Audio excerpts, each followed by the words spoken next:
Good afternoon, Lincoln, and hello, hunters. If you're here for love, lore, and some emotional chaos, then welcome to this cozy corner of the timeline. I stream memories like this every Tuesday at noon PST, so come hang out live. Also, don't forget to like and subscribe, and follow me on my other social medias. I'd love to see you guys around. Oh, and let me know down in the comments which part of the memory was your favorite.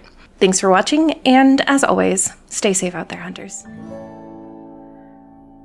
Book your appointment for Dr. Sane for therapy. Hold on to a bun bun.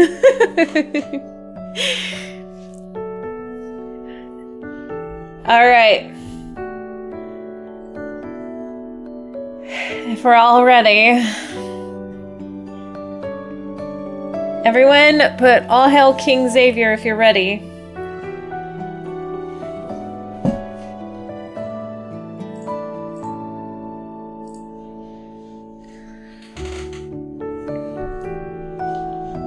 I should have gotten a snack for this. Actually, no, I shouldn't have.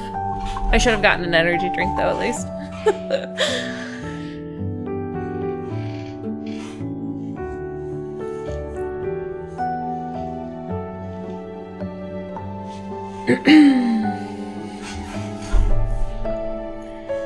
Alright, make sure all the music is up.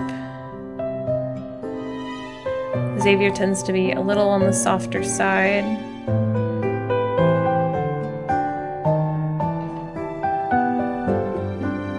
All right. I'm stalling because I'm not emotionally prepared, but also super emotionally prepared for this. Great. Xavier, where stars scatter. All hail King Xavier.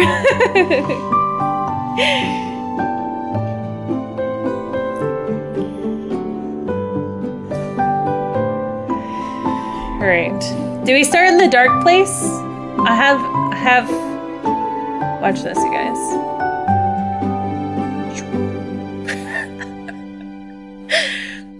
We gotta get to the mood. All right. Where stars scatter? Not reminiscence. The lights are off too. Oh, that's so interesting. So in the minigame, this portion right here is all lit up. So it's so interesting that this screen is dark. I can't believe they're playing Reminiscence. This is so sad. Okay. It's all dark place. Okay.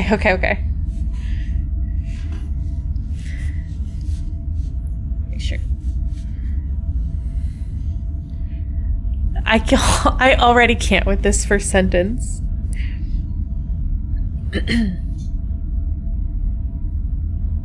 It's as if I've been in a long dream. My consciousness is an immobilized seed that's buried deep in a dark soil. The space around me is compressed into an endless void. Without any reference points, it is impossible to sense the passage of time. My memories are no different from a thick fog now. Yet occasionally, I hear voices in the distance. They fluctuate between being near and far. There are jubilant cheers from the living and sorrowful sobs from the dead. I will find you. No. Who? This voice is akin to a hallucination born from endless waiting. However, it is the only ray of light penetrating this blackness. I don't always hear it, but when I do, the faint light advances a little further into the void. In this endless waiting, I sense the heavy darkness. It slowly recedes. And after traveling for what feels like centuries, the light grabs my wrist.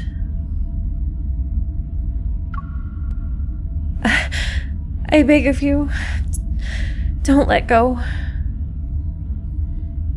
Please, pull me out of this endless void. Please lead me out of centuries of darkness and solitude.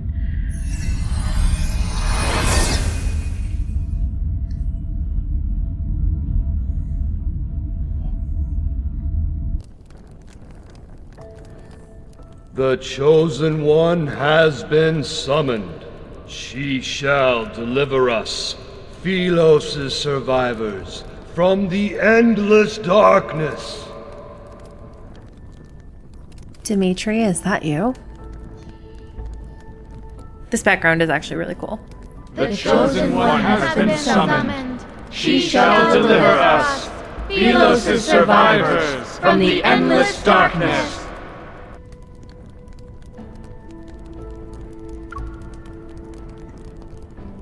My vision gradually comes into focus, and a shattered dome ceiling materializes. I just realized what this place is. Below the altar, countless pale faces emerge from the firelight. Their gazes, fixed on me, are empty despite the burning with great intensity. We will return to Philos prior to the apocalypse.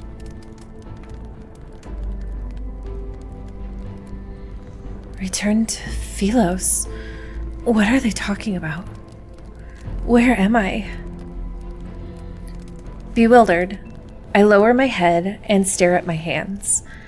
My fingertips retain a faint warmth. My wrist is suddenly pulled upward. Wearing white robes, the bishop drags me to the center of the altar with an irresistible force. Excruciating pain pierces my palm. The gem on his scepter is as sharp as a blade, and blood falls. Behold, she possesses a vessel of flesh and blood!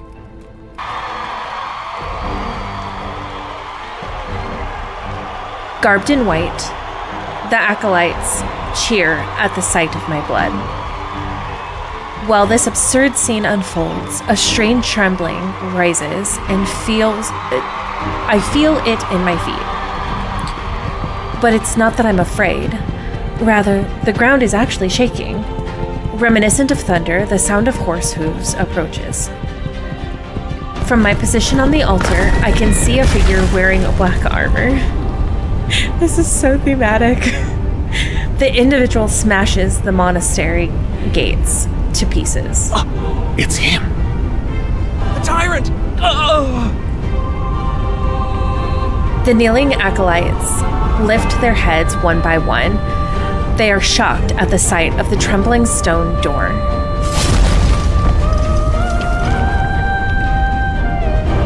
Then, the doors break. Amidst flying stone fragments, an arc of black and gold steel cuts the acolyte's leader in half. Stop the Mad King at once! The acolytes shout, and cries are silenced by the gleam of his blade as it swung. Unwilling to hesitate any longer, I quickly jump down from the altar, step over the white robes strewn across the floor, and slip into the shadowy hiding place. My lady, you... Be quiet. I'll count to 3 and let go. I suggest you answer my questions. With his mouth covered, the acolyte nods. However, his expression shows excitement instead of fear. Ooh. Oh, they're using this. I just realized what this music's from. Who am I? You are the Chosen One from Philos. The Cinder's waters washed you ashore. For a long time, we were waiting for you to awaken. Who are you? We are acolytes who belong to the Order of Babel. We reside in the most scholarly, sacred monastery in Cindersfell. The Order of Babel? Cindersfell? You are here to help us to return to Philos. Do you the man who charged into this place? He is the sinner who destroyed Philos.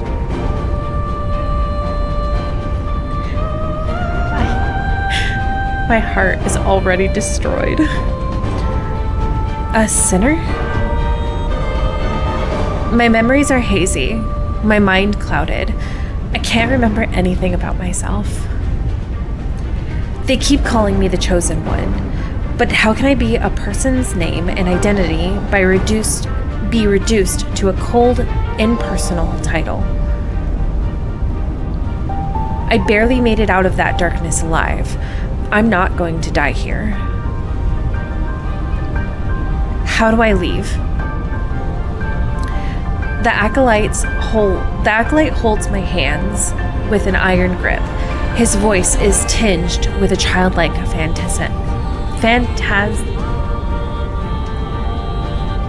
fantasia.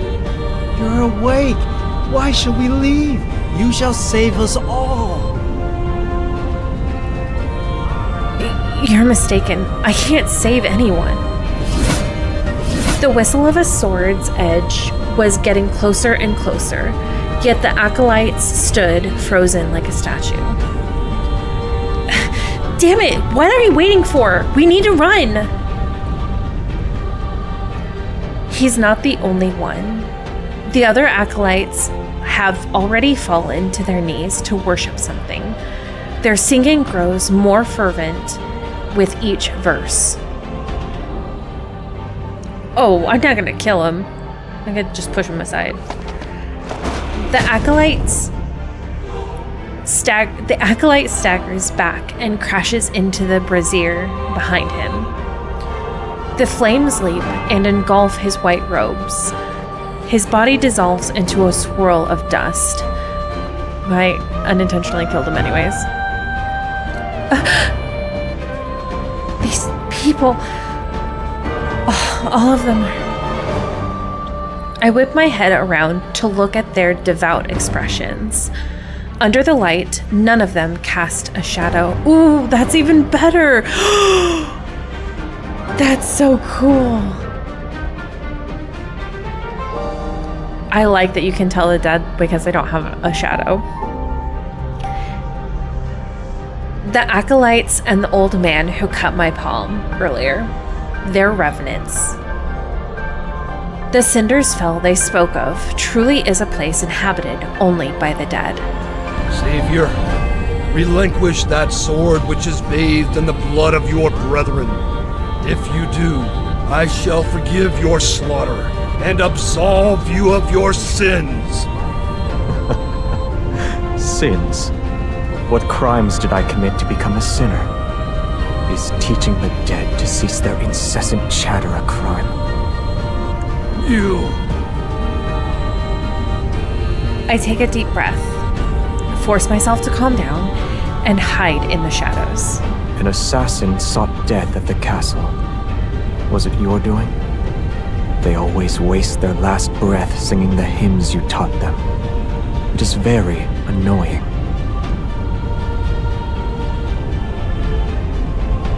Oh, I'm looking at me so hot though. I really like his hair on him. It looks so good. I like the two pieces that come to the front. It just looks so good. Using the narrow gap in front of me, I watch as the figure approaches the bishop. Philos' prophecy rings true.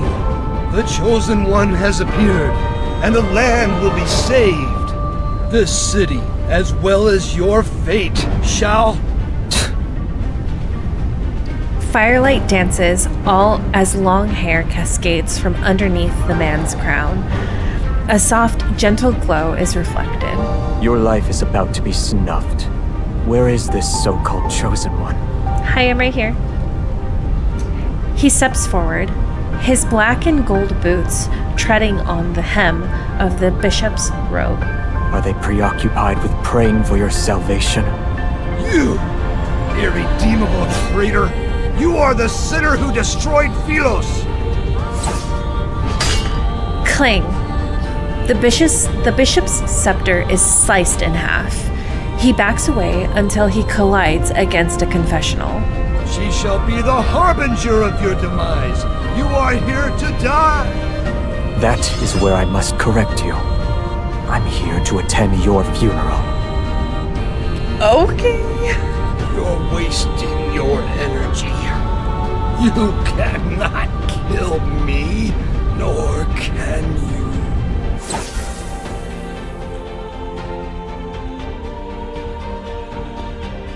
Everything seemingly comes to a standstill. Then, a corpse slowly settles onto the ground under the man's feet. It kicks up dust. The snuffed groans fade while the night wind extinguishes the last flickering flame on the altar. Look at the golds on the back of it. The man slowly lowers his blade. Surrounded by sparks and dancing cinders, he descends the long staircase.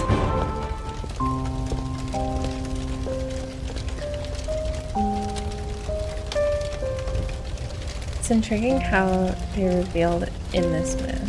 I'm surprised how everyone sounds because we've got listened to okay. Can't wait to hear Xavier's name.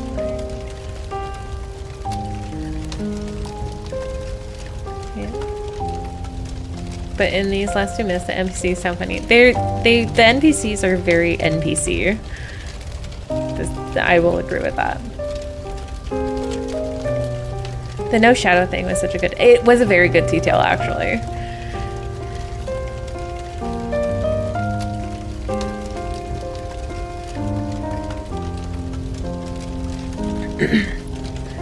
I'm stunned, and my fingertips are numb. They can almost feel the reverberation from the sword's deadly swing. In the darkness, the sound of footsteps grows more distant. Is he gone? Still tense, I wait for what seems like an eternity before I use the wall to support myself. I cautiously step out from my hiding place. I need to leave. The entire hall is deadly silent. There is only rubble and the white robe on the floor. Stone pillars have collapsed, and flames creep along the spilled wax on the cracked floor. Ghostly lights frolic across the wall. I turn, and thud. A sharp blade, having been thrown past me, is now embedded in the stone wall behind me.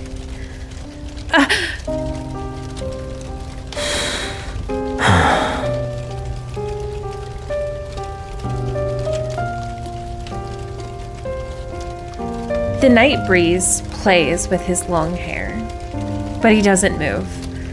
He stares at me for a long, long time.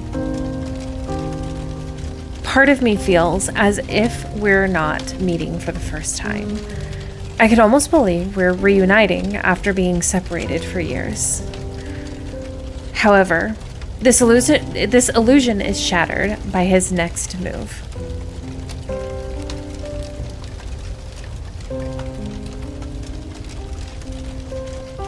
The man they called a Mad King leans down.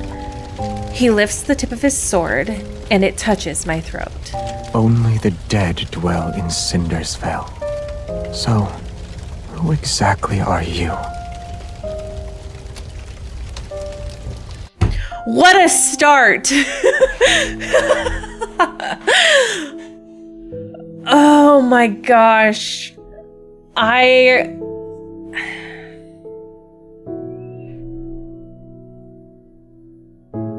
He threw his sword at us. He had no intention of hitting us, though. I think he hit the wall on purpose, for sure. But he definitely threw his sword at us.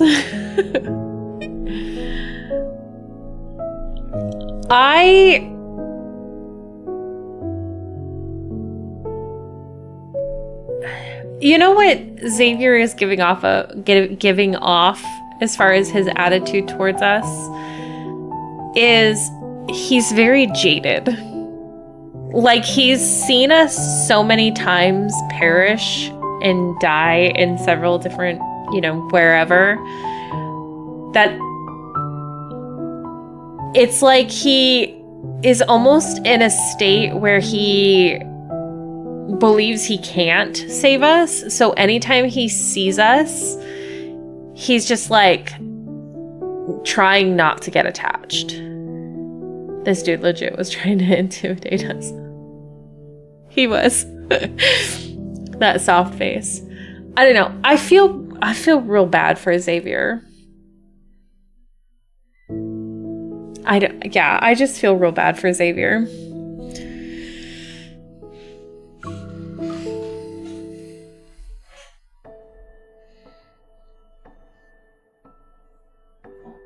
A tale circulates every corner of Cinderfell.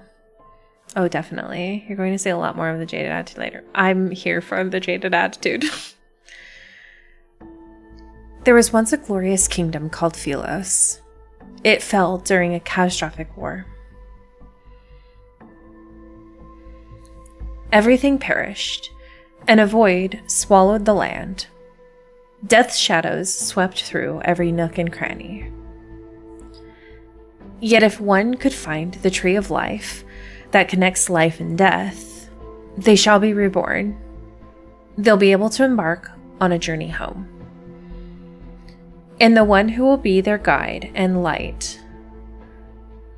And the one who will be their guide and light the path is the chosen one of Philos. All hail Crazy King.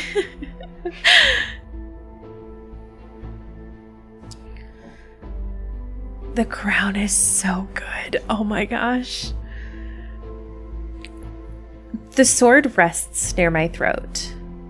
The slightest movement will kill me. That's another interesting thing. It's like, it almost feels like at this point, he could almost off us himself. Like, it's not out of because he wants to do it or needs to do it. It's because he is so, I need to do it now before I get too attached and just finish it before it starts, sort of thing. And that kind of makes me sad for him. You heard everything. Indeed. You are the chosen one foretold in the epic poems. Death approaches as an inexplicable rage boils within me. I grit my teeth and speak. Can the words of the dead be considered a prophecy? There are nothing more than last words. You want to kill me because I was crowned with the title of the chosen one. He doesn't respond as he studies my expression. He reminds me of a hunter examining the desperate state of his prey in its final moments. Release me. Although taking one's life is easy, it's also boring. Many revenants have already fallen. You still need more playthings? They must pay the price for pursuing eternity. I might cry even before the end. I'm so sad. And as luck would have it, you've caught my interest.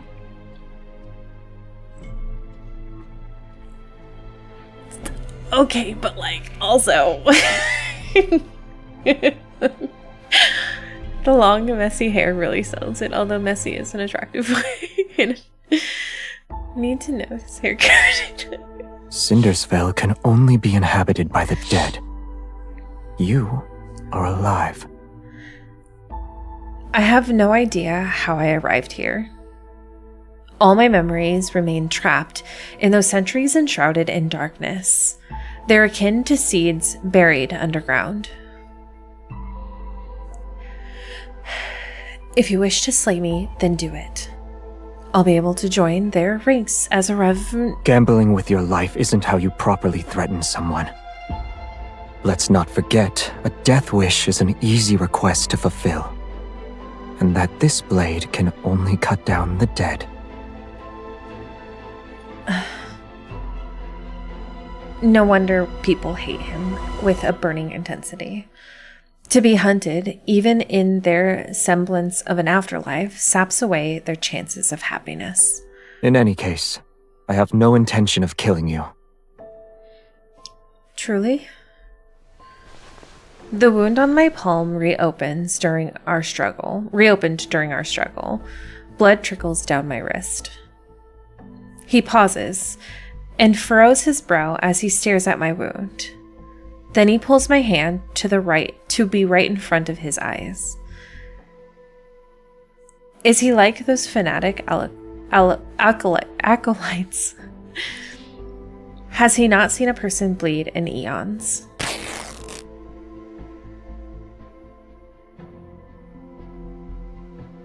Why did he tear it from my skirt? He tears a piece of cloth from the hem of my skirt.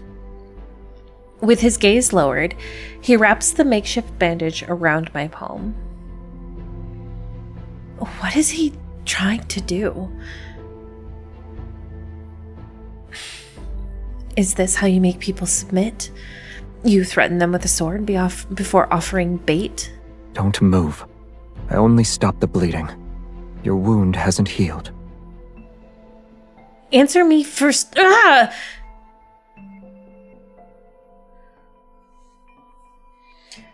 He ties the knot over my wound, picks up his heavy blade, and turns to leave. My mind tumbles further into chaos. I jump down from the stone coffin and grab the corner of his cloak. Why are you changing your mind again? He turns around. A moment passes before he offers a faint smile. Perhaps I'm wondering how someone who bleeds so easily could be a savior. I slowly let go of him. Danger lurks in every crevice here. Stay alert. I wish you luck. Thanks. Not my skirt. That was $50 here.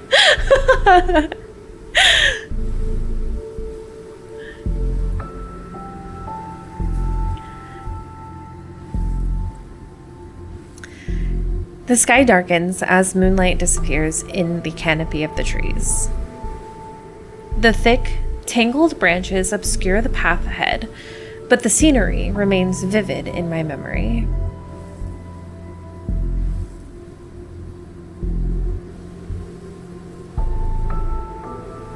I know what this forest is, and I'm very unhappy about it.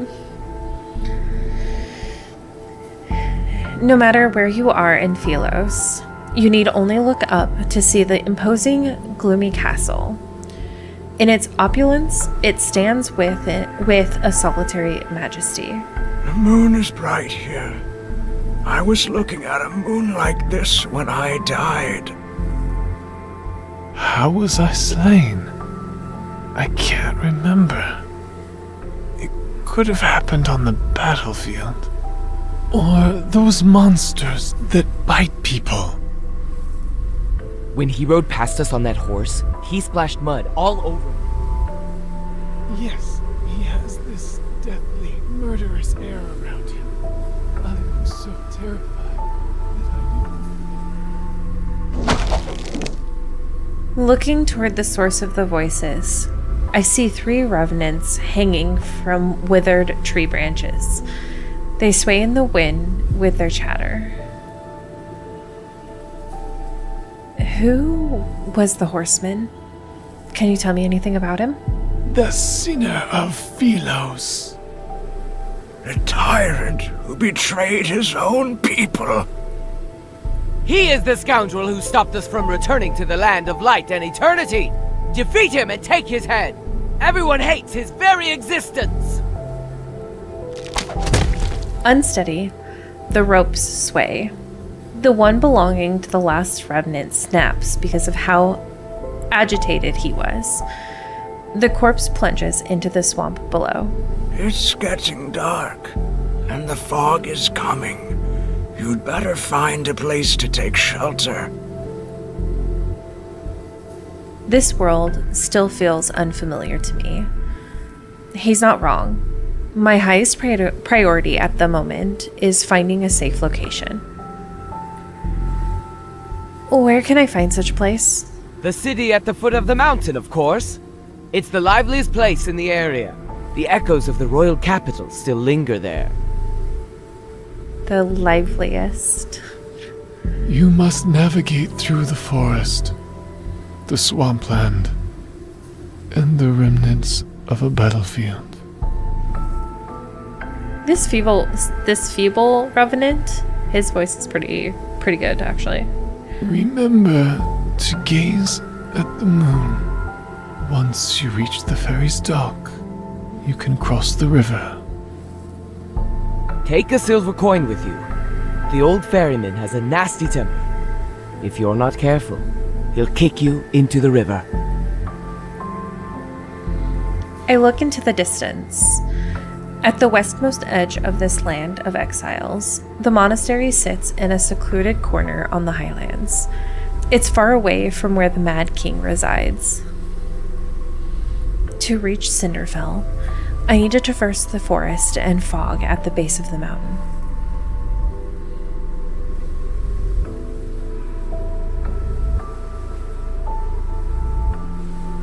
The fourth moonlit night.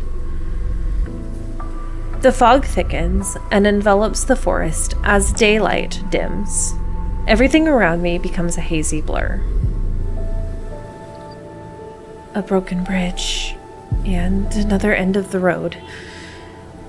In the place of a crescent moon is one that wanes.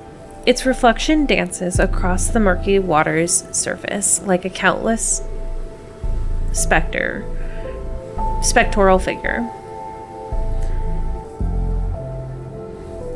Everything that falls into the water sinks without a trace, except for the moon's reflection. I mark a tree branch to trace my path. Then I turn around and count my trek.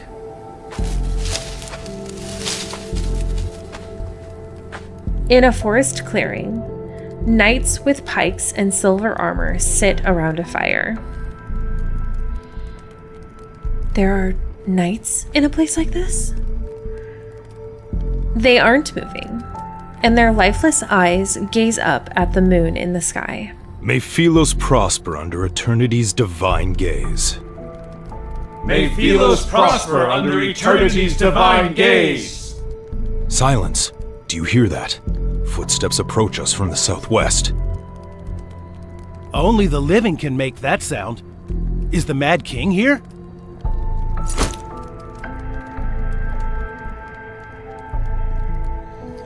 All the knights suddenly turn their heads towards me, and the fire illuminates their faces, which are paler than their silver armor. The Mad King has not graced us with his presence. However, she carries his essence. Outsider, have you Oh, pledged like your you and I. loyalty to eternity itself? What? She has no answer. She's a traitor to eternity. The suits of armor collapse as the skeletal remains within them begin to glow with an eerie blue light. Leaping orange flames surround them. Cold blades slice the air as howling winds erupt around them. Before I can react, they charge towards me. These knights in silver armor are revenants.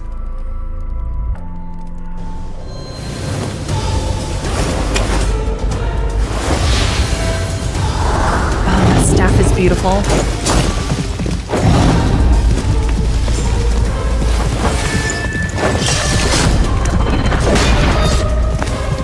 Get on. Whoop. I ain't gonna miss that. We meet again. Hi. Hold tight.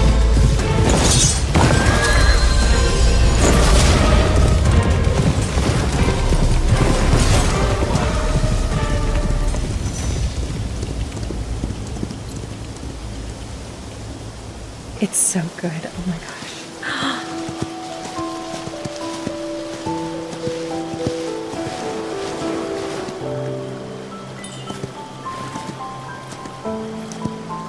The dead are trapped in a perpetual cycle.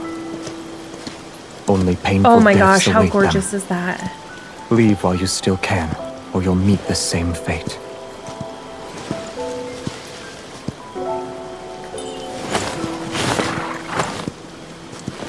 In a rush? Didn't you tell me to leave while I still can? Hello, I gorgeous. said leave, not die. This land only cares about you walking into its trap. They said the fate of the city is in my hands. I'm the chosen one. And it's also a weapon against you. You said their fate is in your hands.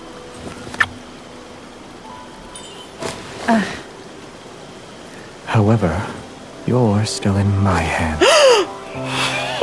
Is this form of etiquette sufficiently respectful toward the chosen one?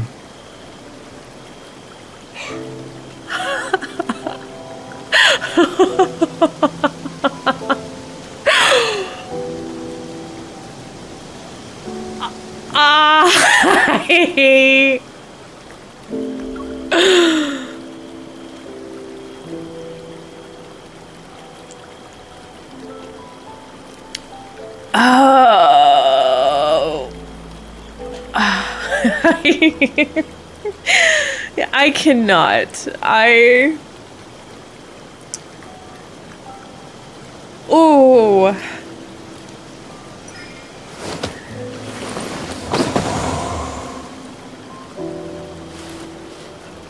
I told you this place is fraught with danger.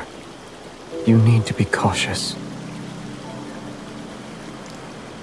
His face here reminds me of who you like more, me or Lumiere. Neither. The answer is King Xavier now. So much chain to you don't take his hand. He just grabs it and asks, gawking. Oh, okay. I like this Xavier. I like this Xavier too. The main thing that attracted me to Xavier is that I'm a sucker for the prince and princess. It's so good.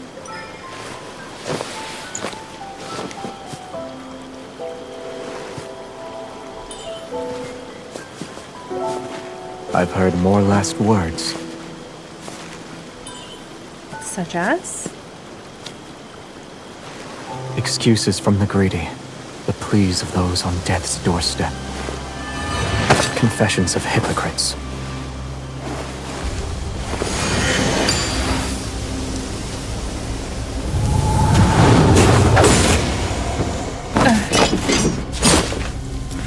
They are but vanquished foes.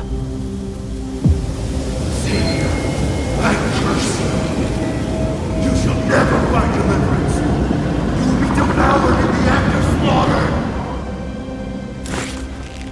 Is that so? May your last words come to fruition. His eyes are like actually glowing now. Oh my gosh. No, wait! I need more!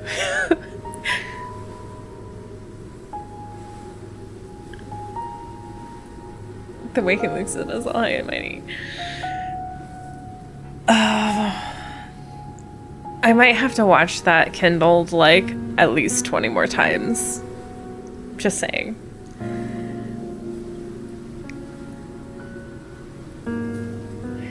With wails and curses, the last of the revenants fall to his blame.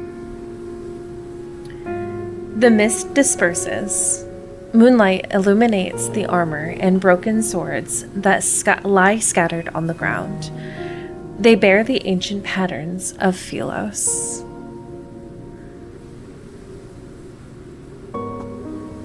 Were they Philos' knights in the past? If you're their king, then why?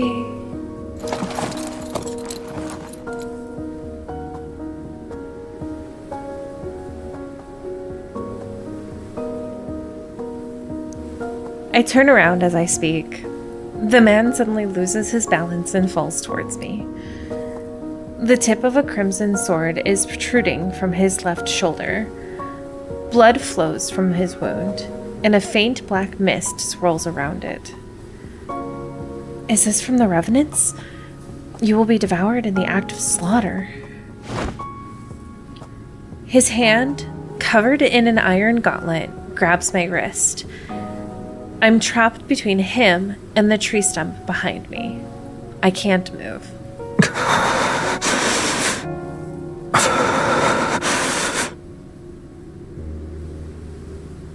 Are you all right?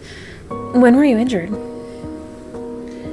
He struggles to keep his eyes open, and although his gaze is slightly unfocused, his voice remains cold. Help me. I need to go over there.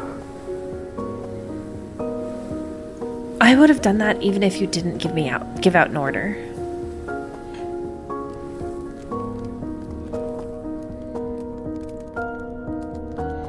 After gathering enough fallen leaves and dried branches, I build a fire at our resting spot.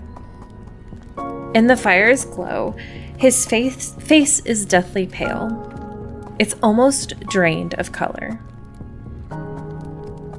Would you like to warm up by the fire? No need. Do you need water?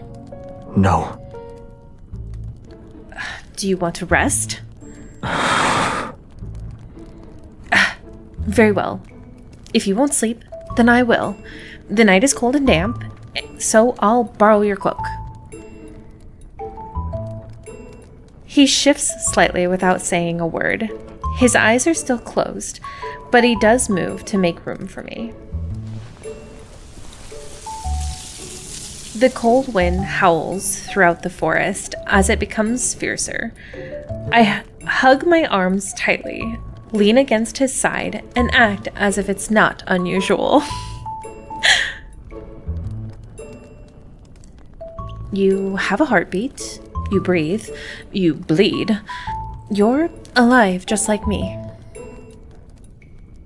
Is that why you didn't kill me at the monastery? Did you see yourself in me?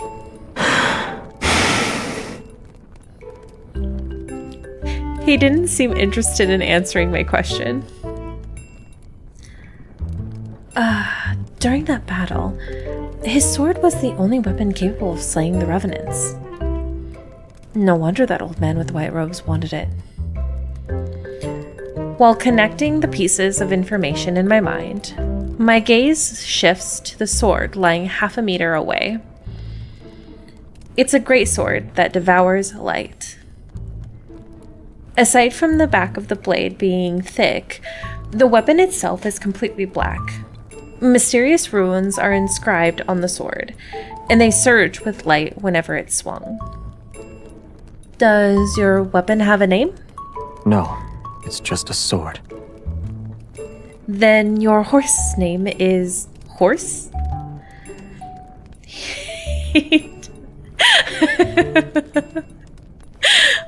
I am so in love with this right now. This MC is exactly the way I would be acting, 100%.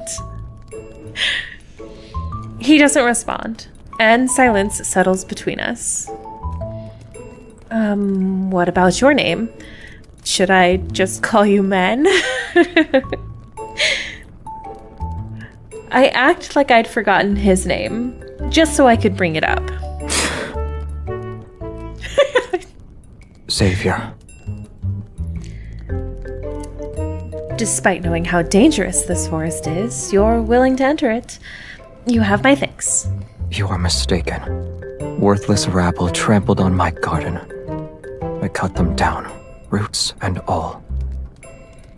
His nonchalant tone suggests I'm the first person he spared. My unspoken words remain in my throat as my gaze shifts once more to the terrifying sword at his side. I'm sorry to disappoint you, but this blade cannot harm the living. Then, when you used it against me at the monastery that day, it was just an act of intimidation? Yes. Inexplicable anger rises within me, and I tug the thin blanket covering my body.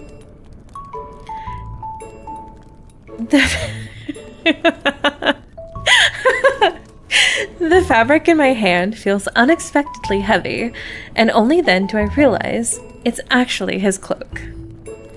Just as I'm about to let go, he slightly leans towards me. The edge of the fabric touches my fingers and carries an unexpected warmth.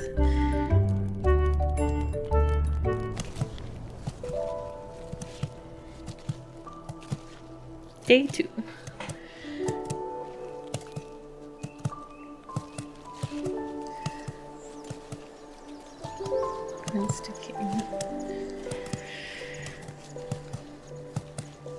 Who was this big? The Revenant. Yeah, it sounded like the bishop.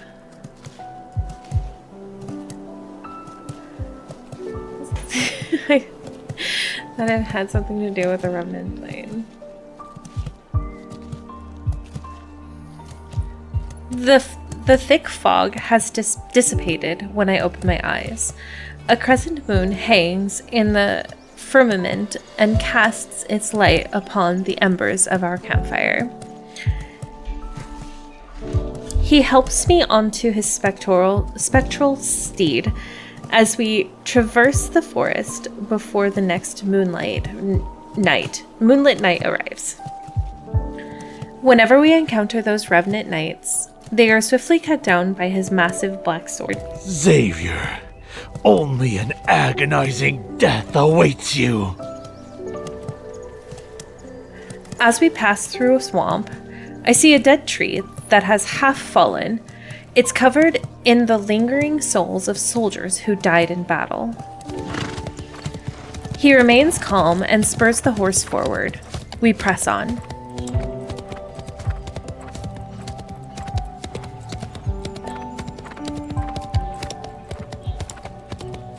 It seems like these revenants aren't very fond of you. What crime did you commit to make them hate you so? To properly tell the tale, I'd have to start with the era in which they were truly alive. With a slight tug of the reins, he prompts the horse to leap across the ravine. I know they're afraid of your sword, but once the revenants are slain, where do they go? Nowhere. Once the phase of the moon changes, they'll come back to life. The dead are trapped in a perpetual cycle. Only painful deaths await them. So that's what he meant.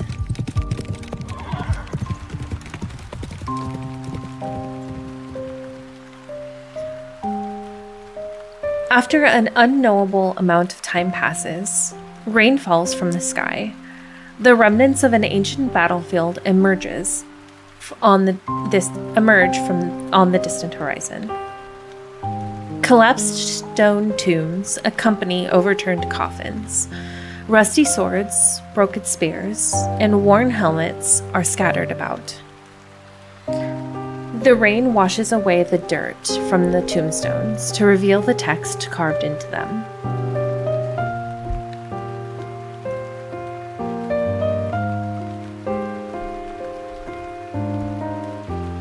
In a chaotic era, kingdoms fall like shooting stars.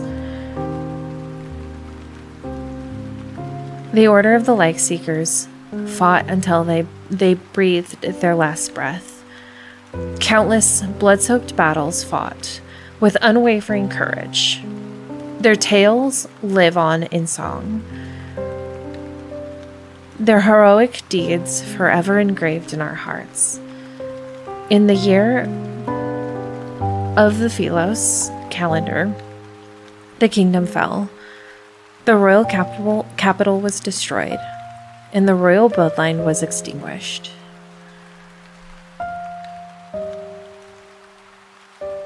The knights are exalted, honorable guardians. They now rest in the silence of the long night. On the day the order ceased to exist, Their names shall be carved into these historical monuments under eternity's divine gaze. Like the stars, they are distant but never cease to shine. What are you looking at?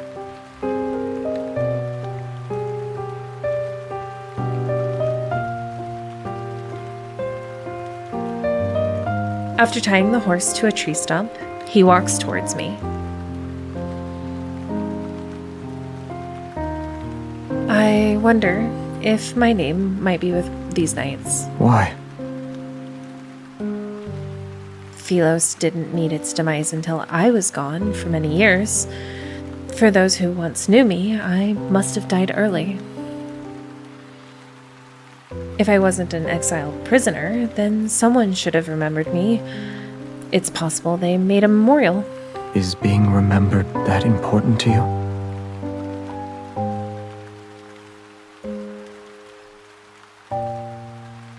I'm unsure of when he had lifted his cloak to shield me from the rain. These knights fought for their country when they lived. After they died, their tombstones were used to pave roads. Being remembered isn't important, but if no one remembers you, then isn't it the same as never existed in the first place? It took him a while before he finally spoke in a calm, indifferent tone. The rain is about to cease. We should leave. My legs are numb because of crouching for a long time. Seeing me struggle to stand, he grabs my wrist and hoists me onto the horse. In the distance, the forest path gradually widens and becomes a road. An endless expanse of land stretches towards the horizon. And across the river is our destination, Cindersfell.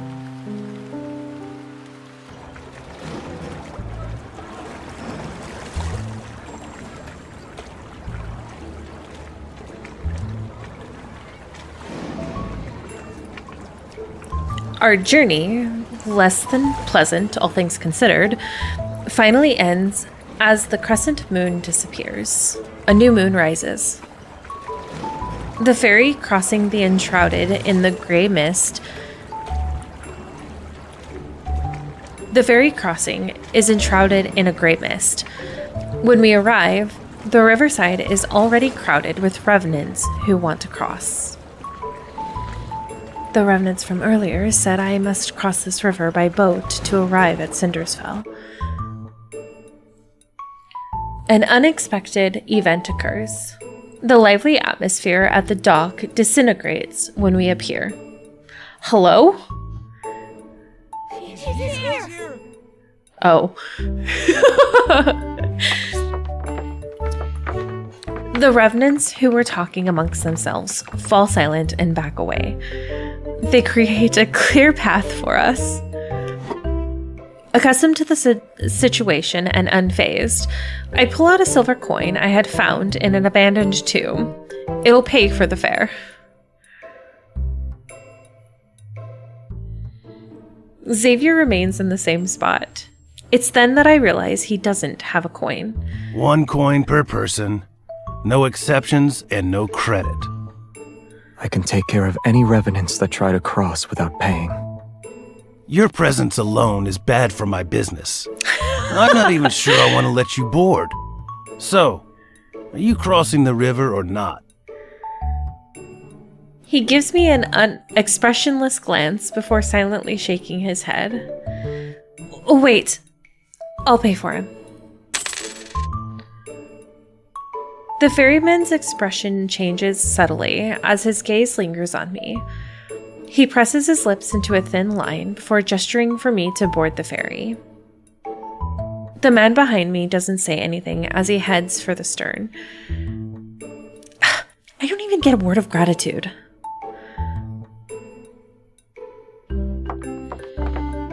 As soon as he steps onto the boat, however, all the revenants swarm to the stern.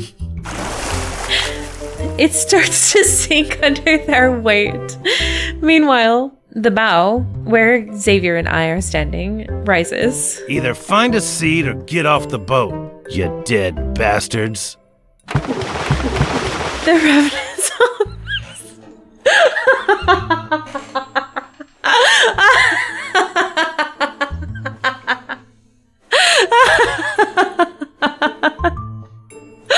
Oh my god. The revenants on the stern proceed to leave as if they were pardoned from execution. Only the two of us remain.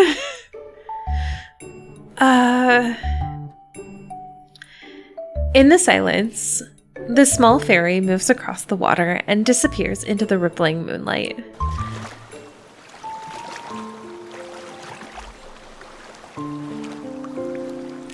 I look at Xavier as he rests. He has folded his arms, and his eyes are closed. You owe me half your life, and now you owe me a coin. Wouldn't you say I ought to be paid? You want to use my debts against me. I'm not asking for everlasting gratitude. I only want I only want you to pay your dues. I clear my throat to deliver the words I've prepared. I want your weapon. The sword that makes the revenants cower in fear. No. I can sense his resolve in that answer, but I expected as much. Since my first request was rejected, the chances of the second one being accepted are higher. If I can't have his weapon, I still need shelter if I'm going to survive. But living with an unpredictable individual is risky. If you cannot decide before we disembark, there will be no payment. I won't allow it. Since you live in the castle on the other side, I'll meet you there when I think of my payment. He neither refuses nor accepts.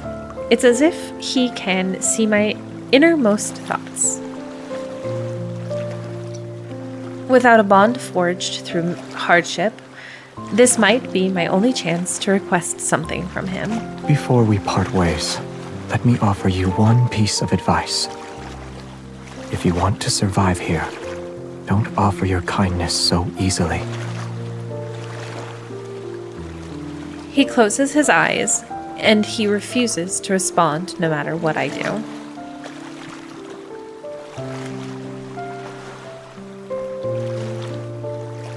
The fog over the river gradually dissipates to reveal a towering black castle in the distance.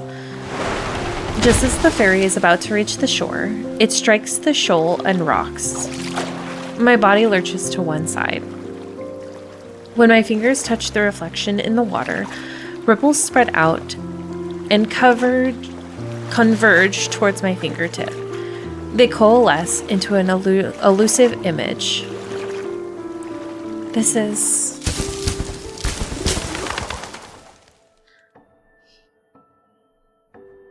No!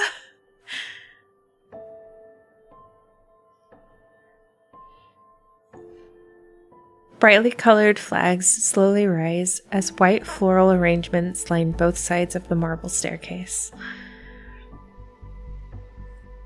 A young knight ascends the long staircase. Amongst the cheers of thousands, he ascends to the throne. A hand places a crown upon his head. A lumen flora, the symbol of Philos' royal family, is pinned to his lapel.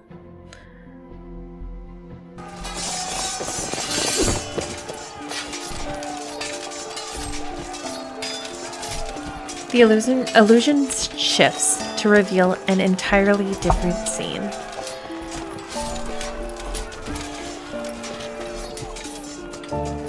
Fortifications crumble, ruins cover the land.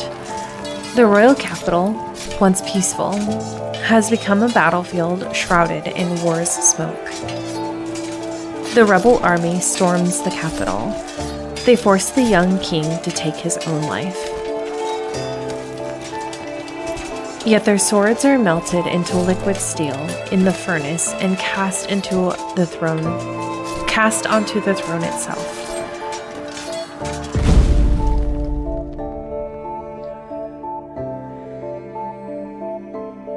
Peace is restored to the kingdom a century later. There are no more casualties from the war for hundreds of years, yet people have come to despise this monarch. The knight, once adored by thousands, is now reviled. He is nothing more than the Mad King. The boat is docked. You should get off now.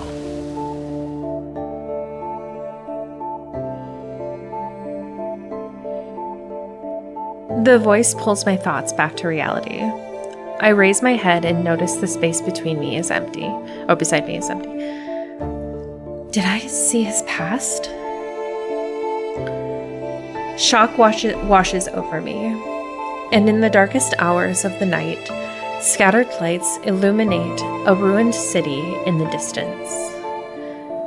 The wind rustles the grass as his figure quickly vanishes into the darkness. Iron Throne. That was a long chapter. That was a long chapter. But that was good. Oh my gosh, it's already gonna be so emotional.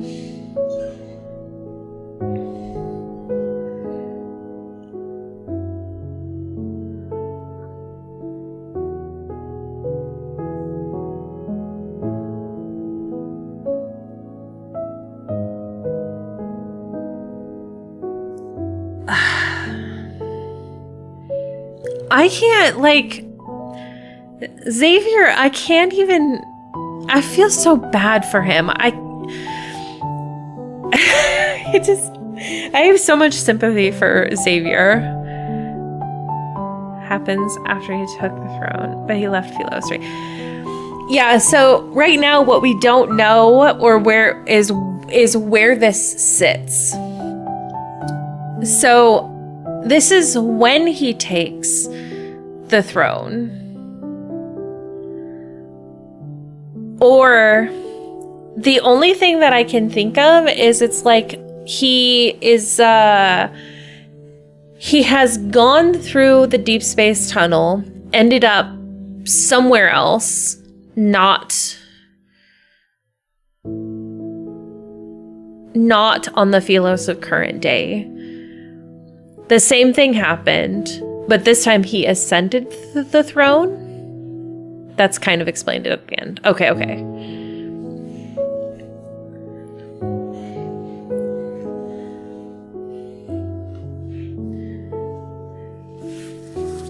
Yeah, because right now it's kind of up in the air. I'm not entirely sure what it's supposed to be in.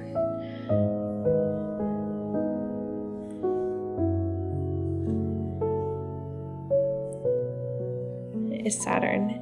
It's like suffering for him in silence. Have you heard of the cries of the planet Saturn? Yeah, I think they have before.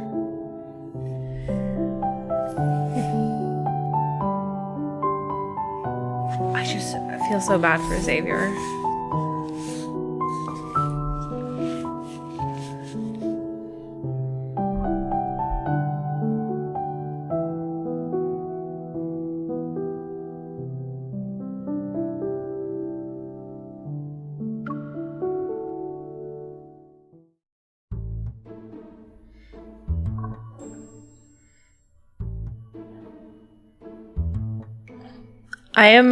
So MC is totally giving off what my boyfriend would call Mira vibes. Because she's totally just... She's chaos and incarnate. Her interactions with Xavier are so good.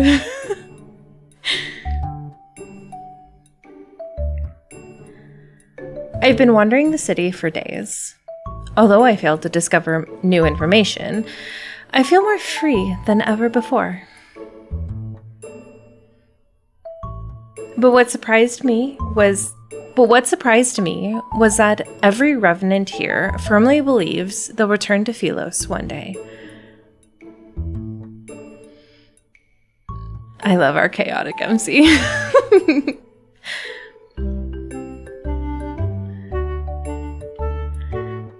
And before I knew it, I started to believe it too. In that rotten black castle is the Mad King, who sits on an abandoned throne.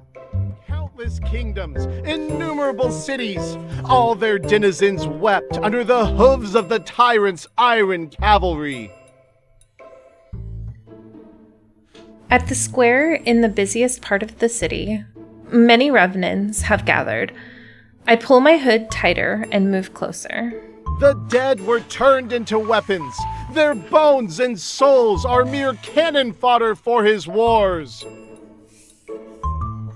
When he confronted the Order of Babel, many of our brethren were reduced to ashes by his hand. Oh, so the Order of Babel was the rival kingdom, I'm assuming. In the center of the crowd stands a revenant in white robes. Passionately denouncing the Mad King's crimes, he's dressed as an acolyte from the Order of Babel. Oh, okay. He looks familiar. Is he the acolyte who escaped that day?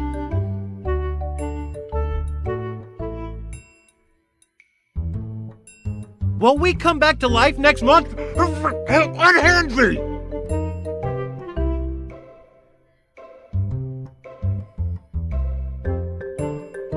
No more dissenting voices rise from the crowd. The revenant acolyte surveys the gathering before speaking with satisfaction. But we have received good tidings! The Chosen One, who shall deliver us, has answered our call. She's already here!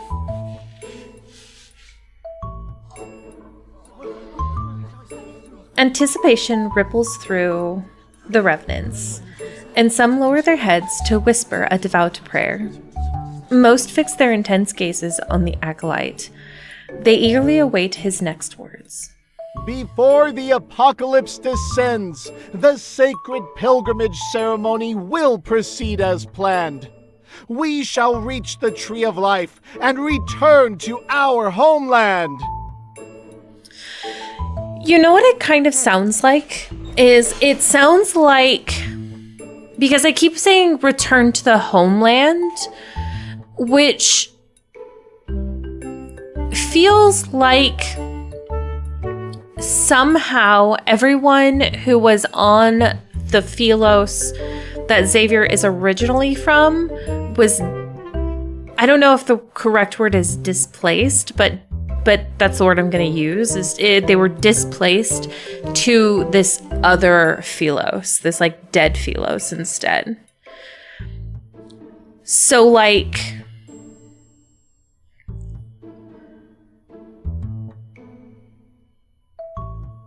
I don't know how else to explain it. Like they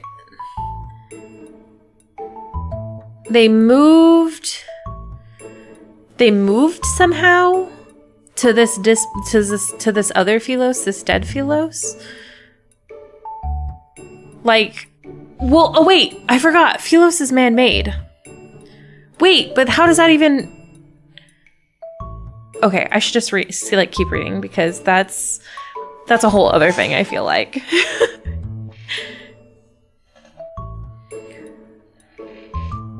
What is this pilgrimage ceremony and the Tree of Life they're speaking of?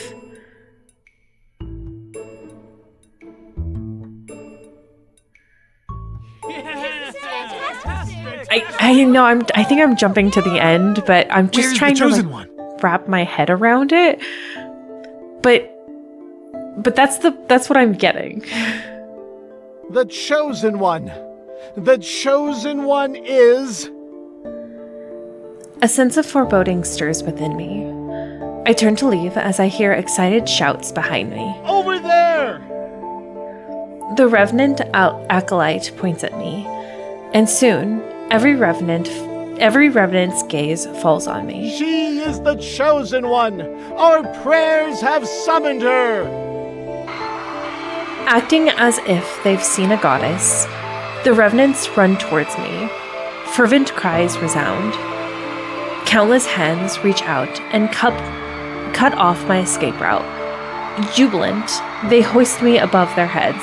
Oh my gosh, as an introvert, I would actually perish if this happened to me. Wait, release me at once.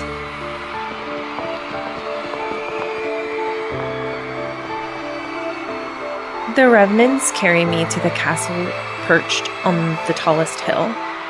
I wasn't even given the slightest chance to struggle or escape.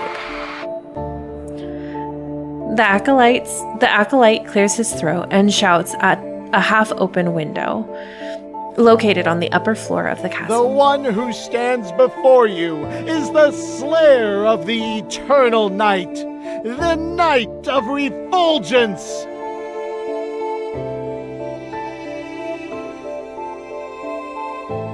The pilgrimage ceremony's shepherd, the ruler of fate, the shining beacon of hope to Philos' countless survivors! Okay, now I'm getting Shadowbringers. And she will be your nemesis until you die! Our prayers have summoned the Chosen One! Did he come up with those titles in the time it took for me to get here? The black window frame slightly stirs, and a dagger with a cold gleam is thrown down. My castle is too small for your ilk. Only your chosen one can come in to slay me. And there will be a sea of blood if you let me handle the selection process.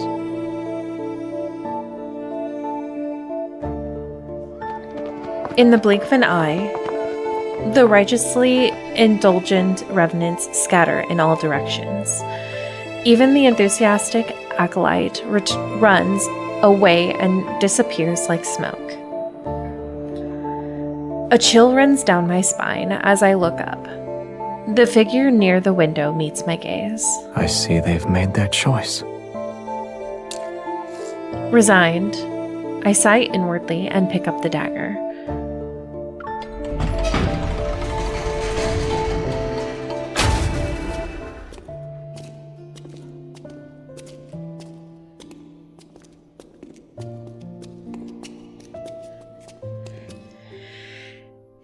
In the vast, empty hall with a tiled floor, only the sound of footsteps echo. The candle's flames sway from wrought iron chandeliers. Light and shadow interweave like spider webs across the cold stone walls. It's been a long time.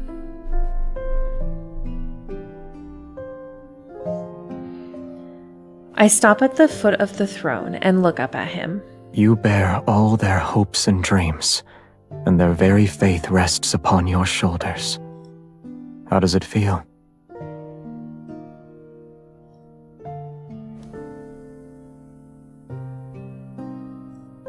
Not great. But I'm not here to duel you to the death.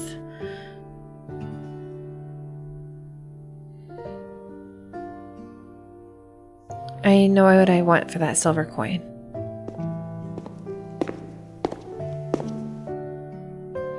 I step forward and meet his gaze. I try my best to appear confident. Your observations are correct. These revenants are in a cage made from their own obsessions. I can't save them, and I don't intend on trying. Since I have no interest in being the chosen one, returning to Philos is my best choice. Once I'm there, I can recover my name, my memories, and myself. Xavier, I need you to help me return to Philos. Is Philos important to you?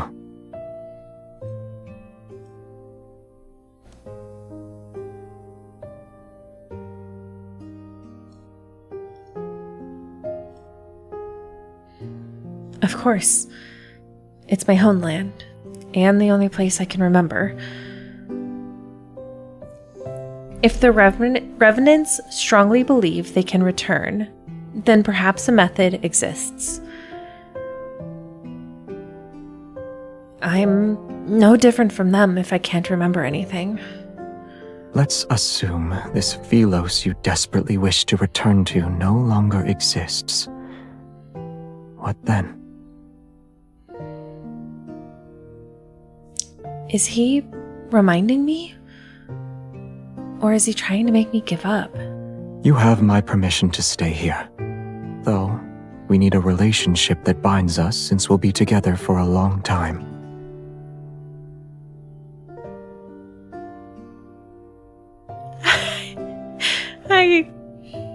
Please don't say the words. I agree. As soon as he lets his guard down, I quickly agreed and scrambled in my mind for a role that could connect me to the king. Minister, attendant, knight, or loyal subject. In any case, I'll need time before I can give you a satisfactory answer. That figure, surrounded by countless blades on the throne behind him, simply lets out a faint laugh.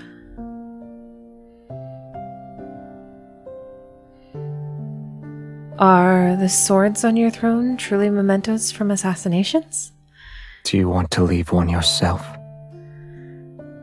Our conversation hits a wall. I clutch my fist before turning away with a smile. I'll just pretend I didn't hear him. By the way, can I have a room that has access to fresh air? I'll allow it. How gracious of you. He wants to throw hands with Philos. I don't know, chat. I think Xavier guy really dislikes Philos, but I'm not sure.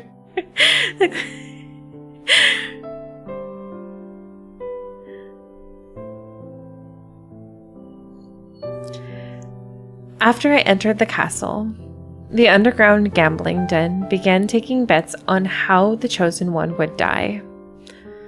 Getting thrown into the forest with evil phantoms only to be devoured, sinking to the bottom of the cinders, or dying because of his massive blade.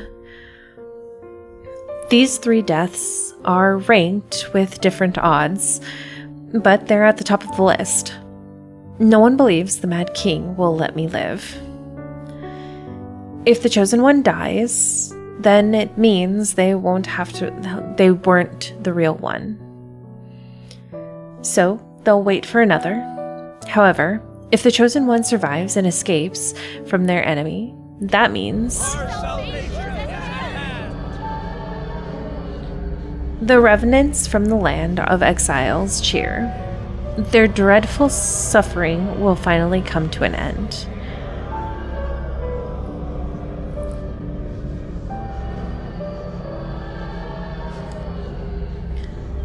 They sing their praises for days, and even though I chose the castle's highest room, their voices still penetrate the walls. But ever since I escaped the monastery, the arduous journey of poor sleep and traveling without proper rest has left me exhausted.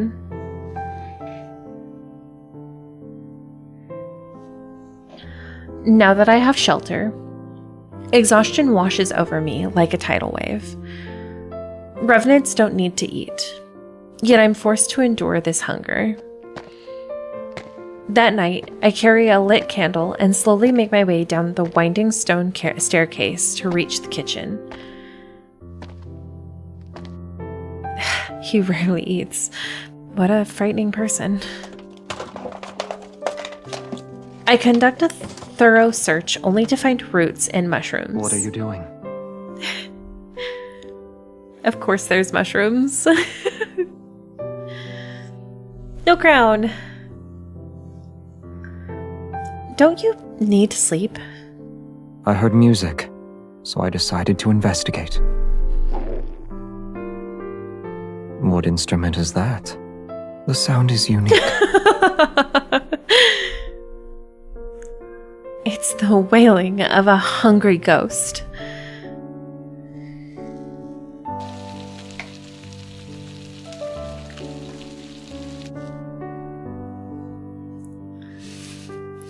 "15 minutes later, he brings over a bowl of mushroom soup. It's brightly colored. This is all I have. It's all right. I'm not a picky eater.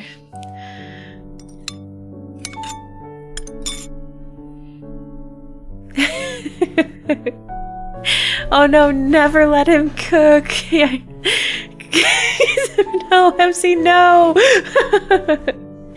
The taste is rather strange, but I've been starving for several days. It's nothing short of a rare delicacy. You know what? When you're starving, I get it. Oh no!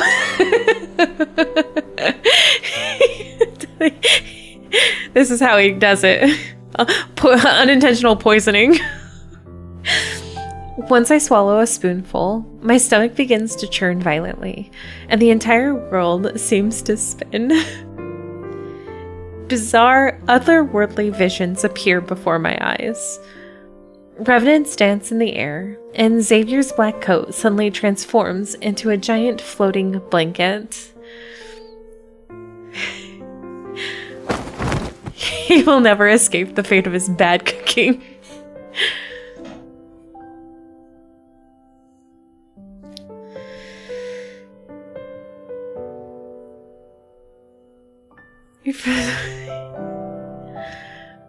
In this dream, I saw Philos again. It was far away from me, yet it was still beautiful. Walls of brilliant snow white surrounded the city. Towers loomed in clusters, their vibrant flags fluttering. The streets gleamed with a soft radiance.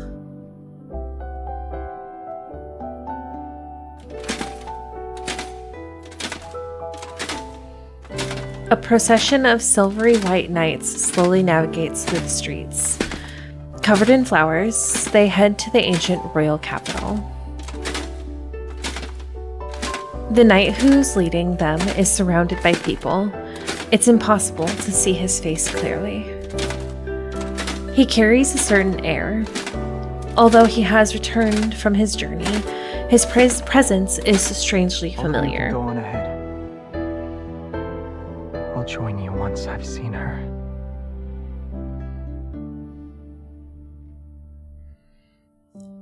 The sun, moon, and stars revolve as he turns around. My vision blurs, and the white city's walls transform into a clock tower bathed in the sunlight's glow. He turns around, sees me, and smiles. Before I can recognize him, a flock of pigeons flies between us. Their flapping wings obscure his eyes. I thought you'd never see me again.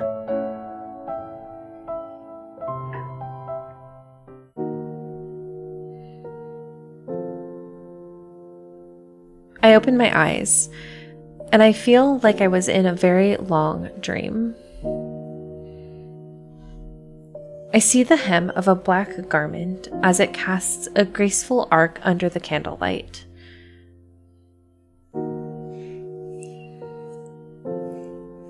That man is looking at me. It's as if he stepped out of my dream. I have an antidote. In his hand, he holds a bowl of medicine that gives off a faintly bitter scent. Although I've returned to my senses, I'm at a loss for words. I already tasted it. Yeah, did you taste your food before you gave it to me too? You've been poisoned. It's nothing. The path of feels resolves getting red high. I really did just knock the memories loose.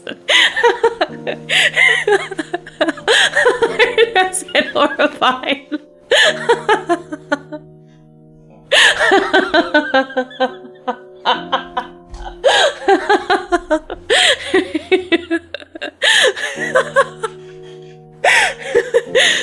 cooking so good as I did the homeland.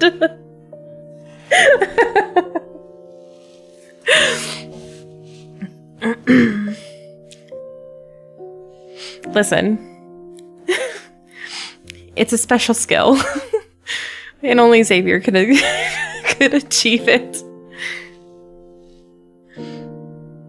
Misinterpreting my thoughts, he speaks in a calm tone.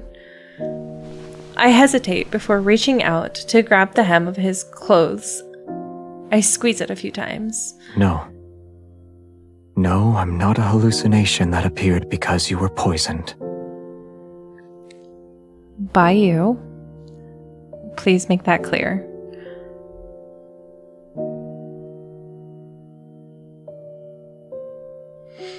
He sits down at the edge of the bed. His elegant, long fingers support the back of my neck as he brings the bowl of medicine to my lips. His pose is unmistakably intimate, yet his expression remains unchanged.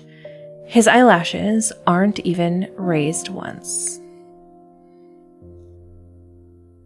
I hear a clamor.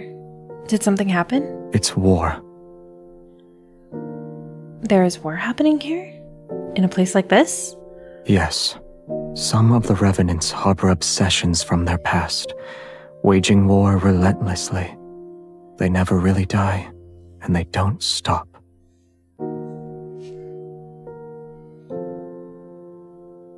They were once your subjects, Your Majesty. Why do you make it sound like it has nothing to do with you? Listen. The loudest voices belong to those trying to find a way to rescue you, the Chosen One. If you die here, I'm afraid my moments of peace will significantly decrease for the next month. The light flickers on his face as he picks up the bowl again. Open your mouth. The slightly bitter liquid spreads across my tongue. He gives me a sidelong glance, but he doesn't look away until he's confirmed I finished every drop.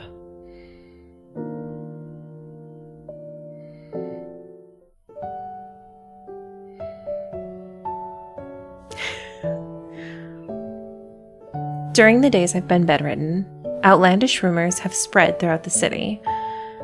The Mad King has become the Chosen One's servant. The Chosen One risked her life.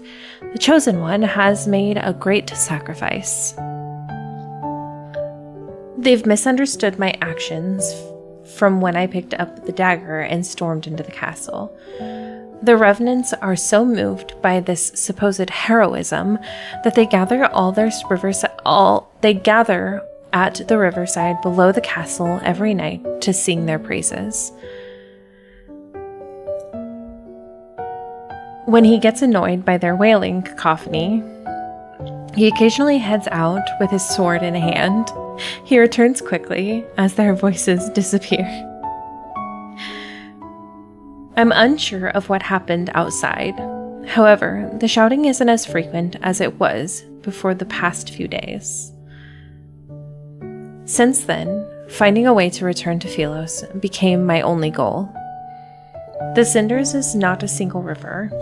It's connected to numerous tributaries of various sizes.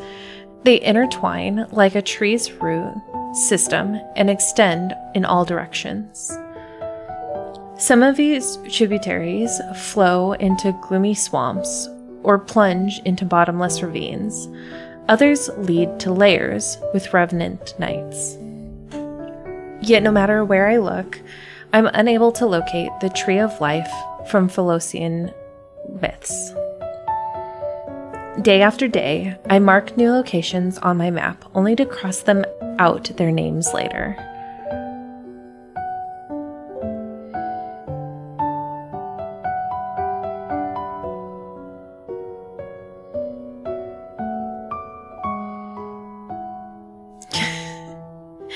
Exhausted, I climb down the castle wall.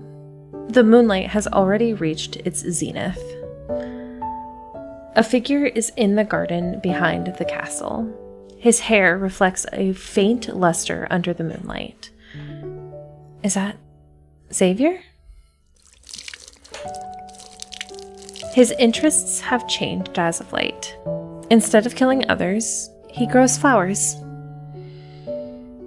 Yet not even a fraction of light touches Cinderfell. And only lumen flora grow here. The flower he tends to is one I haven't seen before.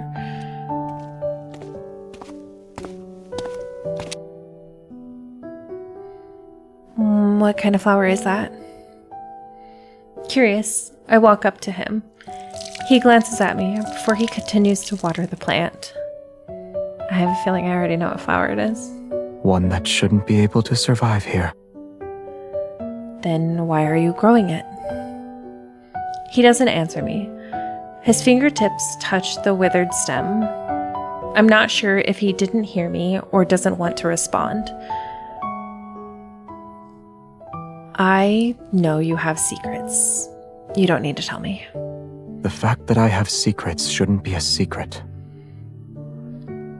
But this secret is related to a certain person. Yes? I crouch down beside him and push aside a cluster of leaves.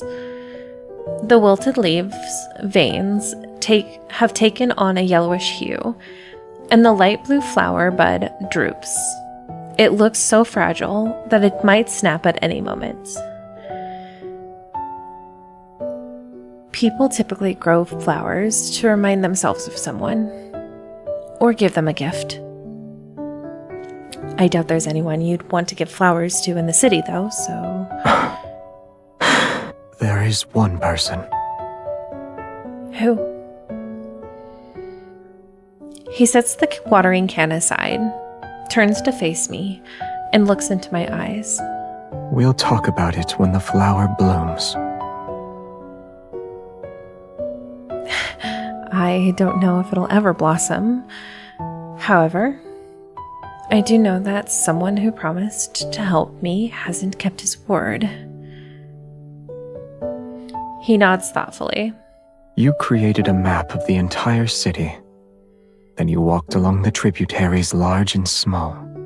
You've done good deeds all the while. Tales related to your acts of kindness have spread throughout the land. I was collecting information.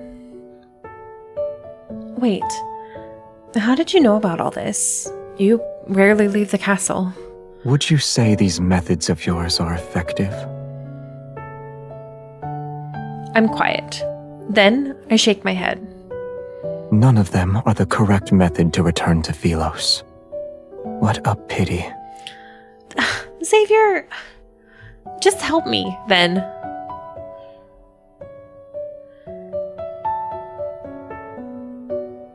He's always like this. He dismisses my words with a few of his own. Well, we'll set that aside for now. About that relationship you mentioned before, I've made up my mind. I'll be...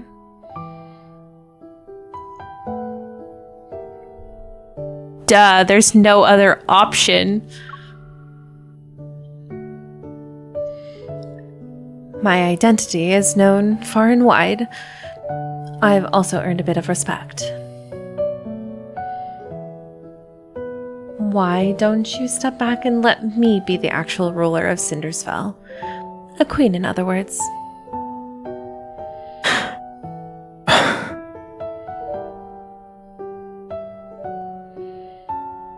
That way, you won't be bothered by outside affairs. It doesn't matter if you want to plant flowers, kill revenants, or live a quiet life. To put it simply, I want to be someone who's important to you. Perhaps worried about losing a stable source of food, I made a vow with the utmost sincerity. I don't know what his thoughts are, however. What do you mean by important?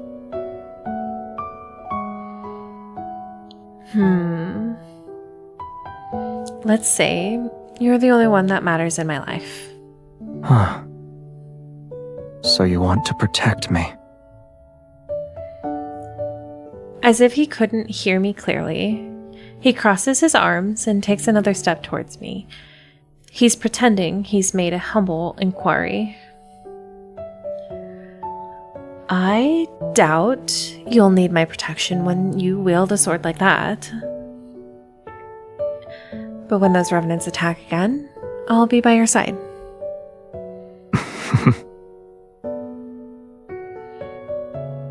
He actually laughed.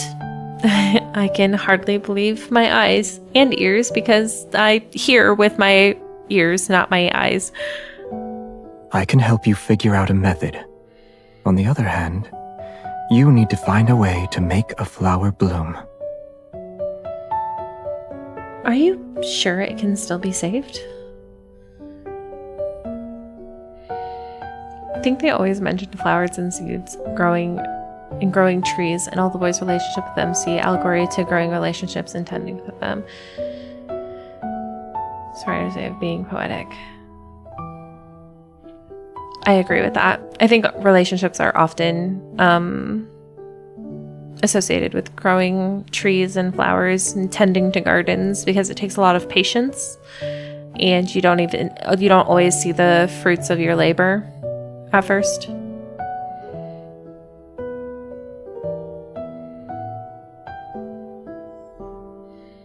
After agreeing to this surprisingly simple condition, I returned to my room.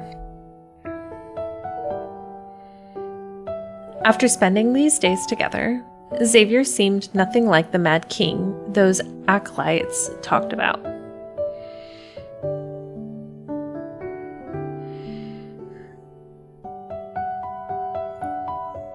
With regards to the myths, that is...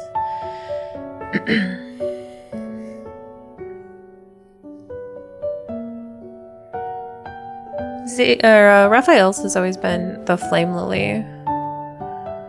It was in his wedding one, at least. I don't know about his myth.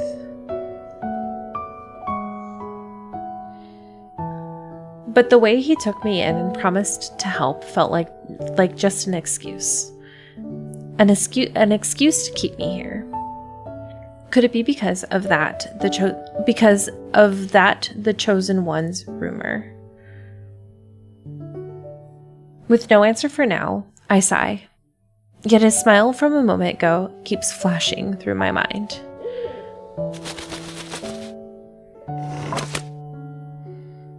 The call of an owl resounds outside the balcony. A shadow swoops down, drops an envelope with a wax seal, and then flies away. Huh? I return to my bed and open the envelope. On the letter, the stark, concise handwriting catches my eye.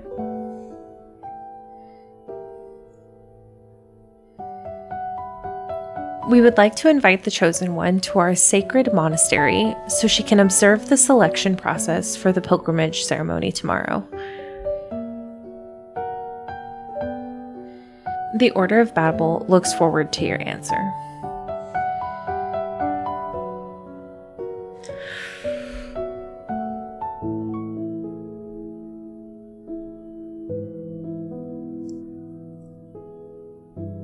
The Order of Babel is requesting my presence. Caleb, Silas, and Raphael's myths didn't really have that specification on taking care of it, like a duty, so much as as far as I remember the myth.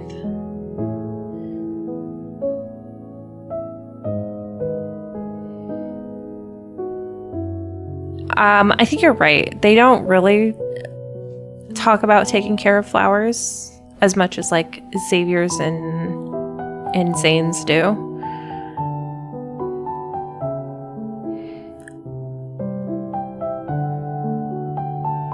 Attempt to grow. Because we were gardeners. Yeah, Xavier has a lot to do with flowers, and so does Zane in particular. It is interesting. I think the person that I would say has secondary to anything flowery is Silas, but it's only because the datura is pretty prevalent in his myth as well. Tending flowers, different environments. It seems only Xavier. I wonder if that's going to be a theme in the other ones. Well, so far we know it's not for rafts, but I wonder if it's going to be something for, like, Silas. Silas had something with flowers before, but it was the Spring and Flowers event, so I don't know if that really counts.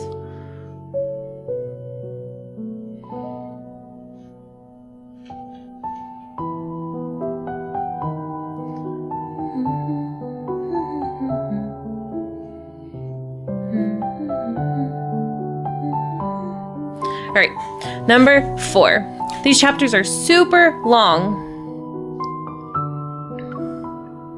Not in a bad way. They're just very long. I'm so used to them being so much shorter.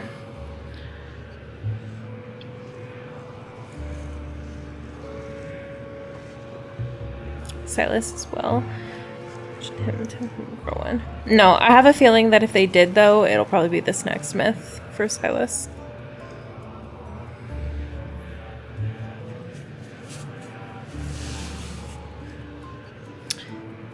Each month, the monastery selects individuals to sail across the endless cinders.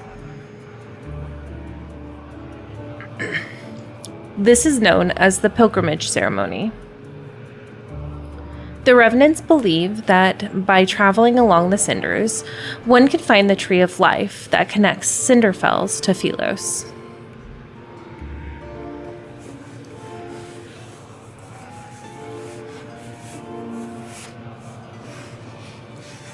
Once more, I find myself at the monastery. Everything has been transformed. The dilapidated altar and crumbled walls have been restored by the revenants. They're functional now. The acolytes' soft chanting echoes throughout the building. They carry an ineffable reverence. I pass through the noisy entrance hall and enter the courtyard. It seems the bishop has been waiting for me.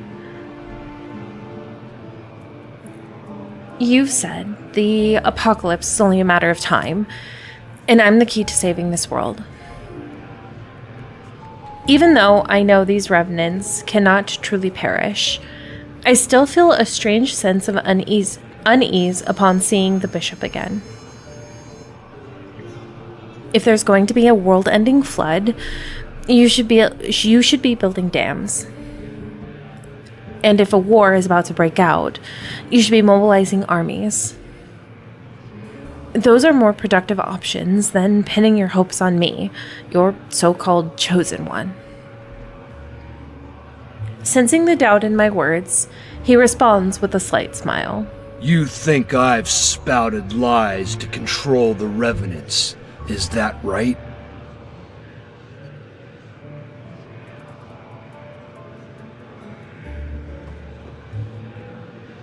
I think I want to ask why they believe in me. Why do they believe in me? Since ancient times, Philos was given a divine prophecy about its creation. At the world's end, the Chosen One will lead countless souls to be reborn, taking on a vessel of flesh and blood. Your very existence is proof of this. Myths are just myths. They're stories invented by the humans who lived years ago. You are correct. However, Philos has truly been destroyed. You have the freedom to choose your path. We shall not force you to bear the responsibility of I think he's being giving me the chosen illusion one. of freedom.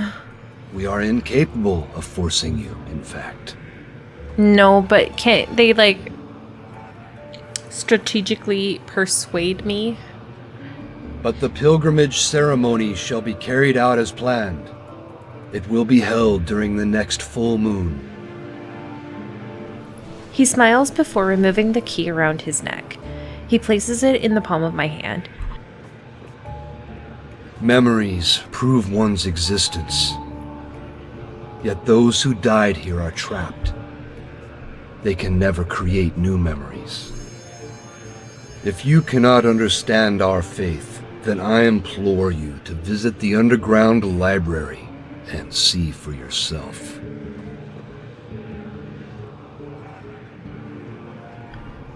Does he...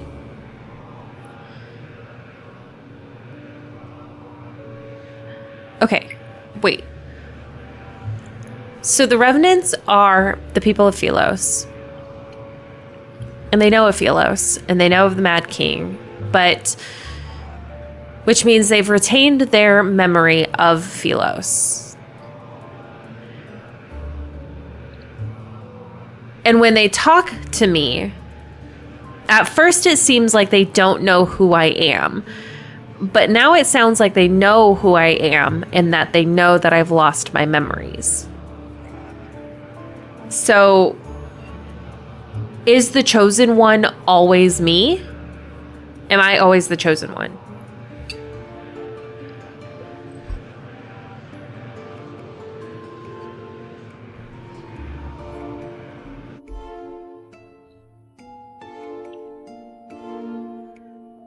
For several days, I immersed myself in the sea of books. Although I found no records related to the pilgrimage ceremony, I learned what happened to Philos during my absence. In the beginning, the energy needed to extend the planet's lifespan was almost depleted. Beasts called Wanderers grew increasingly violent and occupied most of the planet.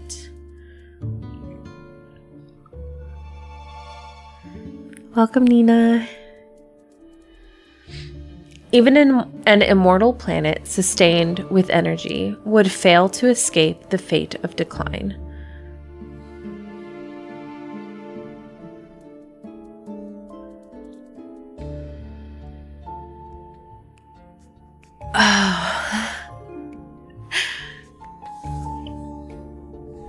We're always happy to have you, Nina. After 200 years of silence, a young woman with not a drop of royal blood ascended the throne. Under her rule, Philos reclaimed its former glory for a time.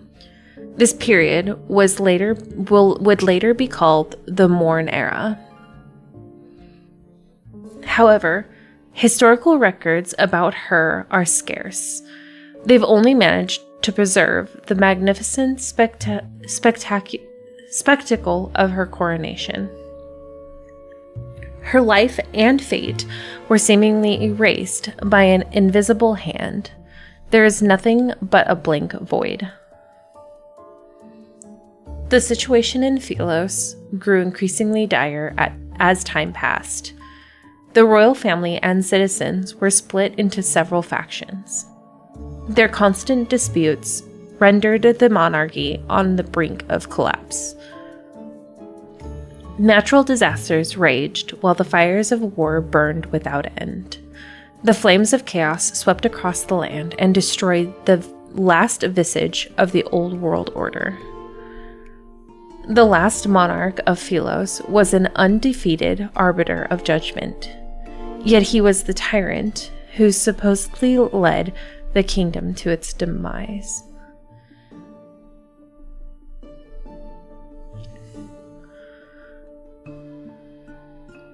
Okay.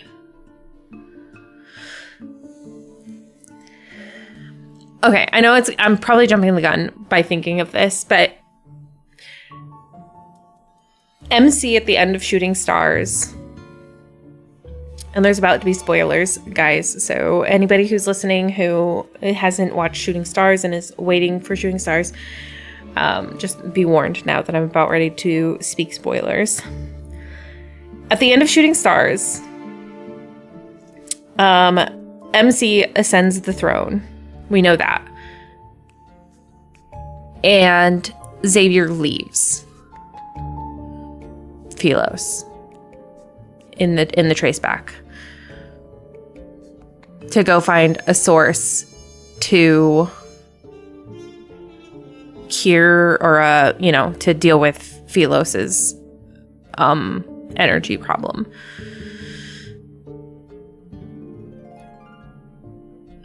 Which during that time, MC was queen. But they're speaking like he never spoke. Or like he never left. Like he was the king instead.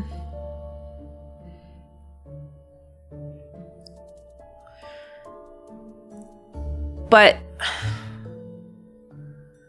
I don't know. I feel like I just need to continue to read it, but that's where I'm confused like right now. Because now they're talking like he never left, but at the end of Shooting Stars, he definitely left. Because he was headed to current day Philos.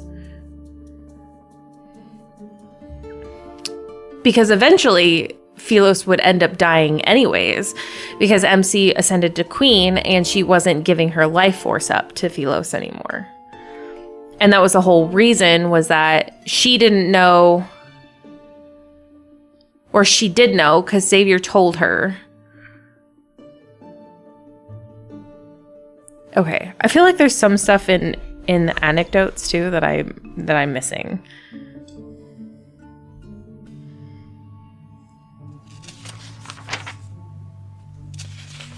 And he went with other backtrackers. So where did the others go?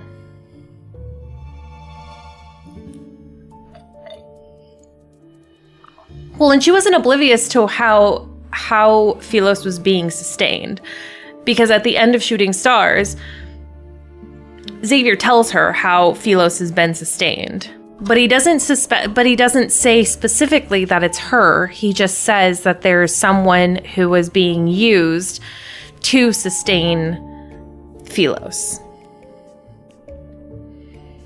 Unless this is a timeline where he comes back and ascends the throne after Queen MC.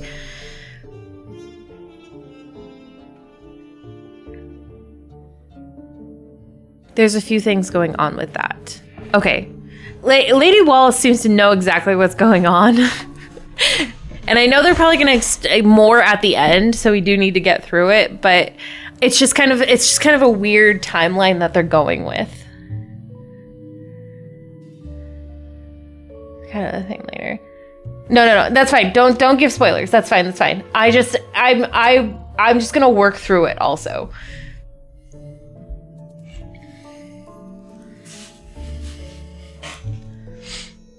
The tyrant addicted to bloodshed, the embodiment of corruption, a fallen god who was devoured by the darkness. This must be Xavier. In every historical record about him, the fall of Philos is almost universally blamed on the king. Yet as I carefully read through the list of crimes, I feel as if he can't be blamed for everything. What part of the text made you stop reading?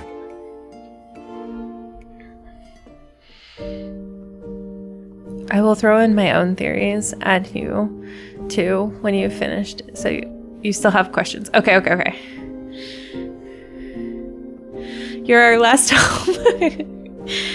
Startled, I look up to find the tyrant himself. He's leaning down from the balcony above, and his gaze is fixated on me.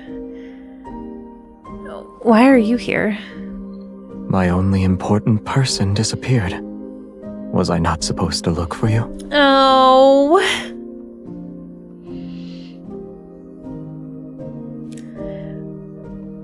I noticed the young acolyte who served as an attendant has dozed off in the corner. Book in hand, I walk over to him. All these meticulously detailed accusations and atrocities. They read more like a fantasy than history. He neither confirms nor denies it. He jumps down from the balcony and picks up a book. I can only imagine what expressions the acolytes would have if they saw him walking around as though he owned the monastery. According to this book, the first 200 years of your reign were referred to as the Golden Epoch. It must have been wonderful. Why didn't... Some matters should remain shrouded in the unknown. If you don't want to tell me, then that's that. I assume all these myths about you are true since you won't say anything. I hesitate, but my curiosity eventually gets the best of me. Tightly holding the book, I move closer to him.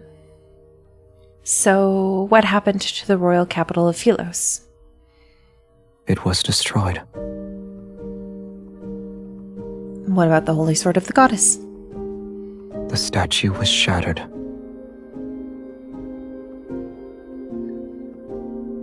Astria Knights Academy? And the oak behind Star Hunter's main building.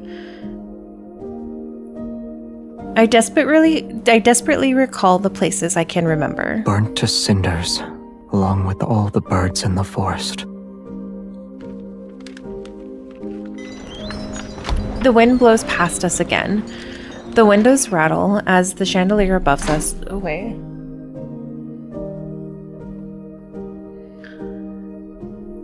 The curled yellow pages flutter rapidly as the story rewinds to the first years of the Morn era.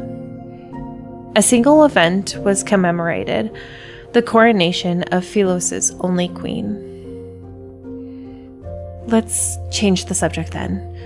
Have you met this queen? Out of all the monarchs who ruled Philos, why is her story glossed over? Even her portrait is unrecognizable now. I touch the blurry portrait on the page. The ink has been smudged. He looks up, and his gaze lingers on that page. Then he turns away. I don't remember. I will say that your impression of Philos is too idealistic. But those revenants said Philos... They have no memories, and those without memories can only believe the stories told by others. Lend them your ear for too long, and you'll become just like them. I know. I'm already someone without memories. That's why I want to return to Philos to find them. The revenants will be at their strongest during the full moon. We'll head back once you've seen enough. Only now do I realize that he's here to take me back, even if he didn't say so directly. I see. You're worried about my safety.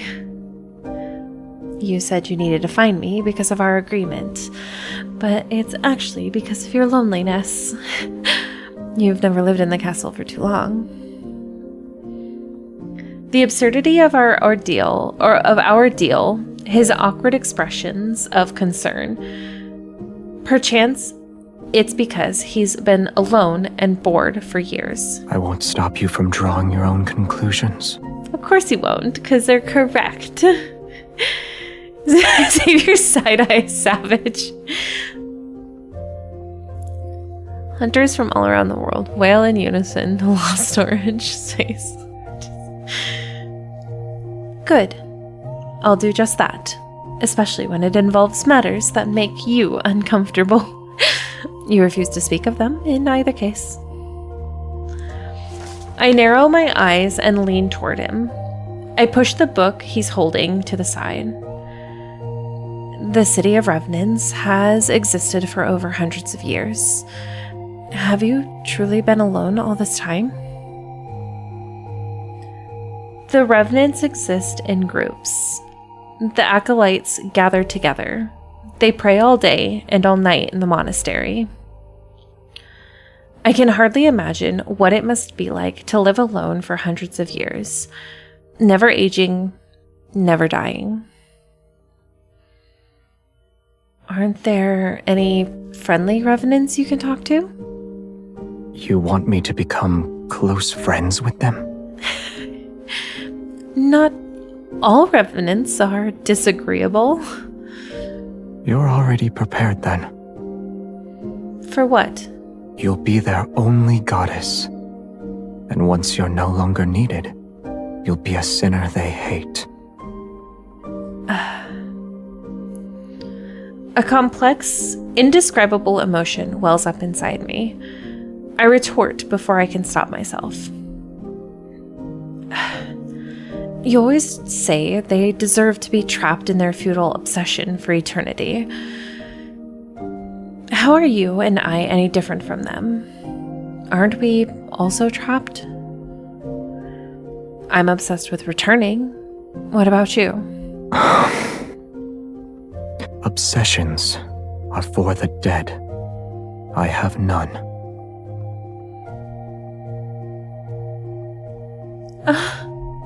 That's sad, of course. It's like that wall is so thick and so high that he has up right now. It's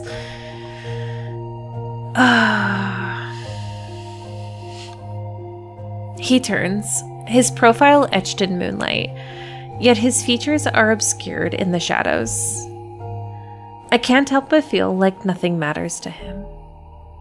Whether time passes or stops, whether the flowers he tends to bloom or not. He's just waiting. For what? I'm not sure. An inexplicable sense of frustration and loss bubbles inside me. Never mind. Don't leave just yet. I found these books for you. He furrows his brow slightly. Still, he turns and takes the books. Philosian Guide, Caring for Flowers, and How to Identify Edible Mushrooms.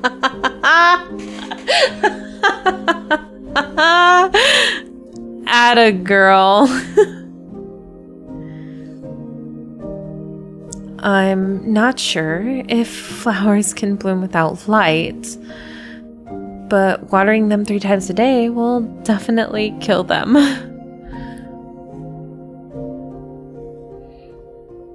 He's been alone for so long, it's really affected him. I just want to hug him. Loneliness sucks. It really does. I feel so bad for Xavier. It's... oh...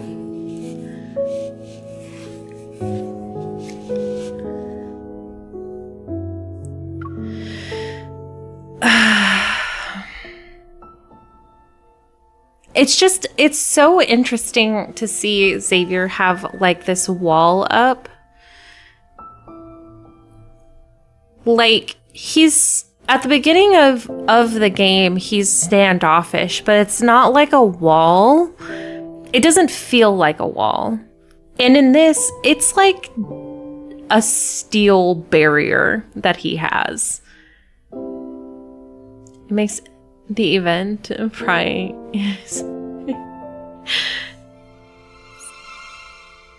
It does make the events more funny though.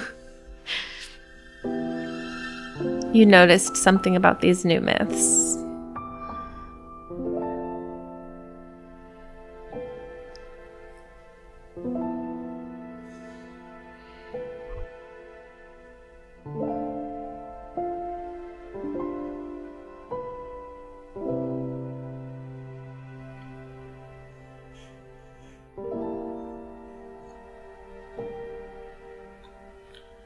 They seem to take place years after the standard limited myths.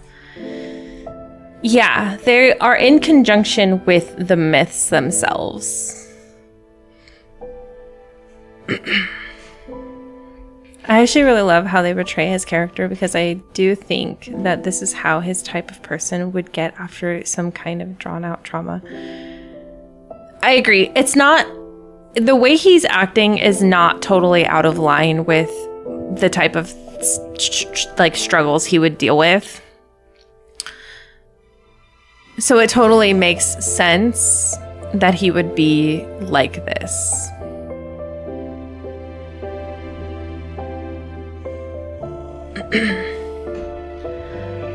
Following the book's instructions and using the withered plants as fertilizer, the unnamed blue flower finally shows sign of vitality.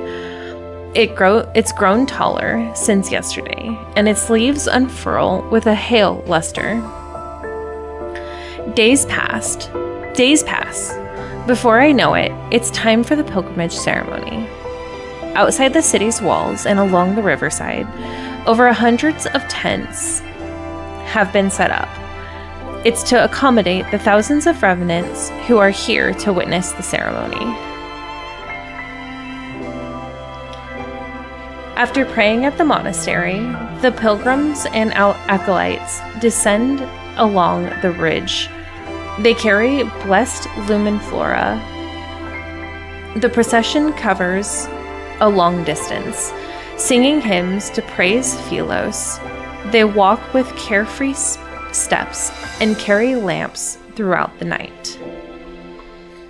The lights in their hands form another river. They flow through the dark forest and across the swamp.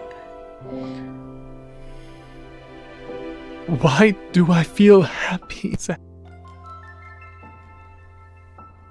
We have our faith. But faith is fragile. It's like a flower or an egg. One careless moment is all it takes to break it. What's an egg? I can't remember anymore. But it doesn't matter. We'll be returning to Philos. Moonlight flickers across the mountain ridge as a gentle breeze passes. Dazzling silver robes sway back and forth. The Chosen One is attending the ceremony. My lady, why did you bring the Mad King with you? Trying to reform him must be a tiring endeavor, no? I'm unaware of the new rumors that have circulated the city. I respond with a sheepish smile and lower my voice. Rest assured, he has renounced his old ways, thanks to my guidance and spiritual cleansing. The young revenant's expression becomes one of astonishment and admiration.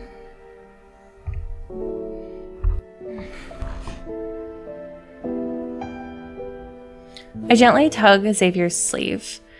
He glances at me and chooses not to expose my lie. That's wonderful. May Philos prosper under eternity's divine gaze. Why do the revenants always say weird things? Ready to depart, I put on Xavier's sleeve. Yet he opens his mouth. What if your eternity's foundation involves sacrificing others? Nonsense! Philos is the embodiment of eternity, and everyone possesses an immortal soul. Even if some are sacrificed, they're necessary and justified.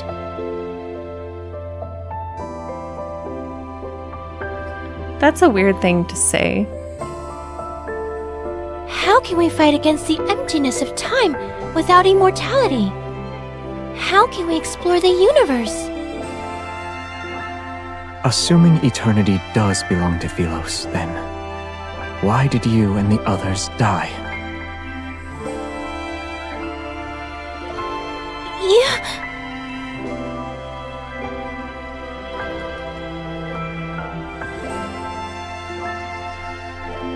Unable to refute his arguments and intimidated by his sword, the young revenant stomps her foot and storms off.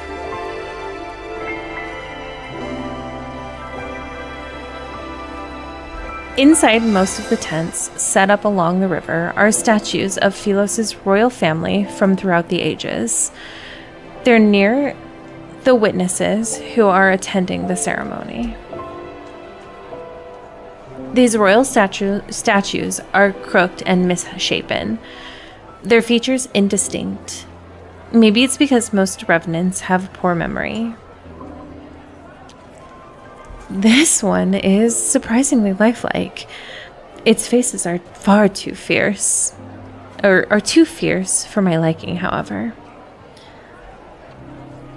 I approach it and examine the small wooden figurine placed in the back. For some reason, it has a wooden stake in its chest. The last king of Philos, the man responsible for Philos' downfall.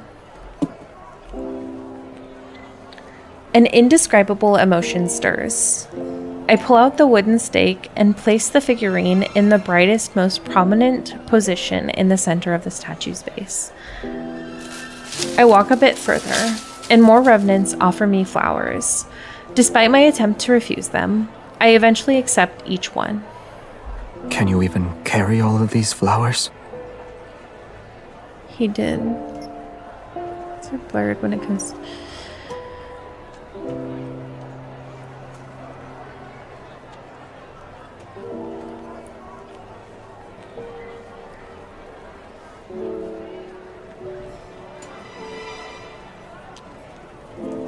He furrows his brow, but still takes the heavy bundles from me. More revenants gather by the riverside.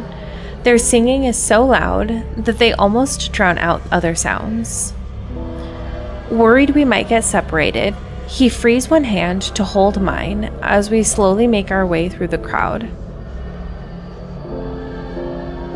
The thought of King Xavier holding my hand is so cute.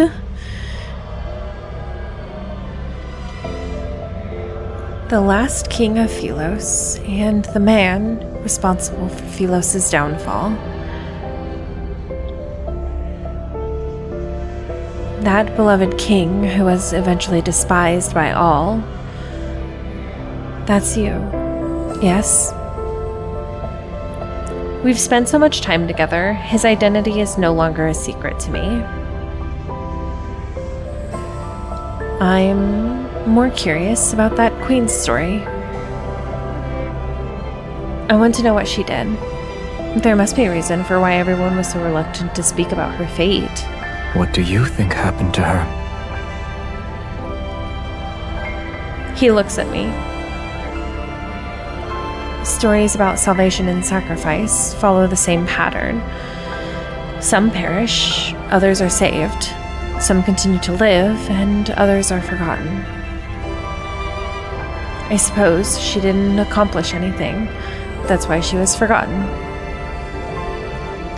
Pilgrims pass us as they happily sing hymns about their yearning for light. Xavier watches the group headed towards the riverside. He suddenly speaks to me. In the beginning, her statues decorated every strait. Some were dissatisfied with her conduct, but most adored her. They believed she would be the chosen one who'd lead Philos to its rebirth. She was the key Philos needed to obtain true eternity. And then? Are you asking what happened? She disappeared. No one knew where she went. For 100 years, the people thought she abandoned them. For the 100 years after that, the people slowly forgot about her. Another 100 years passed. Her portraits were burned, and her statues were destroyed. They became the stones that paved the royal capital's plaza. After the king ascended the throne, normalcy returned. Yet nothing could change this planet's fate.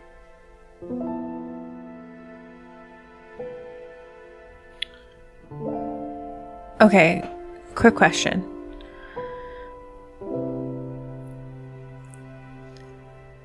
MC was needed to keep Philos alive. It was like blatantly obvious. It was blatantly said by Xavier that that's what her purpose was. And she'd been sacrificed several times before. He made her queen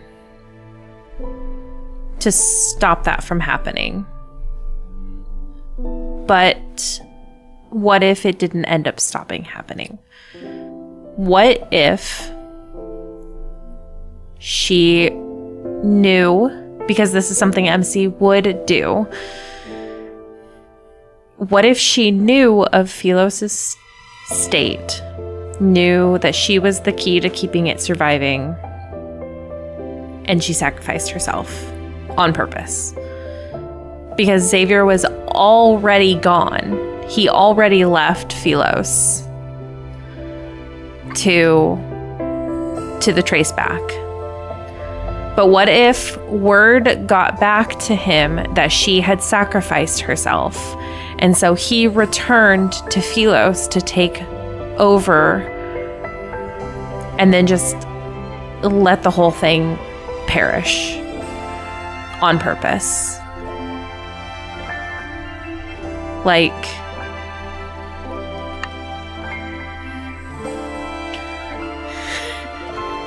I mean, because that seems like the solid theory of what would happen. So we are on actual Philos. Like, where we are now is the actual Philos. It is the destroyed Philos. And she's just coming back because that's what she does. And they still keep sacrificing her in order to try and restore Philos, but it's not happening. Or she fails, or they discover whatever and Xavier doesn't let it happen. Which is why I'm sad. Okay. That's my theory right now, is that MC figured out what happened or what was happening. She sacrificed herself because what did Xavier say when he was going to come back? Because she's the immortal alien. When he leaves, doesn't she ask him again? Because he's always told her when he'll be back. But when he leaves the last time and she says, "When will you be back?" Does he give her a time of when she'll be back? Like, I can't remember that part. If he told her, like, "I'll be back when," I know at one point he says, "I'll be back when you wish to see me." But that's when he left for like 200 years. Then he went and tried to keep things together, but he was looking for a specific protocol to stop that. So I don't know if he would ideally stay in the palace as a tyrant king. Well, he would if he felt like he didn't have anything else left.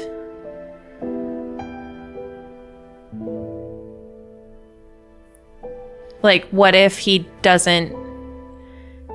didn't feel like there was any salvation at that point? He'd seen her die probably a dozen times at that point.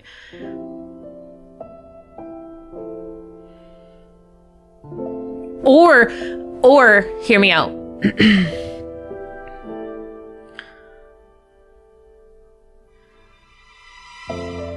Oh, that's predated. It's shooting stars. Okay.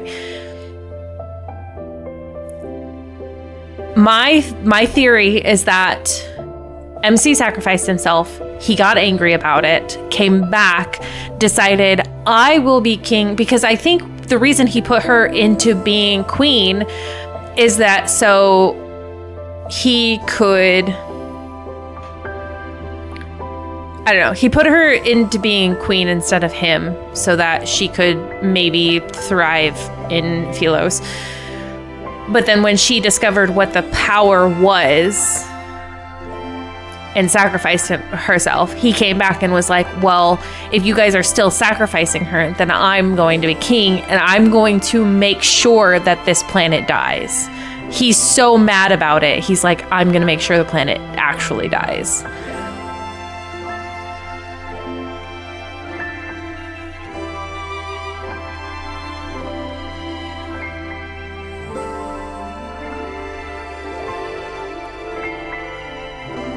Her being queen would make her immune to the sacrifice.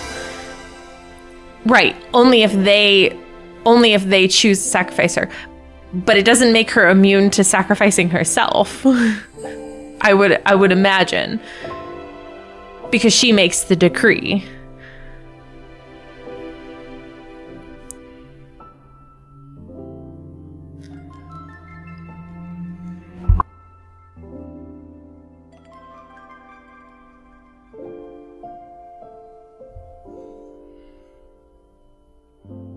Okay, I'm gonna keep reading, but my final theory is that this is actual Philos, and Xavier actually took over after MC sacrificed herself, and that's why he's so mad at her, or he's mad in general. I don't think he's mad at her, but I think he's so mad about it because he thought he was saving her, and he ended up not saving her.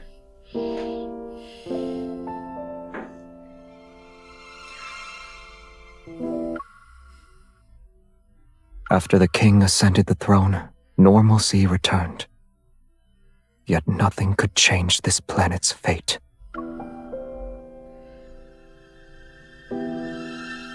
His tone is aloof, yet tinged with scorn. Her sacrifice was nothing more than an insignificant grain in the sands of time. Yeah, he's just mad at the whole situation. You're suggesting I shouldn't let my compassion push me into becoming the chosen one. I don't want to be that kind of person, though. I don't plan on saving anyone either.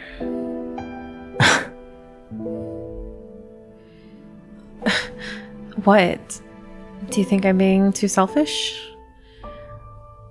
They're already dead. Even if someone could change everything, that person wouldn't be me. You were destined to fail as the chosen one the moment you gave them a modicum of pity. Why do I feel as if you don't have any faith in me? As we talk, several small revenants who recognize me hurriedly approach. Holding the lumen flora they picked out, they ask me to help them weave flower crowns.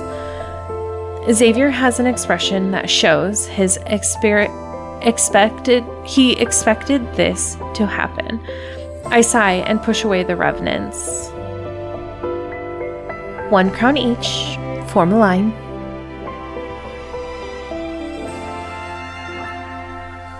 But where would that put the current timeline, Xavier? We know that myths are canon, right? I can't explain it here. That's why it's canon. Okay. We'll hold that canon thought until the end. When I look up again, Xavier is already walking away from the lights and chatter. The night wind rustles through the grass as his figure quickly vanishes into the darkness. He always arrives without a sound and leaves in the same manner. His thoughts are impossible to predict.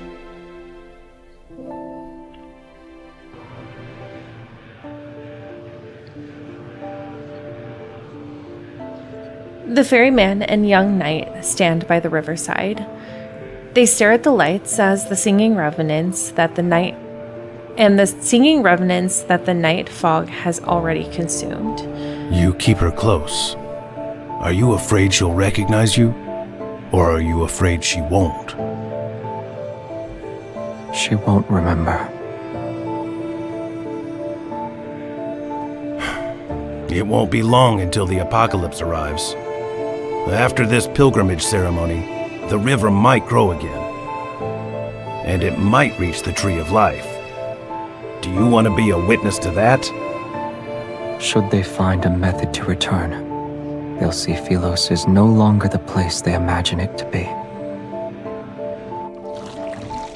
As the hymn reaches its climax, the boat carrying the pilgrims reach the center of the river.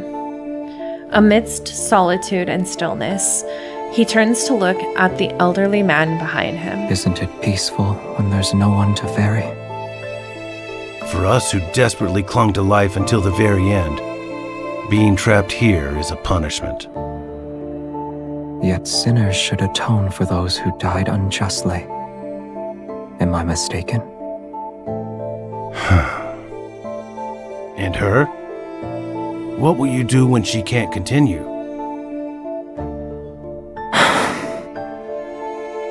At long last, there is something beyond your expectations. When the time comes, I'll have already made my preparations. Seeing that he doesn't want to discuss it any further, the ferryman sighs and says nothing. Don't you owe me 6 fares now, boy? Your memory is getting worse. It's 7. Centuries have passed. Yet I've never seen anyone pay your fare except for her. Where to? I won't ask for a coin this time. His boots tread across the moss-dampened with night dew. He heads towards a bustling area with lights and voices. Nowhere. I'm waiting for someone.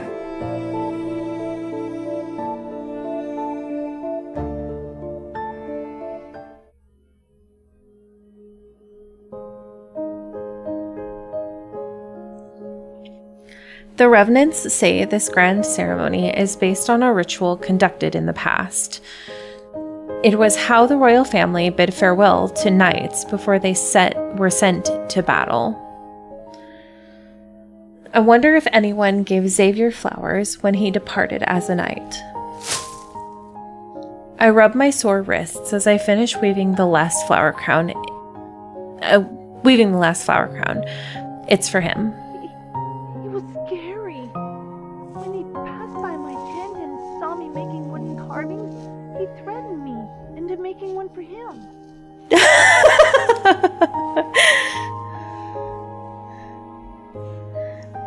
My ears perk up when he's mentioned. I walk towards the tent surrounded by revenants. What did he ask you to carve? A small wooden figurine of the Chosen One. It's you, my lady.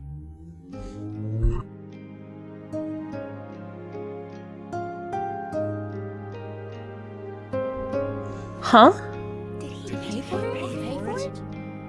He only gave me a gemstone from one of his buttons.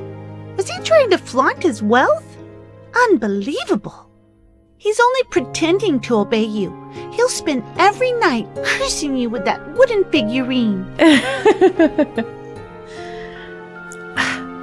That's an exaggeration, don't you think? Strange, yet restless emotion stirs in my heart. I look around, but I can't see him anywhere. Songs drift from the rustling forest in the distance. As the moon rises to its apex, the pilgrimage ceremony reaches its climax. The chosen pilgrims drift downstream in small boats. They sail amidst the revenants' cheers and songs. The revenants remove the floral wreaths from their wrists and toss them skyward. There is a shower of light that rains down. Did he leave me behind and return already? For some reason, this scene feels strangely familiar. It's as if there was an even more magnificent ceremony in my memory. What's happening to me? Oh no. Pain suddenly pulsates through my heart. The violent tremors pound against my eardrums as an unbearable force spreads from my chest to my entire body. Everything before my eyes blurs like paint on soaked paper. Your Highness? Your Highness! Tomorrow is your coronation ceremony. Starting tomorrow, you'll be the Queen of Philos.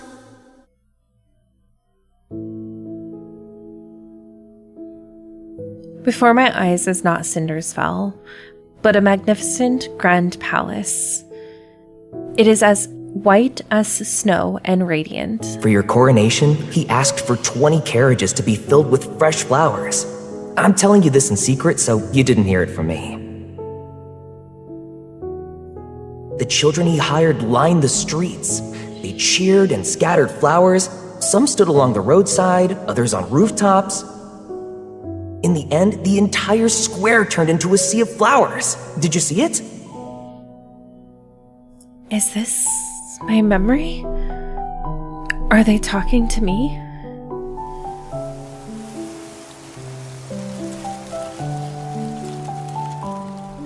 Wild wind sweeps through the area and tosses aside the already weightless bodies of the revenants. They tightly hold their hoods as they gather around me. It's the chosen one! My lady! Excited, expectant gazes approach me. I try to step back, but these individuals move closer. What did you just call me? The chosen one! You shall save us, my lady! Voices assault me from all directions as countless hands grab onto my dress. Their expressions revealed an urgent zealotry. Do you remember what Philos was like? You met the pilgrims in Philos. Did they find happiness? I heard that... What are they talking about? Help me! Oh, great Xavier! Help me! What's Philos? Pilgrims? Who am I? Why can't I remember anything? My memories have been burned to a crisp. My mind is a blank slate, and I feel a strangeness unlike anything I've ever known. Philos is about to meet its end. We beseech you, your majesty. As the ruler of Philos, you must ensure this planet survives. The ether core within your heart can save Philos from destruction.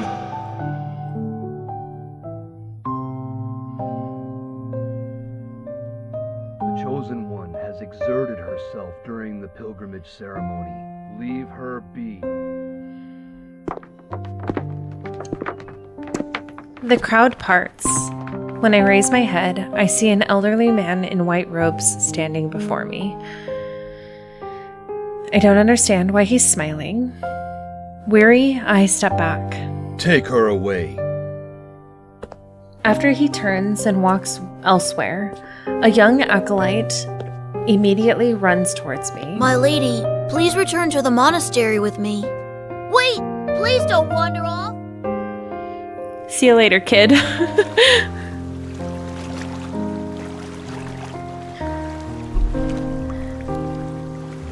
I kneel on the moonlit grass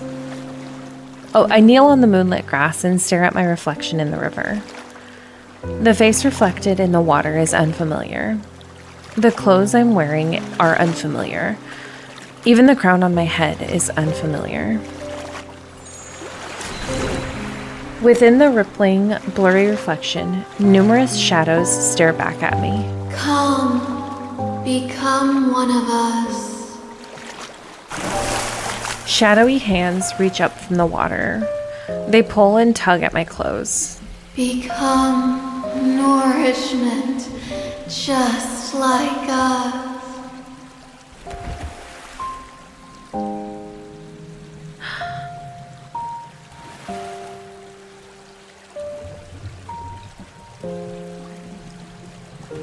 My thoughts, too, feel as though they're being pulled by countless decaying hands.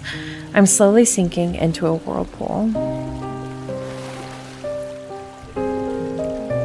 Why are you here by yourself?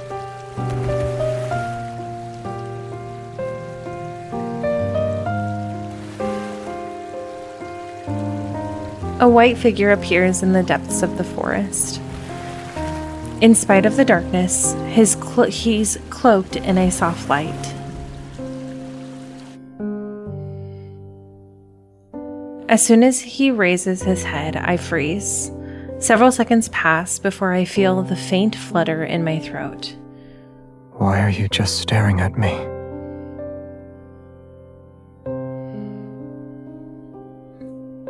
Xavier? My memories begin to stir once the first syllable of his name leaves my lips. They slowly flood my mind. This long-last familiarity seems to transcend time and space. It compels me to run to him and hold him close. but an icy hand from the riverbed tightens its grip. I'm dragged into the bottomless darkness.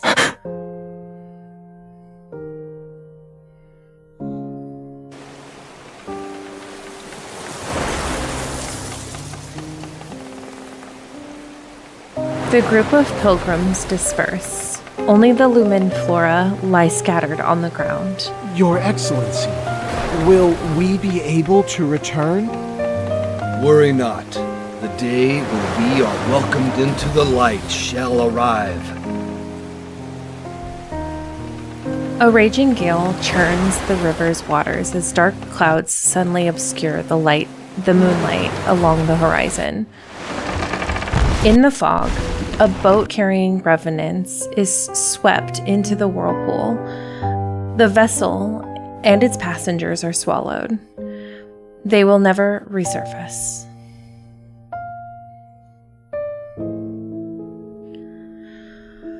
Oh my gosh. She's gonna remember. Like, I feel like that's just how it has to be. But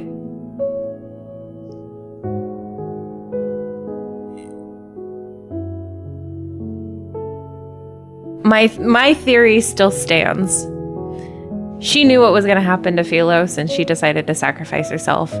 And Xavier's pissed because what he tried to do to stop it didn't work. Because he didn't take into consideration that MC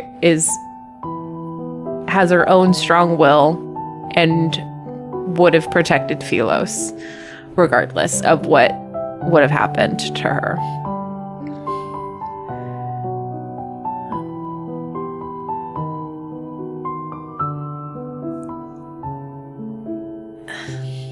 I saw Jeremiah's face and I started crying.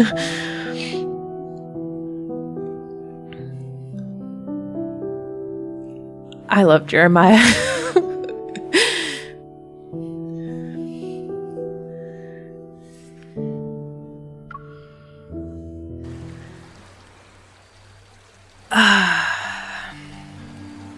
Oh. They hardly ever use this music in myths. Our poor star. It just gets downhill from here, I think. No!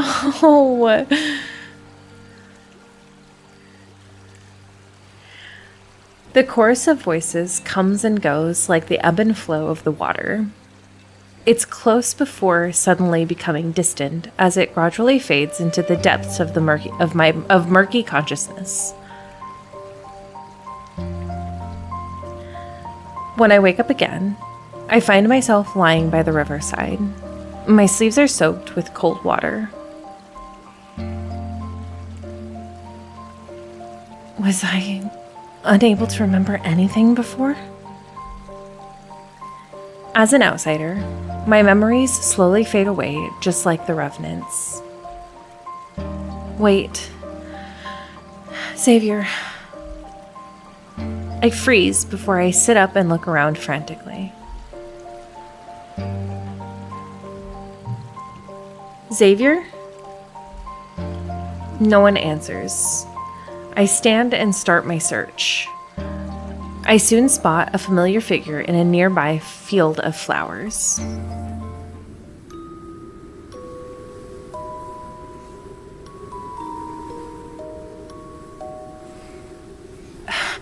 Xavier. I steady my breathing and stand in front of him. It seems as though he hasn't noticed me.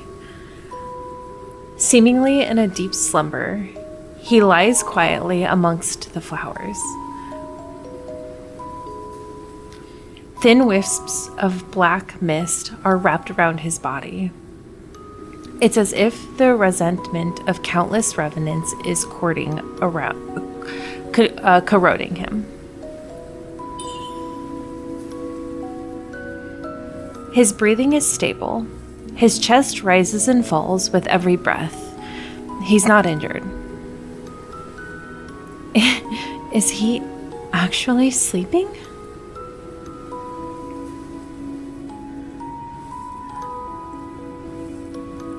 A weight is lifted from my chest. I crouched down beside him and poked the back of his hand. No response. He's always been a light sleeper.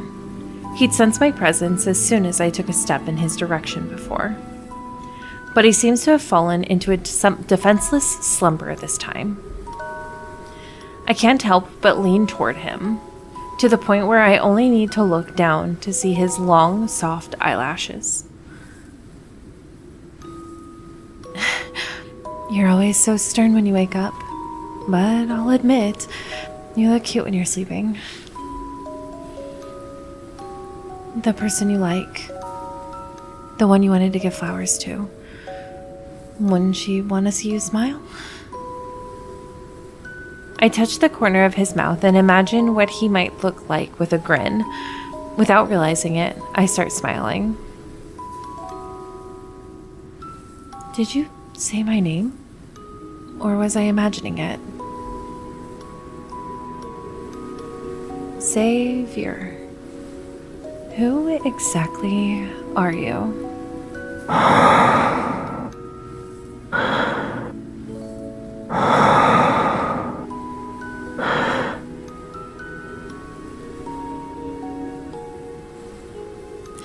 Bye, Dolly. Thanks for coming in. Thanks for chatting. Have a good night. Sleep well.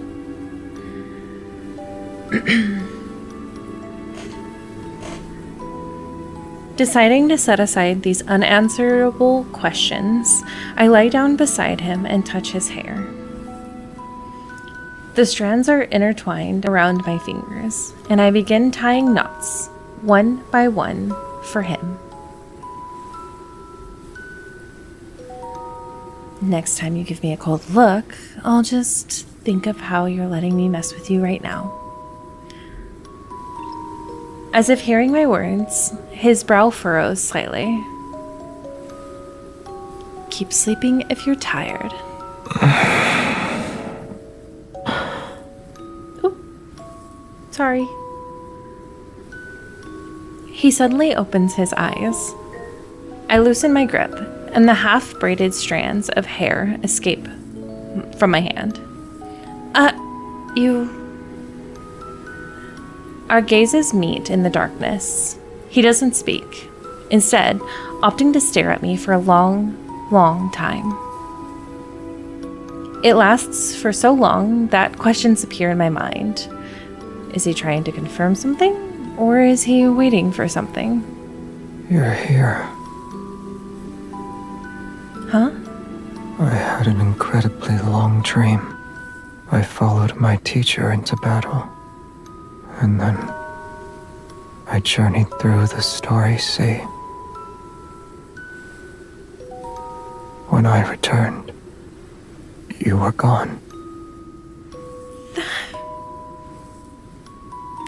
That face.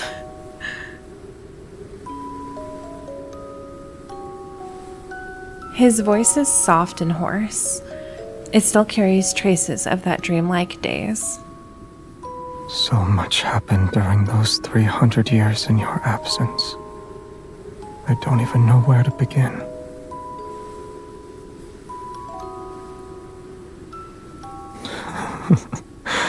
I doubt you want to hear those boring details. Do you remember our little planet? I told you about it before.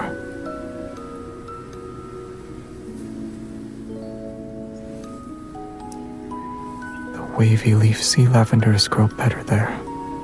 I brought back some seeds and hoped I could grow them for you.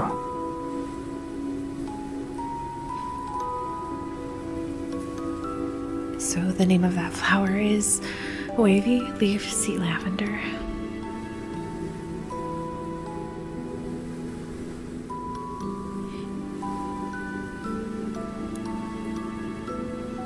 My hand trembles, and I feel a sharp pain. The brooch on his chest has pricked my fingertip. Back then, it was just like this. I thought my intentions were clear. Why didn't you understand them?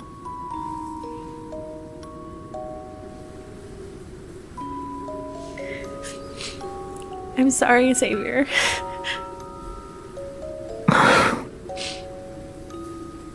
Maybe I'm the one who's foolish. I should have been more direct from the beginning.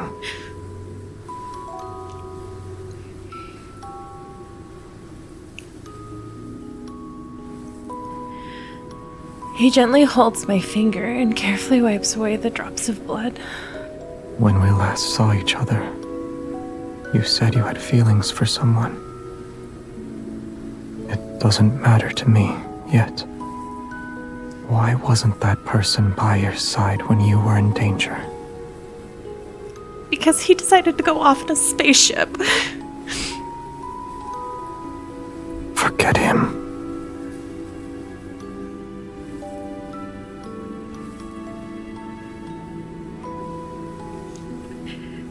His persistent gaze stays on me for a long time. I can only nod in response.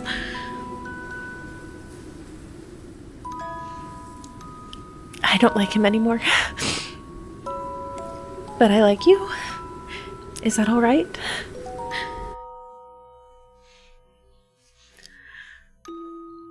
All those words hang in the air. Everything suddenly falls silent. Even the wind stops blowing. The night is still, and the flower field is silent. Only the distant waters of the river laps against the shore. Neither of us moves, and I'm trying to think of words that could break the tension. Then he shifts closer to me.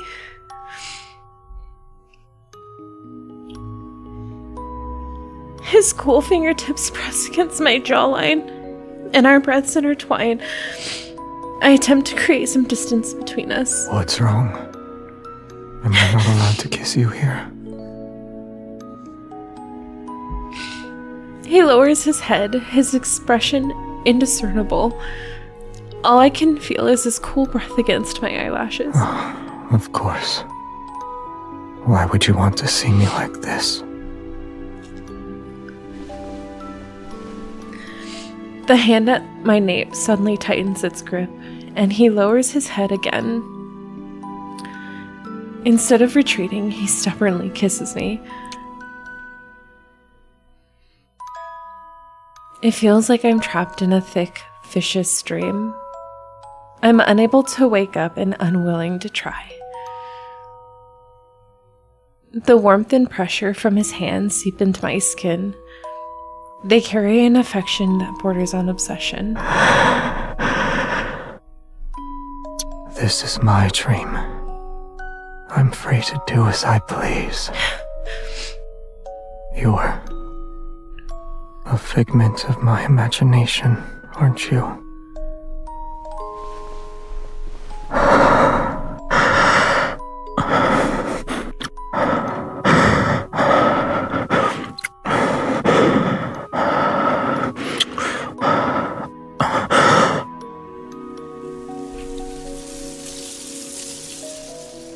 As our lips touch, I catch a glimpse of the lumen flora gently swaying.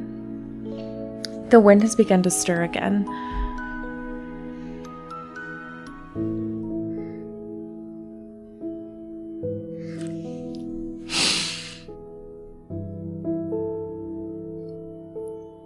Hello, everybody, and welcome to Love and Deep Depression.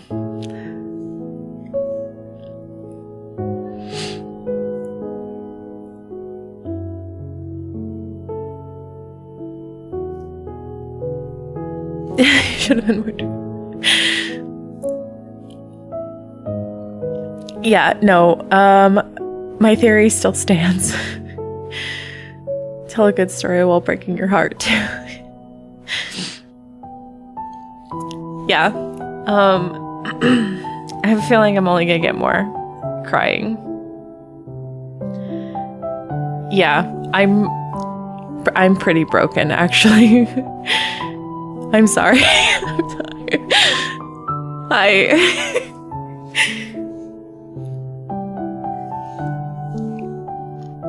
Buckle up, Ari. It's only gonna get worse.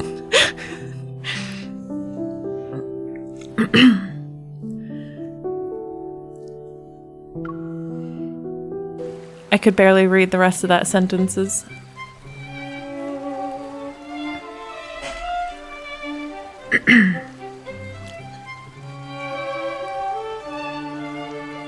The ceremony ended, and those pilgrims were never seen again. The elders in the monastery declared the ritual a success. It was an auspicious sign since the Chosen One appeared. Okay, sorry, but I'm gonna have to... No, that's okay. Thanks for joining, lady. Please do. So wait, remind me, did he get injured or weakened? When? Like the first time when he was stabbed in the shoulder?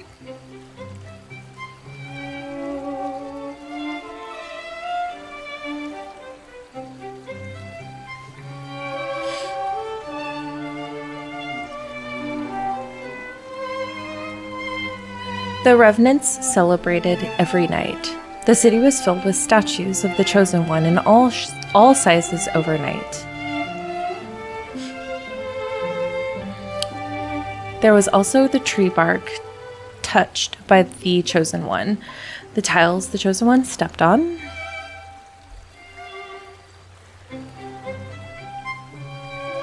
He was talking to us just now and sleep. He was in a dream, or he was half asleep, half awake. He thought he was dreaming.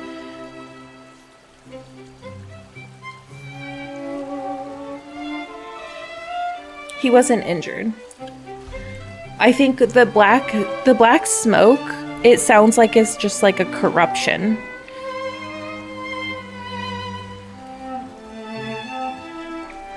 Even the stones that the Chosen One supposedly hit her head on after tripping over a branch during her arrival, they were all treated as sacred gifts. The revenants competed with one another to preserve these treasures. Your baubles are nothing. My hand was touched by the Chosen One herself. Oh my god. Upon hearing this, revenants surround him and let out gasps of envious admiration. You have been blessed. Excellent. We'll chop off your hand and mount it on the city wall so every passerby can shake it. That's a little, okay. Yeah, it was like taking a nap. He was like taking a nap in the fields. You want to cut off the hand that the Chosen One touched? Don't be afraid. We're incapable of feeling pain. Or is your heart not sincere enough? I shall accept any sacrifice if it means I can be a pilgrim.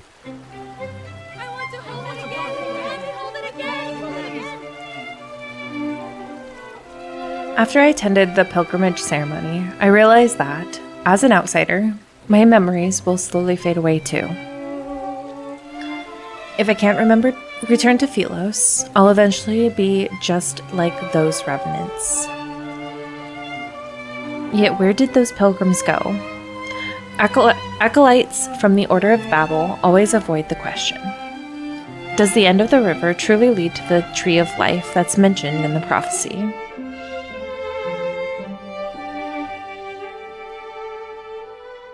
Your solution is to follow in their footsteps. You'll see where the supposed sacred path of pilgrimage takes you. They say the river doesn't end. If that's the case, then what happened to those pilgrims? They didn't die, but they didn't live either. No one has seen them since. The river silently flows as our ferry glides across the mirror-like black water. A thin mist surrounds us.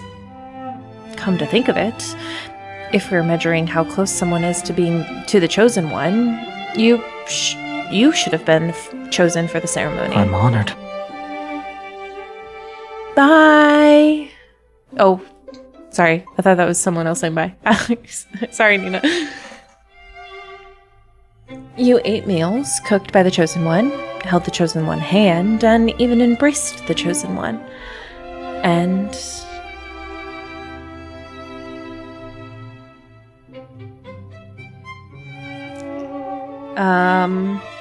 These eyes? Sure. These eyes were blessed by the Chosen One's presence. Should I pluck out my eyelashes for you to count too? No.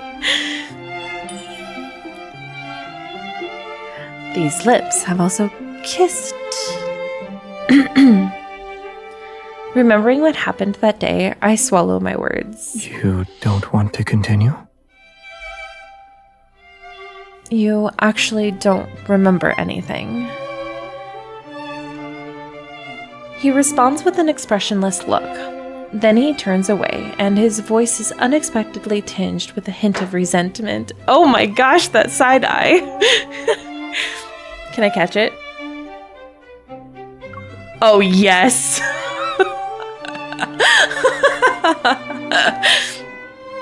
You're the one who doesn't remember anything. Oh no, Xavier.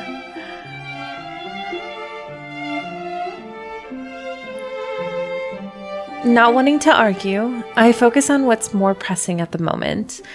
I need to figure out what happened to those revenants. If anything that crosses the water to of the cinders sinks, perhaps the path they sought is there. How did you get this boat? Or rather, how did you convince someone who doesn't accept credit to lend you this boat? It's a long story.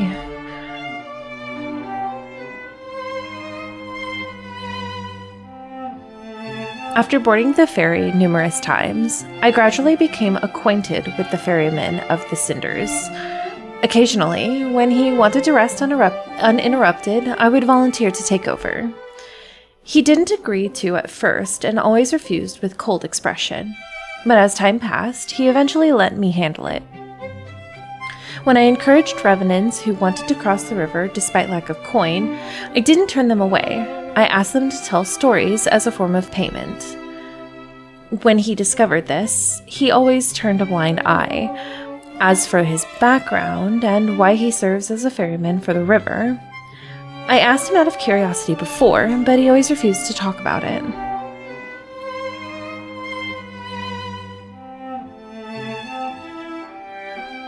You know each other? You can say we're old acquaintances. Is the ferryman his teacher?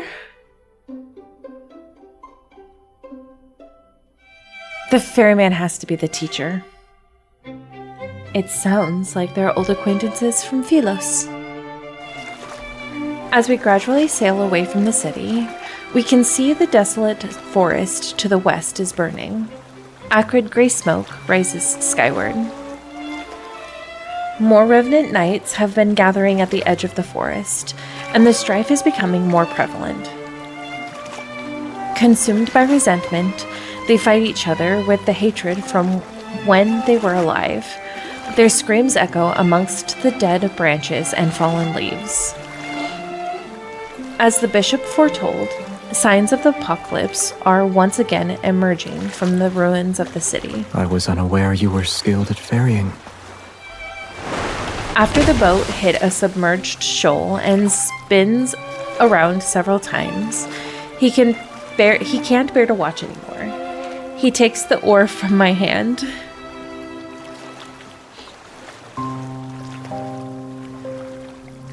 I lose track of time. Black clouds gradually cover the full moon, and the scenery around us grows increasingly dark and desolate. Something's not right. The boat creaks, and the river's current becomes turbulent. Startled, ravens fly in all directions. A chill creeps up from the water's surface and latches onto my skin. After passing through a dense fog, the river widens. It's as if we've arrived at the boundless sea. Where are we?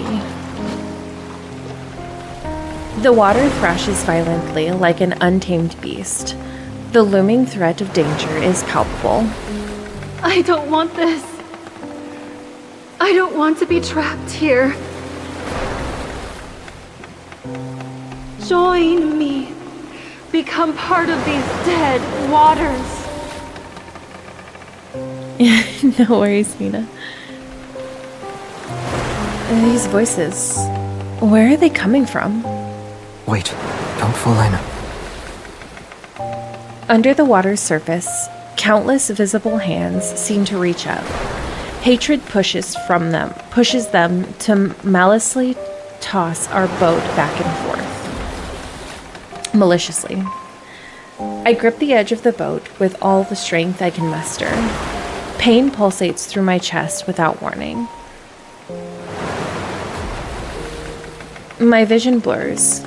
It's as though invisible hands are squeezing my heart. The inky black waters transforms into countless gold veins. I could almost believe streams of energy were flowing downward. I feel awful. It's like my strength is being drained away. Watch out. The increasingly violent currents strike our boat. The river's surface discards its serenity and transforms into a massive whirlpool. At that moment, I'm like a seed. I'm plunged into the darkness unknown to all.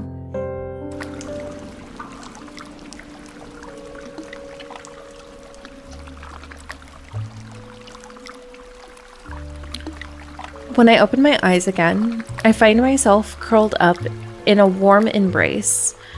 Our capsized wooden boat somehow glides smoothly along the riverbed. Yay! Mist reminiscent of a veil accompanies us. I can hear the rapids and foam washing over sharp reefs, but I can't see the dangerous shallows. On the other side of the river, Cinder's Fell's shores fade from view, and despite being underwater, I can feel the moist air. The current gradually calms. Our boat continues to move along the dark underwater passage for a time before finally hitting a shallow bank.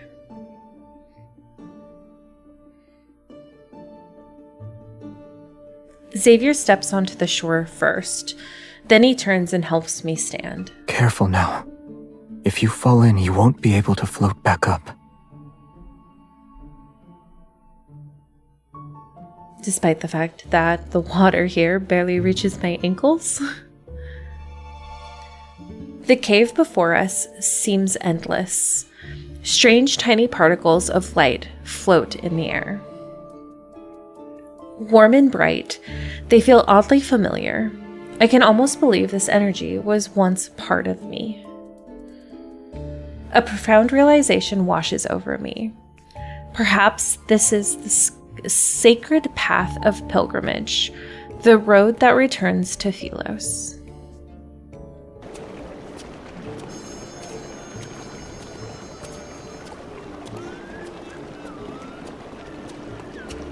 The archives at the Order of Babel monastery had records of certain Philosian legends. It spoke of a mysterious cave that was connected to the center of the planet. Could this be the cave that connects Philos to Cinder's Fall? You have quite the imagination. The sound of flowing water gradually fades behind us as we venture deeper.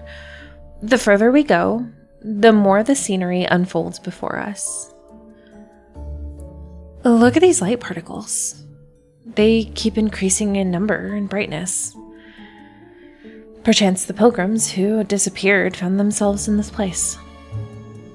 As the words leave my lips, an enormous monstrous skeleton appears. Bodies lie on the shore. They're still frozen in the position they were in from their final moments. These monsters. They're wanderers. These creatures once roamed Philos before it was destroyed.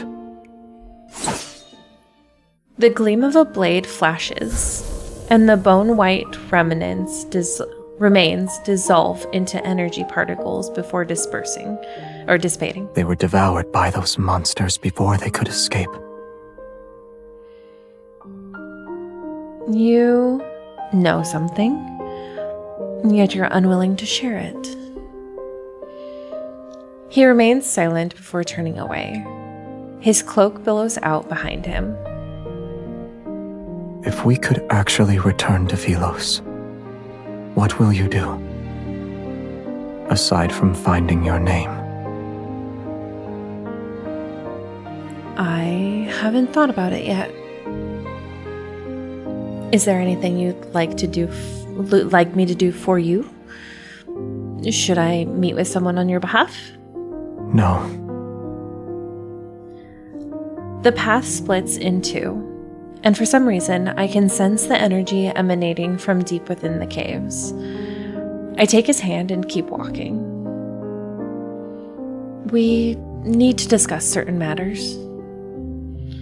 When I return to Philos and rebuild it, I promise to fairly evaluate your merits and shortcomings. I'll start with revising the historical text. The historians abandoned their duties and wrote pure fantasies. And then?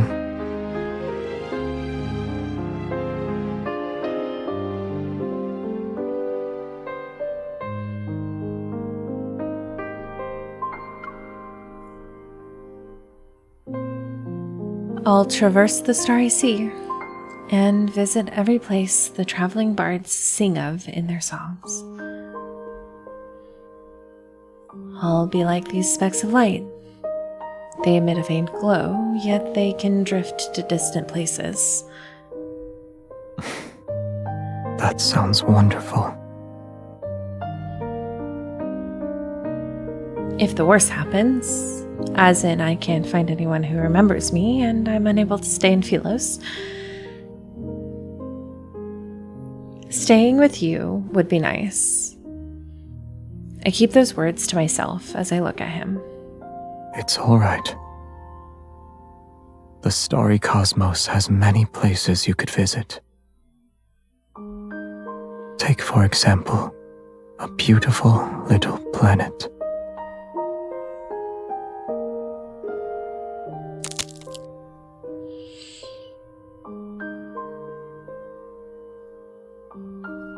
Please stop bringing up Blue.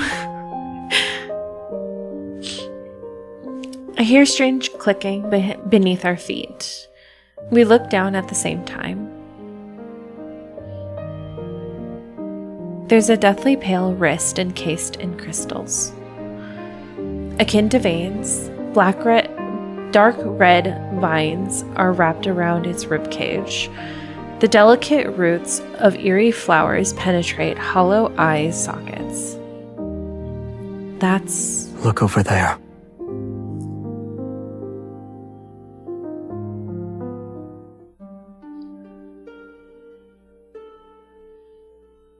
In the distance, a twisted tree looms.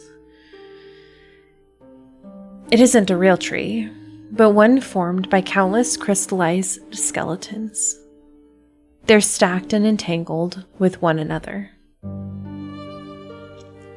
Their twisted forms are similar, for they step on those beneath them in a futile attempt to reach for something on high. Thin vines ensnare the crystallized remains. Together, they form a thick trunk-like structure that's deeply embedded in the planet. That's... 1,000 horrified thoughts flood my mind. This is the tree of life. It's a tree made of corpses. I've never seen these people before, yet I recognize their clothing and garments to belong to Philos. Each and every one of their expressions are filled with despair and terror. They're like souls in a depths of hell who are seeking salvation. Were these Philosians trapped here? Why? Philos is an artificial planet.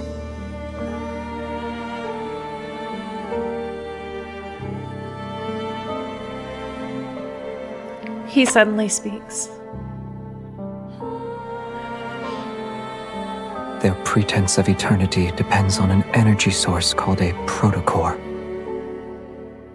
Protocore? Familiarity washes over me again, and for some reason, a sadness surfaces. The planet found itself on the verge of collapse after its energy was depleted. However, the most scholarly elder in the royal capital had a solution. The royal family discovered an uninhabited area with a chaotic protofield in Starfall Forest. It was located in the southern region of the planet. Deep within that forest is a cave. It leads directly to the heart of the planet. So long as humans were thrown into that cave, the planet's energy would never be depleted. Like the people who thought this system was justified, the planet possessed an insatiable greed. He looks at those crystals that can no longer be called human. They're the victims who were used as fuel.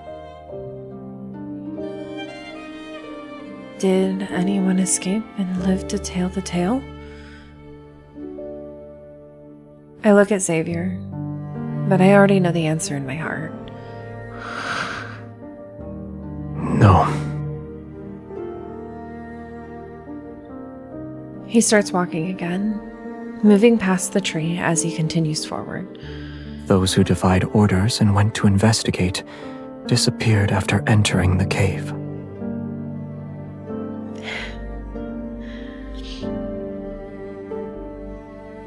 The number of sacrifices required inevitably increased.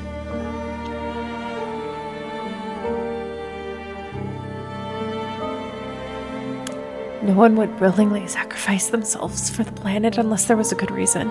Thus, the royal family came up with a plan to cover up their crimes. They no longer kept the sacrifices secret. They used honor to disguise it and called it a pilgrimage. To maintain a false eternity, they needed to weave lies one after another. Every member of the royal family had to bear the burden of perpetuating these lies. You were the one who ended it. He shakes his head.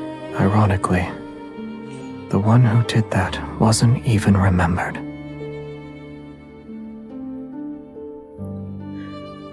Although our surroundings are quiet, I can almost hear everyone's desperate cries for help as they faced death. Now you know the truth. Do you still consider Philos your homeland? Chosen one, my lady!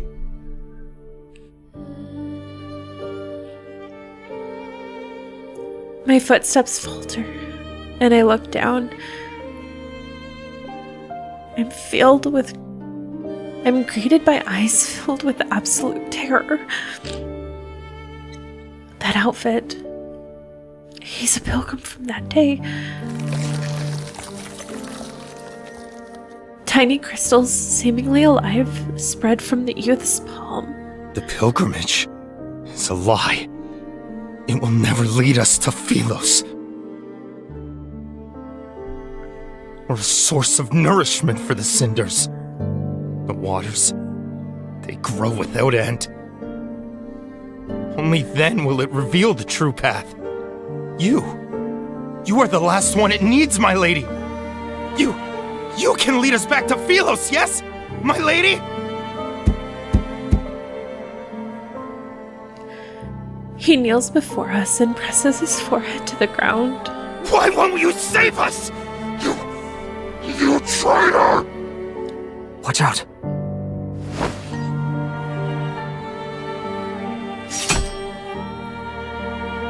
Xavier wraps his arm around my waist and pulls me back. His sword draws a black and gold arc. It rushes forth and slices the figure's waist. The pilgrim, who transformed into a wanderer, falls to his knees. He prostrates towards the tree as if he's worshipping it. The crisis had passed, and the lie behind the pilgrimage was exposed. Yet I know that we can never return to Philos.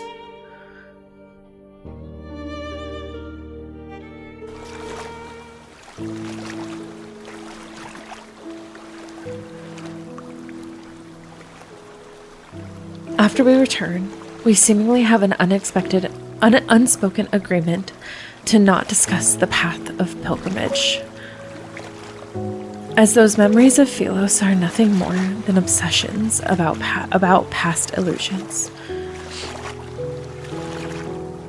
Was I one of those sacrifices? And if I was necessary, then no one remembered me. Yet after learning all this, I surprisingly find myself at ease. Have you thought about your plans for the future? Assuming you can't return to Philos. I'll stay here for now. Tomorrow's problem can wait until tomorrow. At least I'm free for the moment. The small boat sways gently on the river's surface. For some reason, tonight's moon seems especially bright. Here. He grabs my wrist and places a small object in my hand. Is this a gift? Yes. It's a special protocore. A trinket from Philos. You'll find a use.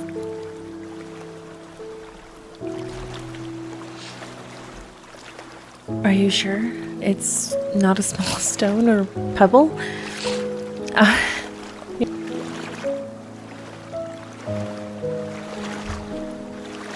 You can see it like that if you like. All right. This shiny pebble is mine now. Although I want his flowers more, this is the first gift he's given me. I've decided to accept the rock after mulling over it.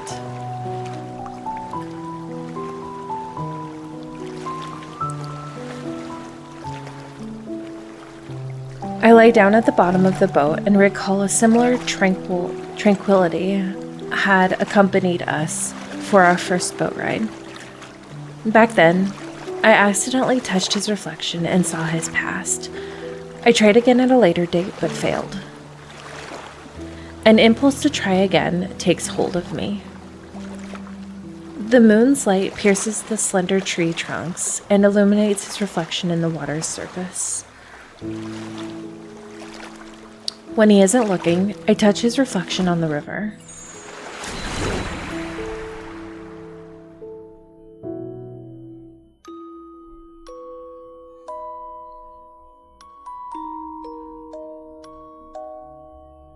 This time, I saw him standing with his back to me, surrounded by an endless sea of flowers. As darkness gradually covers the land and stars fill the sky, he places a cluster of light blue flowers before a tombstone. This is a beautiful place, and I've always wanted to bring you here, but I never had the chance. I couldn't find you, and I didn't know if you'd like the scenery here. I'm sorry.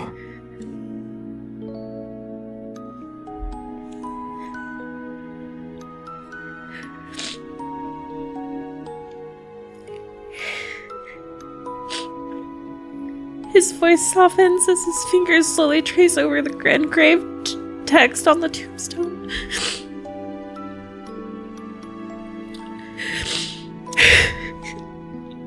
Mira, the first queen of Philos. Her name shines quietly like a star, everlasting, it shall never fade. The name I've long forgotten comes flooding back.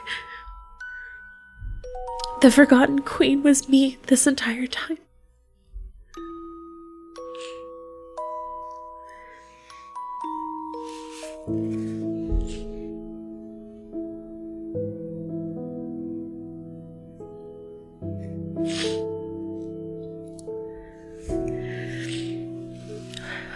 Why are there tears on my keyboard?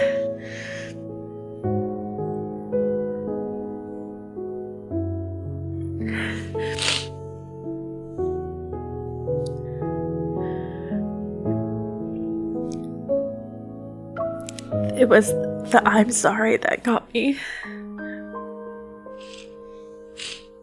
I'm gonna put this in the list of myths that I could probably never watch again.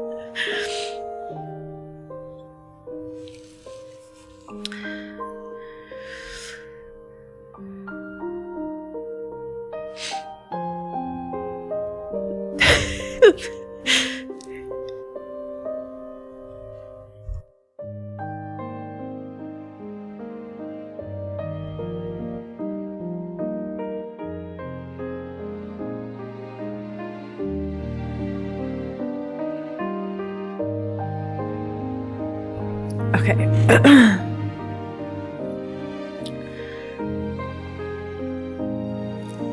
I've seemingly grasped a crucial thread as forgotten memories begin to resurface. Xavier is the king who succeeded me after I disappeared. The truth is right before my eyes. This place isn't so different from Philos. Or rather, places where humans exist are very similar to one another. But if I've been in the heart of the planet for years, then what did Xavier experience? Why is he even here?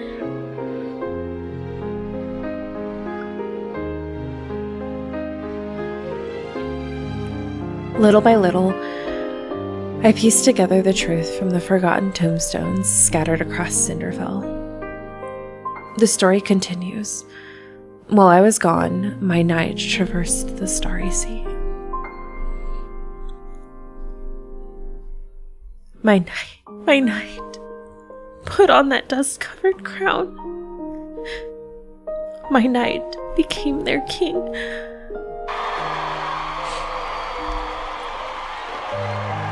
In the most magnificent coronation ceremony in the history of Philos,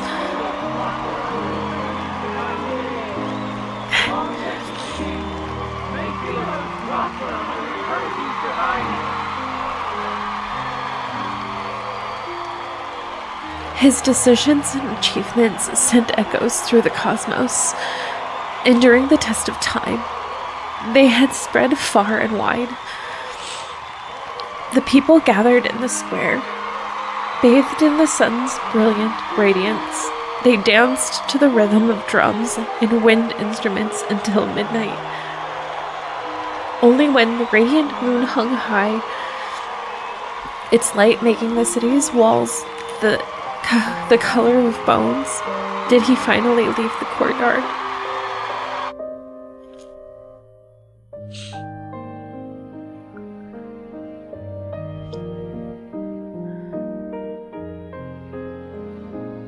Still wearing white coronation robes, the king removed his crown.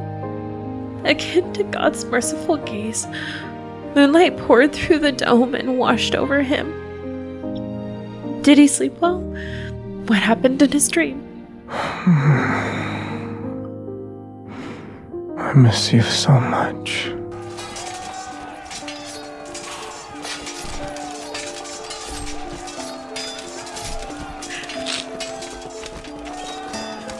After that, my knight picked up his sword. Monsters and rebels fell one after another to his blade. A new world order was established. Following centuries of wars and chaos, Philos was ushered in a dreamy golden age. They adored and praised him. The ballads spoke of his wisdom and brilliance.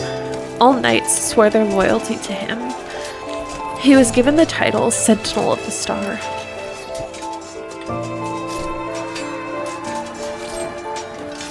Yet in the end, they stormed his castle and held his sword to his throat.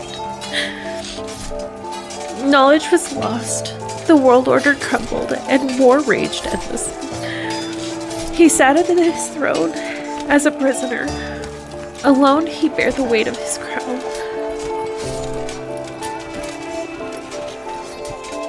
This was the downfall of Philos, and the story of his life.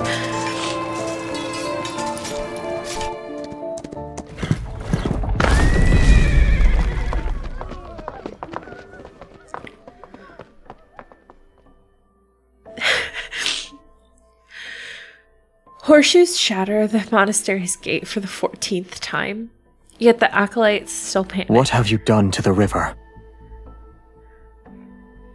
The bishop dismisses everyone and closes the door, his ashen face displacing anger. You've discovered all our secrets. Royal blood flows through our veins. You, of all people, should understand that the planet will perish once we lose the protocore. So the people of the Babel group are the royal family. The people of Philos will be unable to achieve eternity. Whether it's in the Philos of a bygone era or this city, the answer is still the same. The waters of the cinders and the planet's core can open the gateway to Philos, so long as they're nourished, of course. Whether it's these revenants or our queen, they're all. Hasn't your tongue done enough flapping? You want to kill me? The guilty must atone for their sins. The tip of a sword is pressed against the bishop's throat. He steps back and looks up to meet a cold, stern gaze. Have we truly sinned? You dare to claim the kings of Philos were free of sin? Those moronic subjects were asleep. They were obedient, and they wouldn't scream a thing.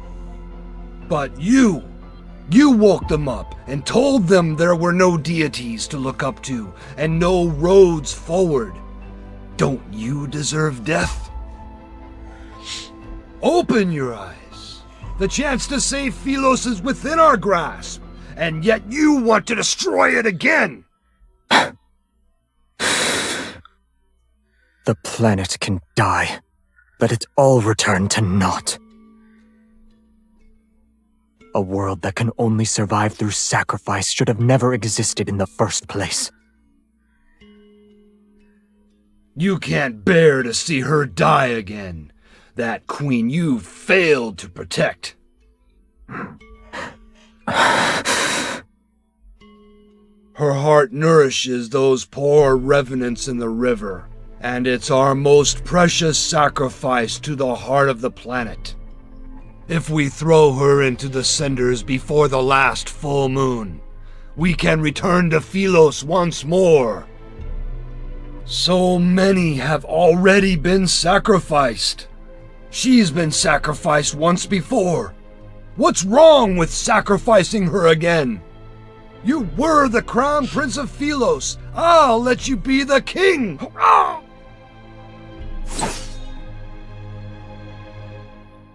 Your tired rhetoric never changes. This time, we'll find out if it's your call or mine. The planet needs nourishment if it is to survive.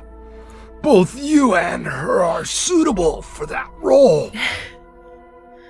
If you want her to live, you know the price you must pay.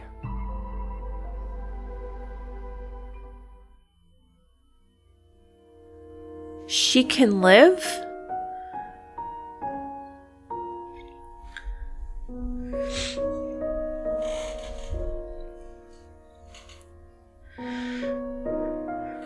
Moonlight bathes the forest in a silvery gray hue. Some windows in the distant city remain brightly lit. This is the first time he's stopped to listen to the Revenant's song ever since this false world came to existence. If there is a God out there, please hear my wish. May my death not be meaningless. Should our prayers be answered, we willingly surrender our freedom to a false faith.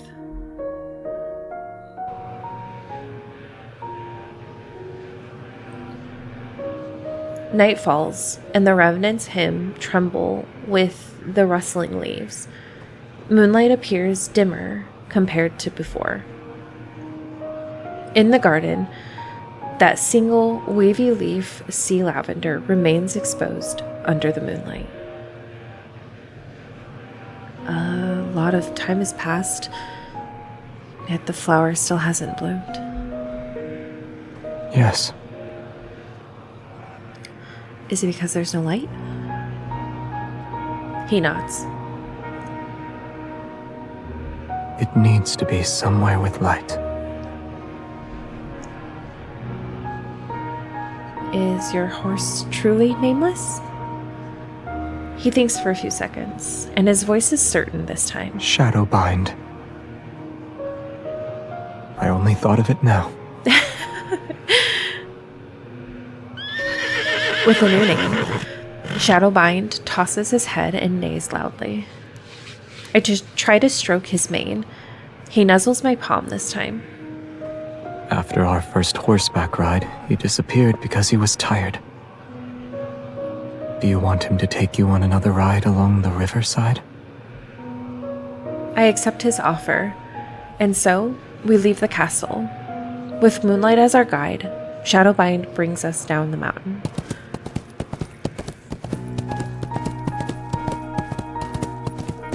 The castle and mountains disappear behind us. Wind races through our hair. Dry branches sweep past our ears. We ride past burial grounds and ancient abandoned cities. Fireflies sparkle between blades of grass, and the frost-white mountain path winds beneath us under the moon. Shackles, boundaries, cities, and fate itself is left behind in this rush of wind.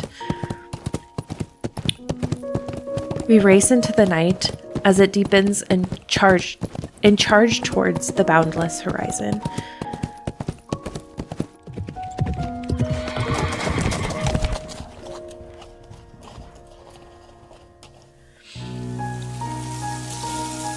We put Shadowbind's reins as the moon rises. We sit side by side in a field of flowers near the riverside. I tear blades of grass into pieces and drop them into the water one by one. Some sink, and others are blown away by the wind. When he notices, I've entangled the ends of his hair around flower stems. He doesn't get angry. He slowly untangles it instead. A moment later, he plucks a blade of grass and tickles my cheek with it, as if to punish me.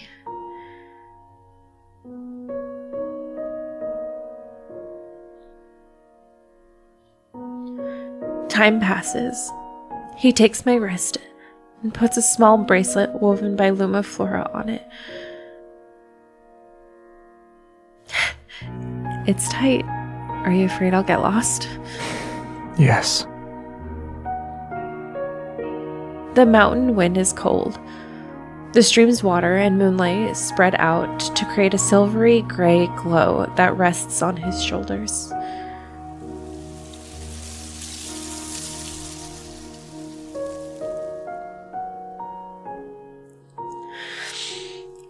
My eyes are half closed when I rest my head on his lap. It's so comfortable that I almost fall asleep. Who are you planning on giving that flower to? You. I froze for a second. I hadn't told him my memories were coming back. But a thought started to form. Maybe Xavier had known who I was all along. But I didn't know why he kept it from me, or what he'd really been through after I left. The past was like those rusted swords hidden in the flowers, left behind and forgotten. I remember the sword he once wielded was reminiscent of moonlight. It's just like him. Do you know how to use a certain kind of sword, Xavier? Why do you ask? I grab 2 rusty swords from the grass and toss one to him. It's nothing. I realized we haven't even sparred once.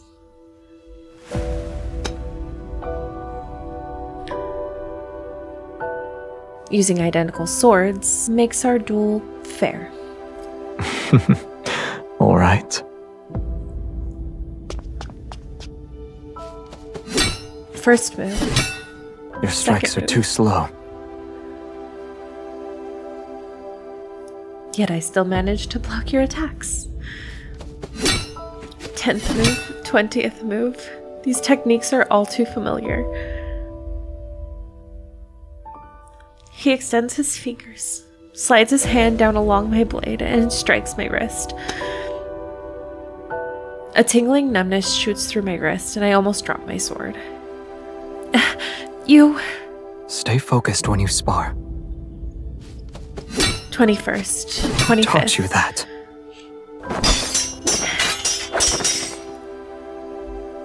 He's distracted. His sword spins through the air after being knocked away. I press the advantage and rush forward. I ram my shoulder into his. Grass scatter, and fireflies swirl in chaotic spirals of light as he stumbles. Unexpectedly, he falls onto a flower bed.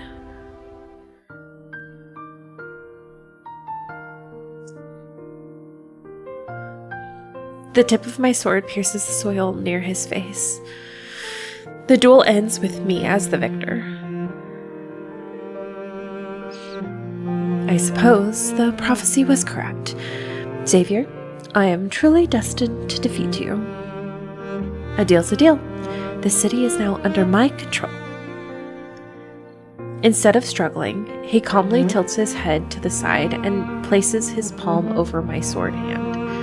I remember you saying you'd stand by my side. I waited for them. If that's the case, then our swords should be pointing in the same direction. I waited for them to say the 30th. Well. You still haven't told me who taught you that move. Dissatisfied with my evasive answer, he brings that up again. I don't know. If you've ever seen it before, then I can only guess it's unrelated to you. He raises his hand, and his fingertips almost touch the blade. He turns his wrist. Before I can react, he flips our positions. Holding my wrist, he pins me down. Xavier, our duel is already over. You didn't say we should stop, so it wasn't over yet. Instead of backing away, he leans in. His nose almost brushes against my face. I taught you that move.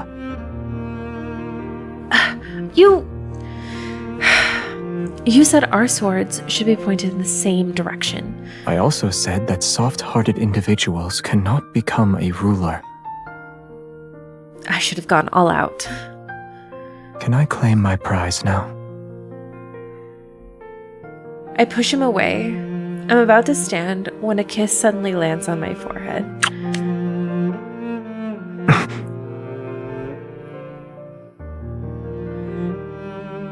You'll hit me if I do that? I'll do it more often then. I won't fight back.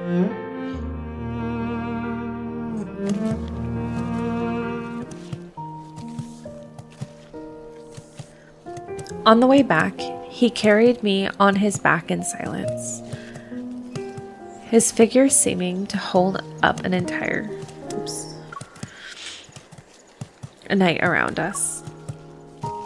He's willing to tell me stories about his past this time.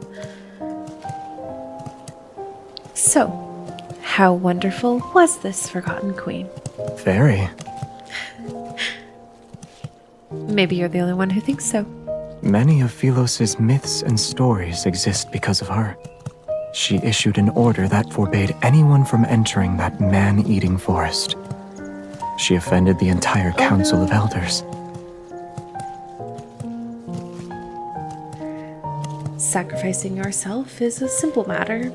Bearing condemnation while walking into darkness is not. Perhaps the Mad King, who's condemned by all, is the person who can save Philos. Remembering the rumors I'd heard from those little revenants, I gently tap him on the shoulder.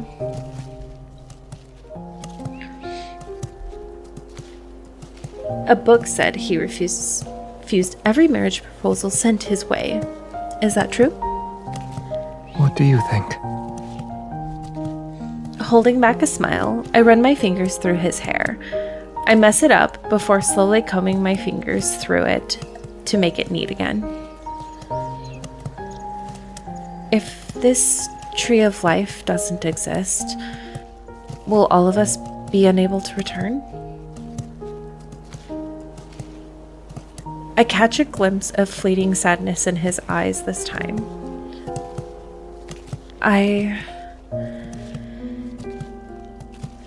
If everything must fade away, then I wish I could stay in this moment forever.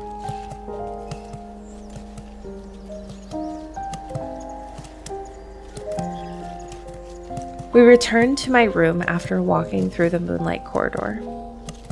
The firelight gradually dims, its last embers casting a gentle glow on his peaceful expression. He leans down and kisses my forehead once more. Don't overthink it. Rest. You'll feel better soon enough. And when you open your eyes, you might realize this was all just a dream. My eyelids feel as heavy as lead. I'm sleepy. Yet why isn't Xavier going to bed? Has he never felt exhaustion before? Good night. I'll see you tomorrow. Yes, we'll see each other tomorrow.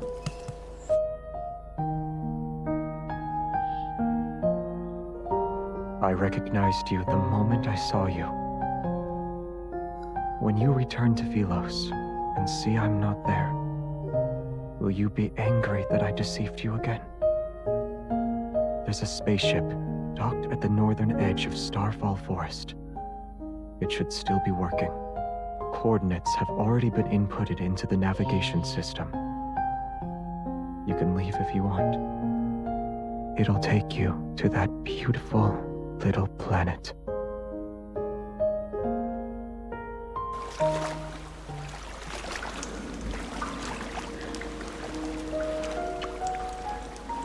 When I wake up again, I feel a boat swaying beneath me. I'm alone. An elderly ferryman sits at the stern. There's a dull ache in my heart, and my memories blur. I don't know who I am or where I came from. I look around. The river cave, rocky shores, everything is unfamiliar to me. Where am I? Who are you? I look at the ferryman. I feel like I know him, but I can't remember who he is. Once you cross the boundary between life and death, the rest of the journey is yours to walk alone. For some reason, I'm clutching an oddly shaped fragment. It emits a faint glow and responds to the energy flowing from my heart. The boat enters a narrow cave passage. The sound of water droplets echoes and strikes my ears. Before long, the boat gently runs aground. It rests at the shore before a hazy halo of light. Everything is immersed in this soft, gentle radiance.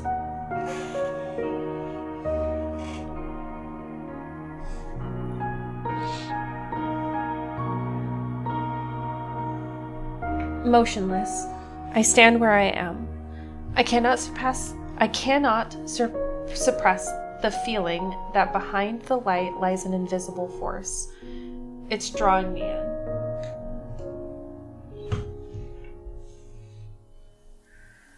The faint sound of the wind approaches from the distance, as if it's coming from the center of another world.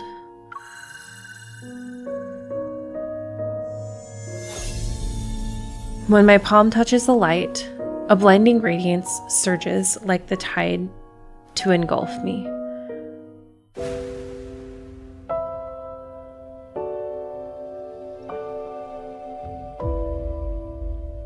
When I open my eyes again, I find myself in an unknown place.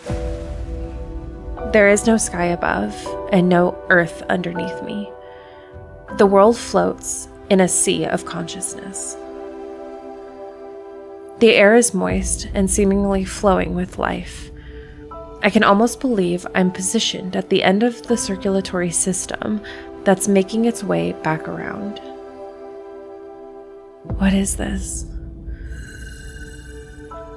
Countless fine veins of light extend from the main trunk, their rhythmic flow resembling the breathing of a large organism. It's a beautiful, enormous tree. Go a little further ahead, and you can return to where everything began. Who are you? Our fates are similar, and yet they are different. I sensed your presence when you entered the heart of the planet. The heart of the planet? I feel like I know that place very well. You must be feeling very confused right now. Wherever there is light, the shadow must follow, and together they'll coexist. Likewise, Cindersfell is the shadow of Philos. It is also a failed possibility that continues to expand. So, Cindersfell is headed towards its destruction too. Why am I here then? Just like how you saved Philos, you possess the power to save the city of Revenants. Old memories wash over me. I sat on the throne and waited for a long, long time, but my knight never returned to me. They told me the only way to save the planet is for me to walk into the heart of the planet. But if I willingly become nourishment for Philos, then why do I still feel pain? Was I not prepared to be sacrificed? Was I waiting for someone to find me? But this time I refused to repeat the same mistake.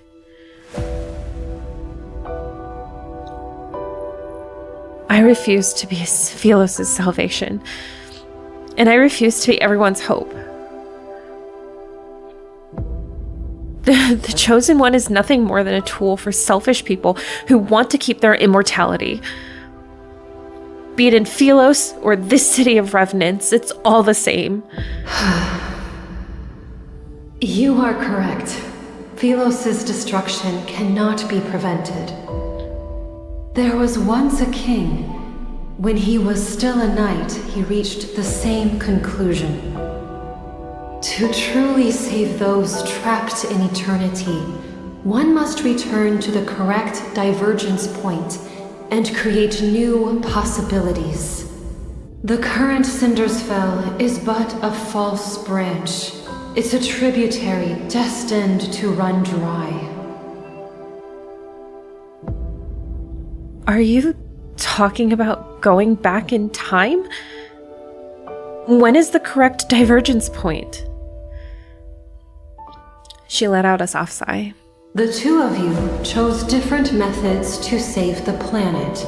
Neither was right nor wrong. But salvation should never be achieved through sacrifice. The path of backtracking is dangerous. Success is far from guaranteed. I remember him bidding me farewell in an empty palace. His lonely figure walks away from the royal court. From that moment, the two of us and the planet were created different tributaries of fate. The ether core within you shares the same origin as this planet. Its power is from the depths of the cosmos. The protocore will mend the fractures in this world and allow that eternal city to become a reality. Before its power is depleted, it can grant you one last choice. You can return to the divergence point he created, or remain in this false Philos. Everything is in your hands this time. However, I must warn you, if you choose to return to the past, this world will immediately collapse. Philos' fate might find a new hope, or it will march toward irreversible destruction once more. Even you shall become an unknown variable. Have you decided? It doesn't even give me a choice. Are you kidding me? No, I don't want to go back. I want to stay with Xavier. I want to go back.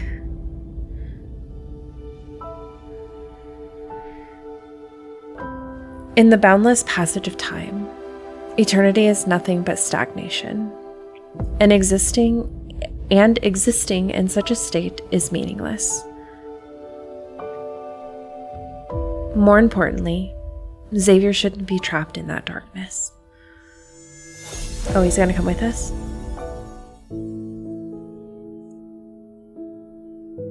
The light fades, and I feel my body become solid again as I return to the entrance of the cave.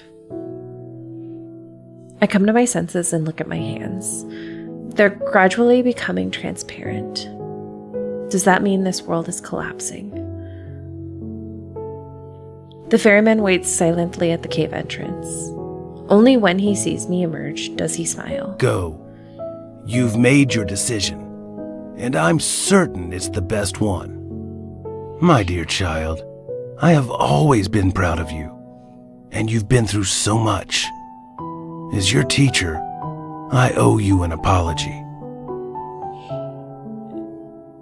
I stare at the old man's familiar face, yet I can't remember who he is. He says nothing else. He hugs me before giving me his oar. Wait. He doesn't stop, nor does he look back as he walks into the river. The waters lap the shores and wash away his last footprints.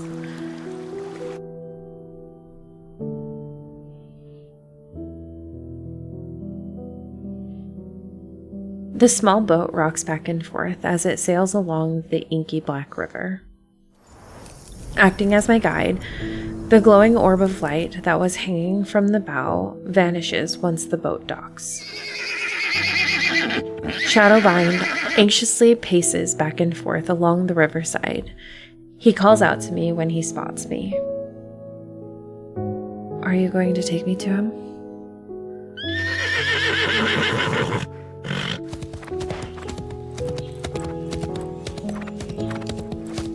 Shadowbind stomps his hooves before galloping off with me on his back.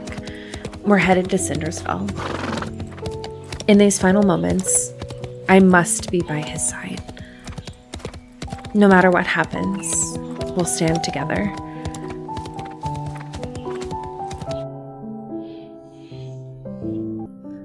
I'm ready to finish this ad.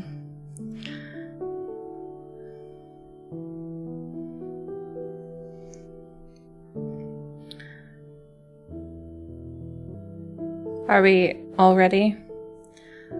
Yeah, ready. Okay. Here we go.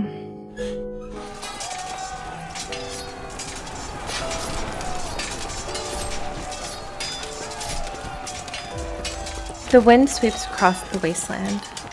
The sky is drenched in a blood-red light. In the distance, battle standards lie in the mud. Revenant knights stagger between mountains of corpses. No one knows when the horns of war sounded. On this night, soaked in unnatural bright moonlight, the revenants are reminded of the great battle that destroyed Philos.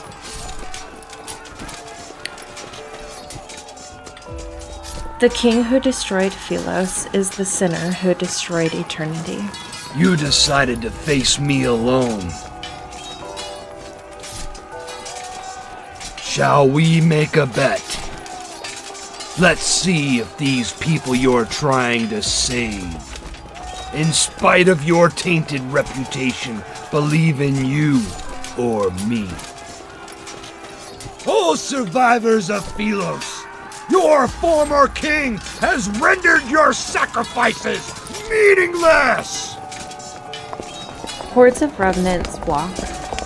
They drag their stumbling feet as they approach the city walls step by step. Broken arrows and spears lie scattered on the ground. Meanwhile, he's encircled by thousands of revenants. Countless spears are thrust towards him. Countless blades slash him. The revenants have been consumed by their hatred and despair for too long. They need a living sacrifice to pay the debt they owe to the dead. Yet Cinder's fell was never meant to exist.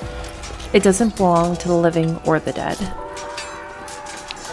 The light blade that once protected the kingdom has transformed into the dark blade that slays the dead. Before its collapse, he entrusted the protocol to me, along with Philos' last chance of survival. From that moment, I was the only person who could access the divergence point and return to Philos. Yet he would remain trapped within this madness in eternity's embrace until the apocalypse arrives.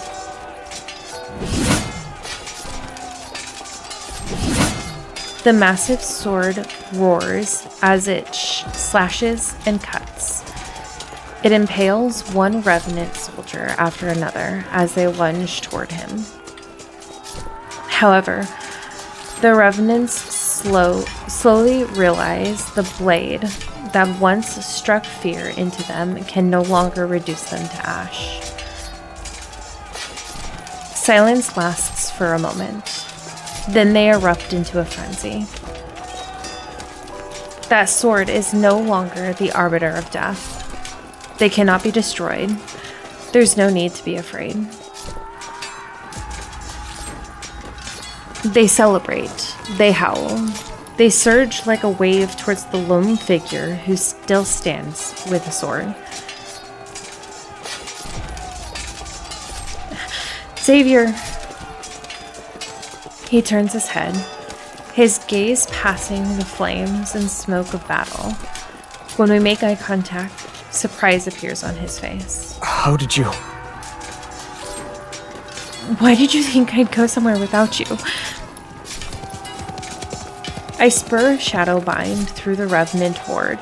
Without any hesitation, I charge toward him. As our paths intersect, I lean down and grasp his wrist. I pull him up behind me in one swift motion.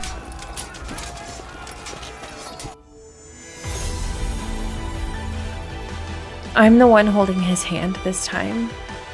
As our powers resonate, light swiftly coalesces and forms into a blade. Streams of light wind along the back of the blade. Power surges and boils between our palms. Before the revenants can lunge towards us, I grab his hand. Together, we raise the sword once more. The two swords of the stars were always meant to point in the same direction.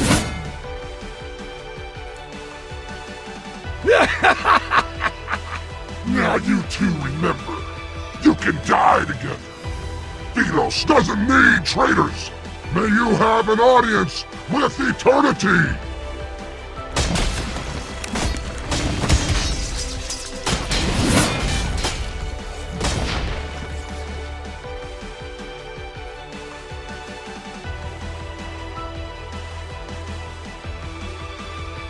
The greatsword delivers a mighty slash.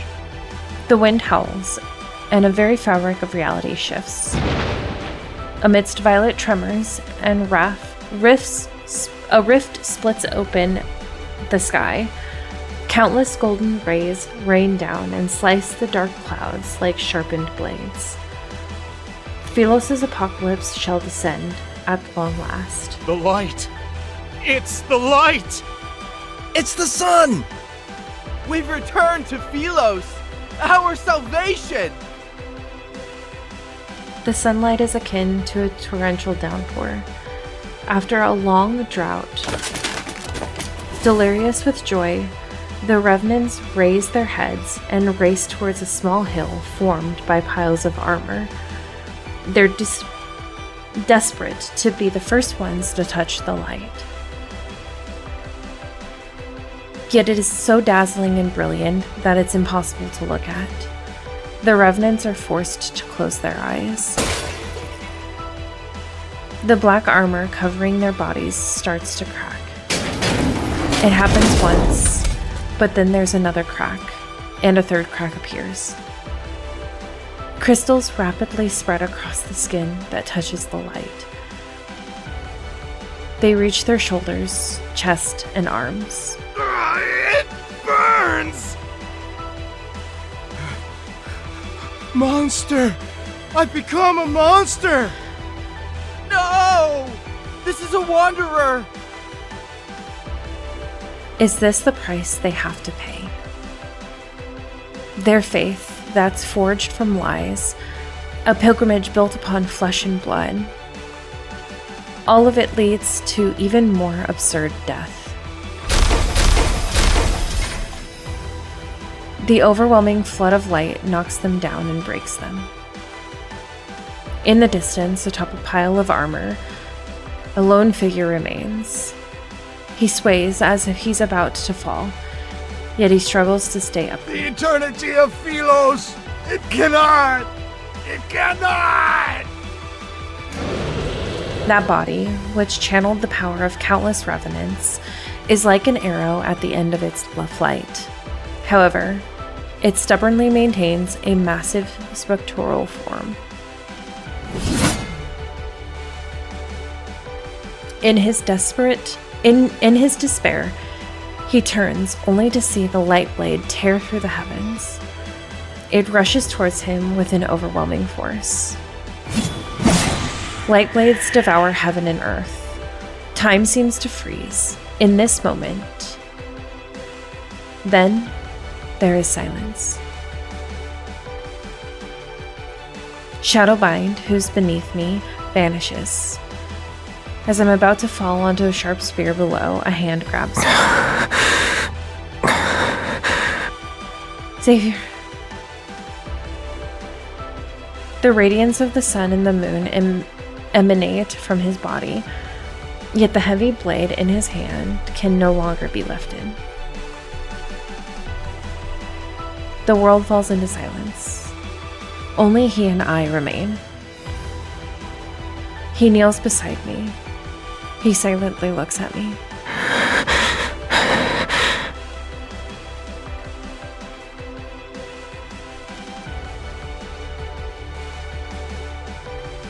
He opens his mouth as if he's trying to speak, but he can't utter a single word.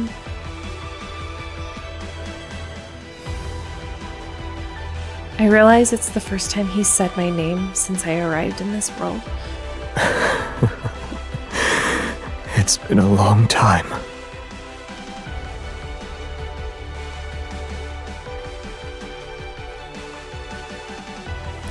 He wipes away the tears from the corner of my eyes, yet more replace them at a quickening rate. I don't understand how he can laugh while still saying those words. The most important person in my life left me for a faraway place. I thought he would never return. The days we spent apart grew longer, and the days we stood side by side. Was this your choice? I shake my head, then I nod. He doesn't actually know my decision. Good. The choice you made must be the best one. Lumen flora petals mingle with ashes and float into the sky, dying by twilight. Our story is coming to an end.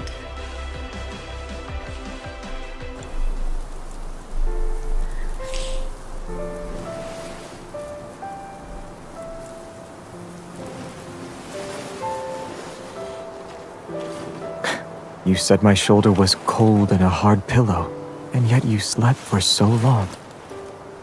Do you like this one? I do like it, but You have a unique way of showing affection. I'm just testing how it feels.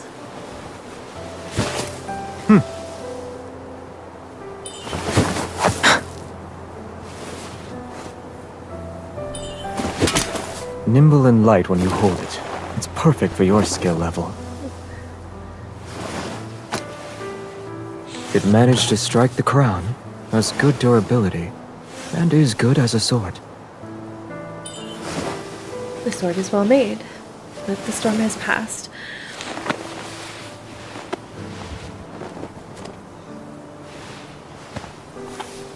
We don't need it. Looks like you've been enchanted. You miss it already? Of course not.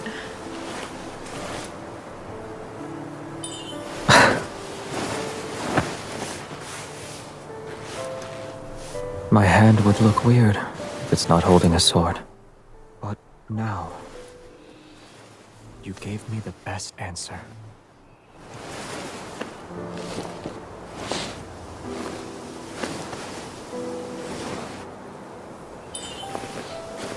The sunlight and flowers are too peaceful. We could use a lively friend.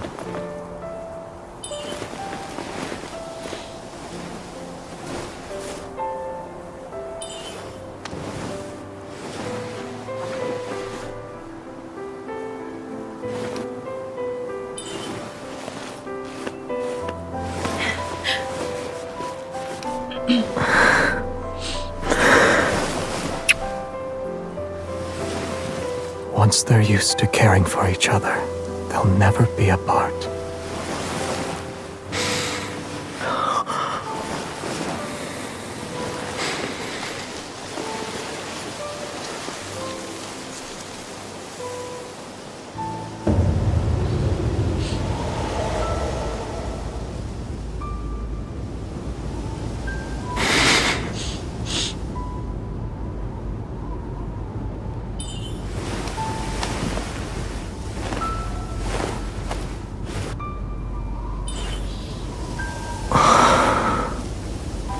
The sun is coming out. We won't be cold for much longer.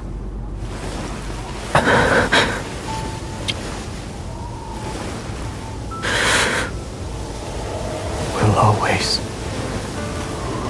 be together.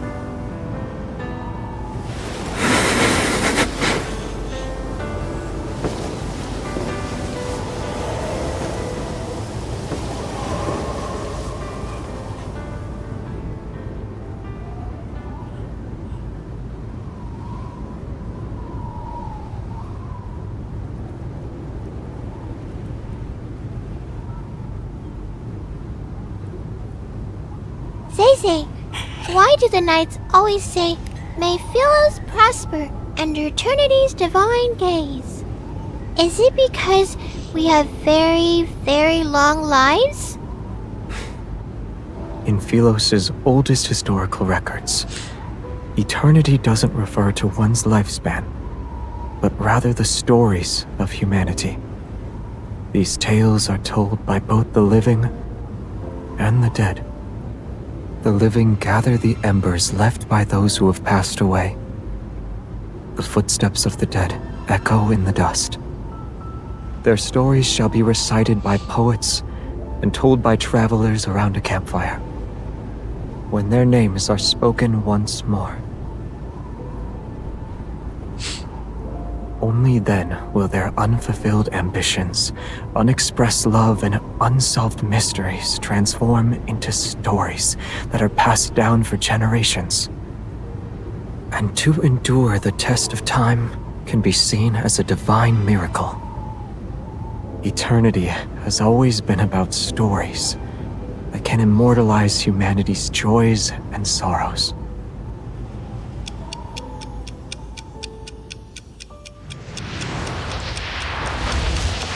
As soon as I let go of his hand, the world is released from some kind of constraint. Everything begins to move backwards.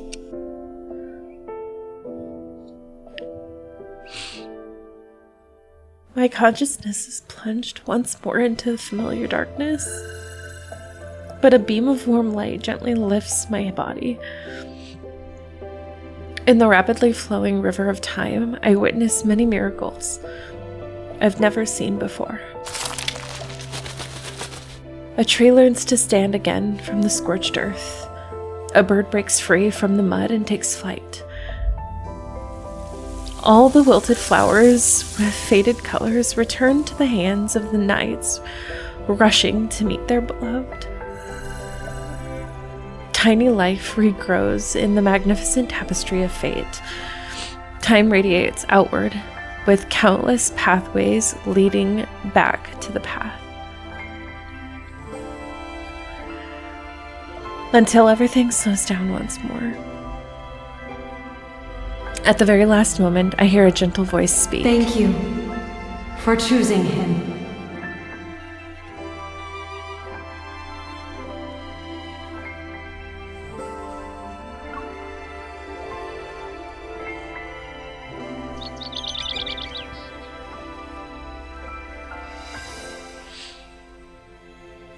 Outside the castle, the sky is clear and the air is crisp. The surrounding landscape sits in silence. The skylark's song drifts down from above. This day is no different from yesterday, just like countless other days that have slipped away in Philos. A small boy kneels amongst the wildflowers. He struggles to lift the sword that's taller than himself. You had a selection of weapons presented before you. Why did you choose the sword? It suits me. Philos' royal family has always upheld a tradition of honing martial prowess. Throughout all his training, he showed a strong aptitude in swordsmanship. It's as if he was born with those nimble, graceful techniques already ingrained in his heart.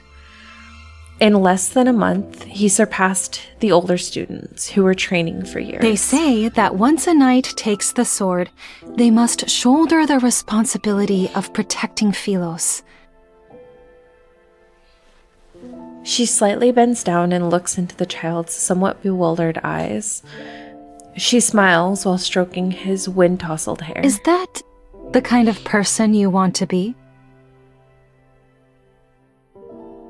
He follows his mother's gaze towards the corridor. It's lined with shining gold portraits of past Philosian kings. Should I? Predetermined answers aren't what makes us human. It's about embarking on a journey to find answers, even when you already know them. Even I don't know what kind of person you should become. Where can I find that answer? She holds his hand for a moment. Then she lets go and leans down to straighten his wind-ruffled hair. Go to the paths you've walked, the people you've met, and the very depths of your heart. The farther you travel on your journey, the closer you are to that answer. The young boy nods. He sort of understands. When that time comes, will I know why I'm supposed to wield a sword? Yes. However, a sword is still a weapon. It can and will harm others. Knights wield swords for their king, and kings wield swords for their country. You shall have peace in your heart only when you wield your sword for the choices you've made of your own free will.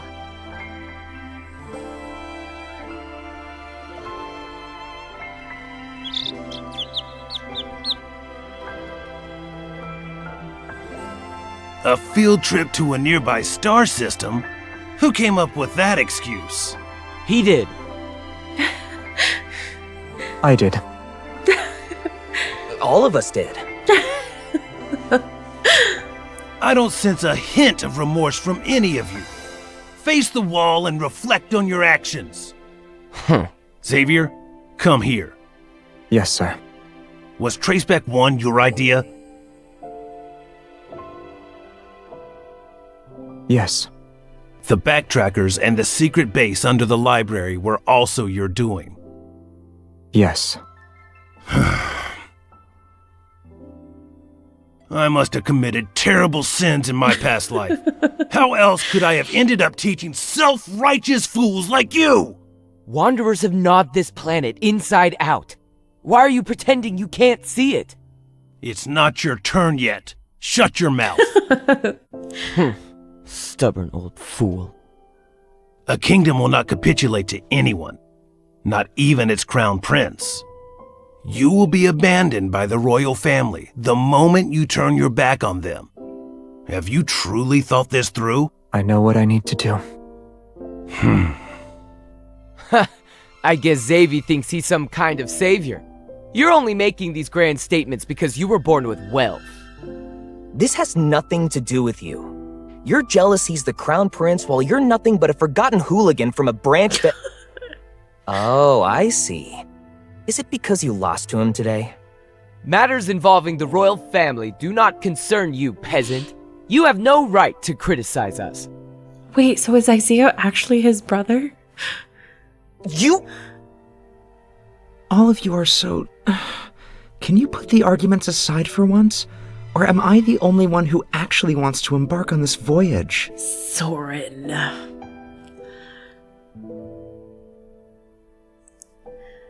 Nearby, their friend looks down with a smile and records the umpteenth quarrel among the backtrackers in the Knight's Handbook.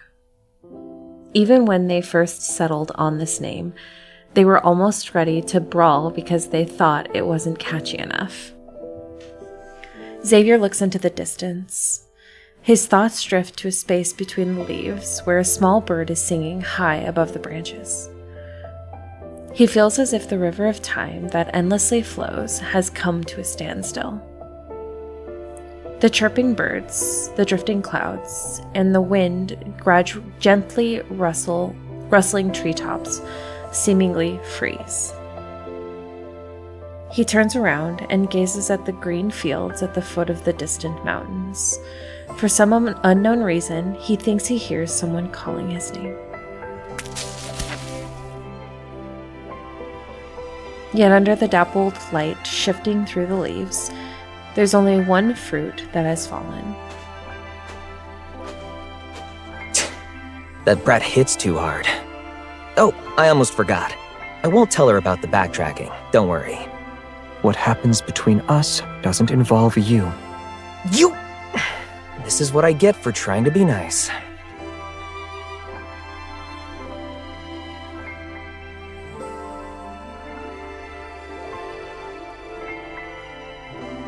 It's time to go. While I was resting in Silvercord, I heard them singing stories about you. You always worry that you aren't doing enough. But you're a good queen. You always will be.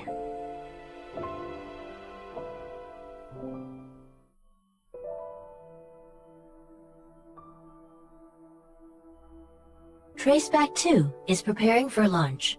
We'll be traveling to a universe that remains unknown to us.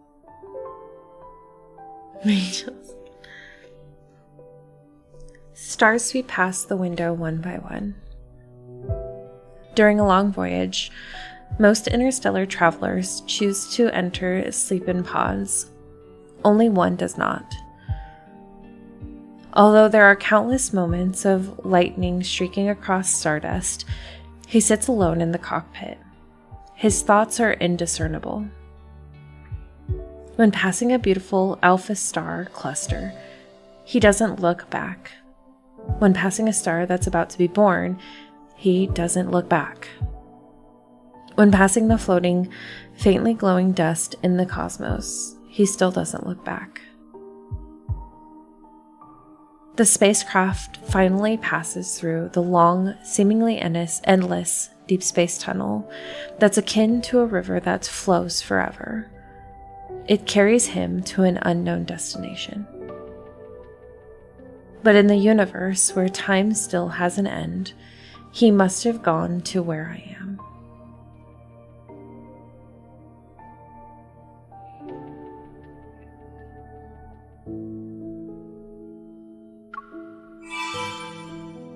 Alright, what kind of bullshit did they give us this time? What kind of sadness did they give to us?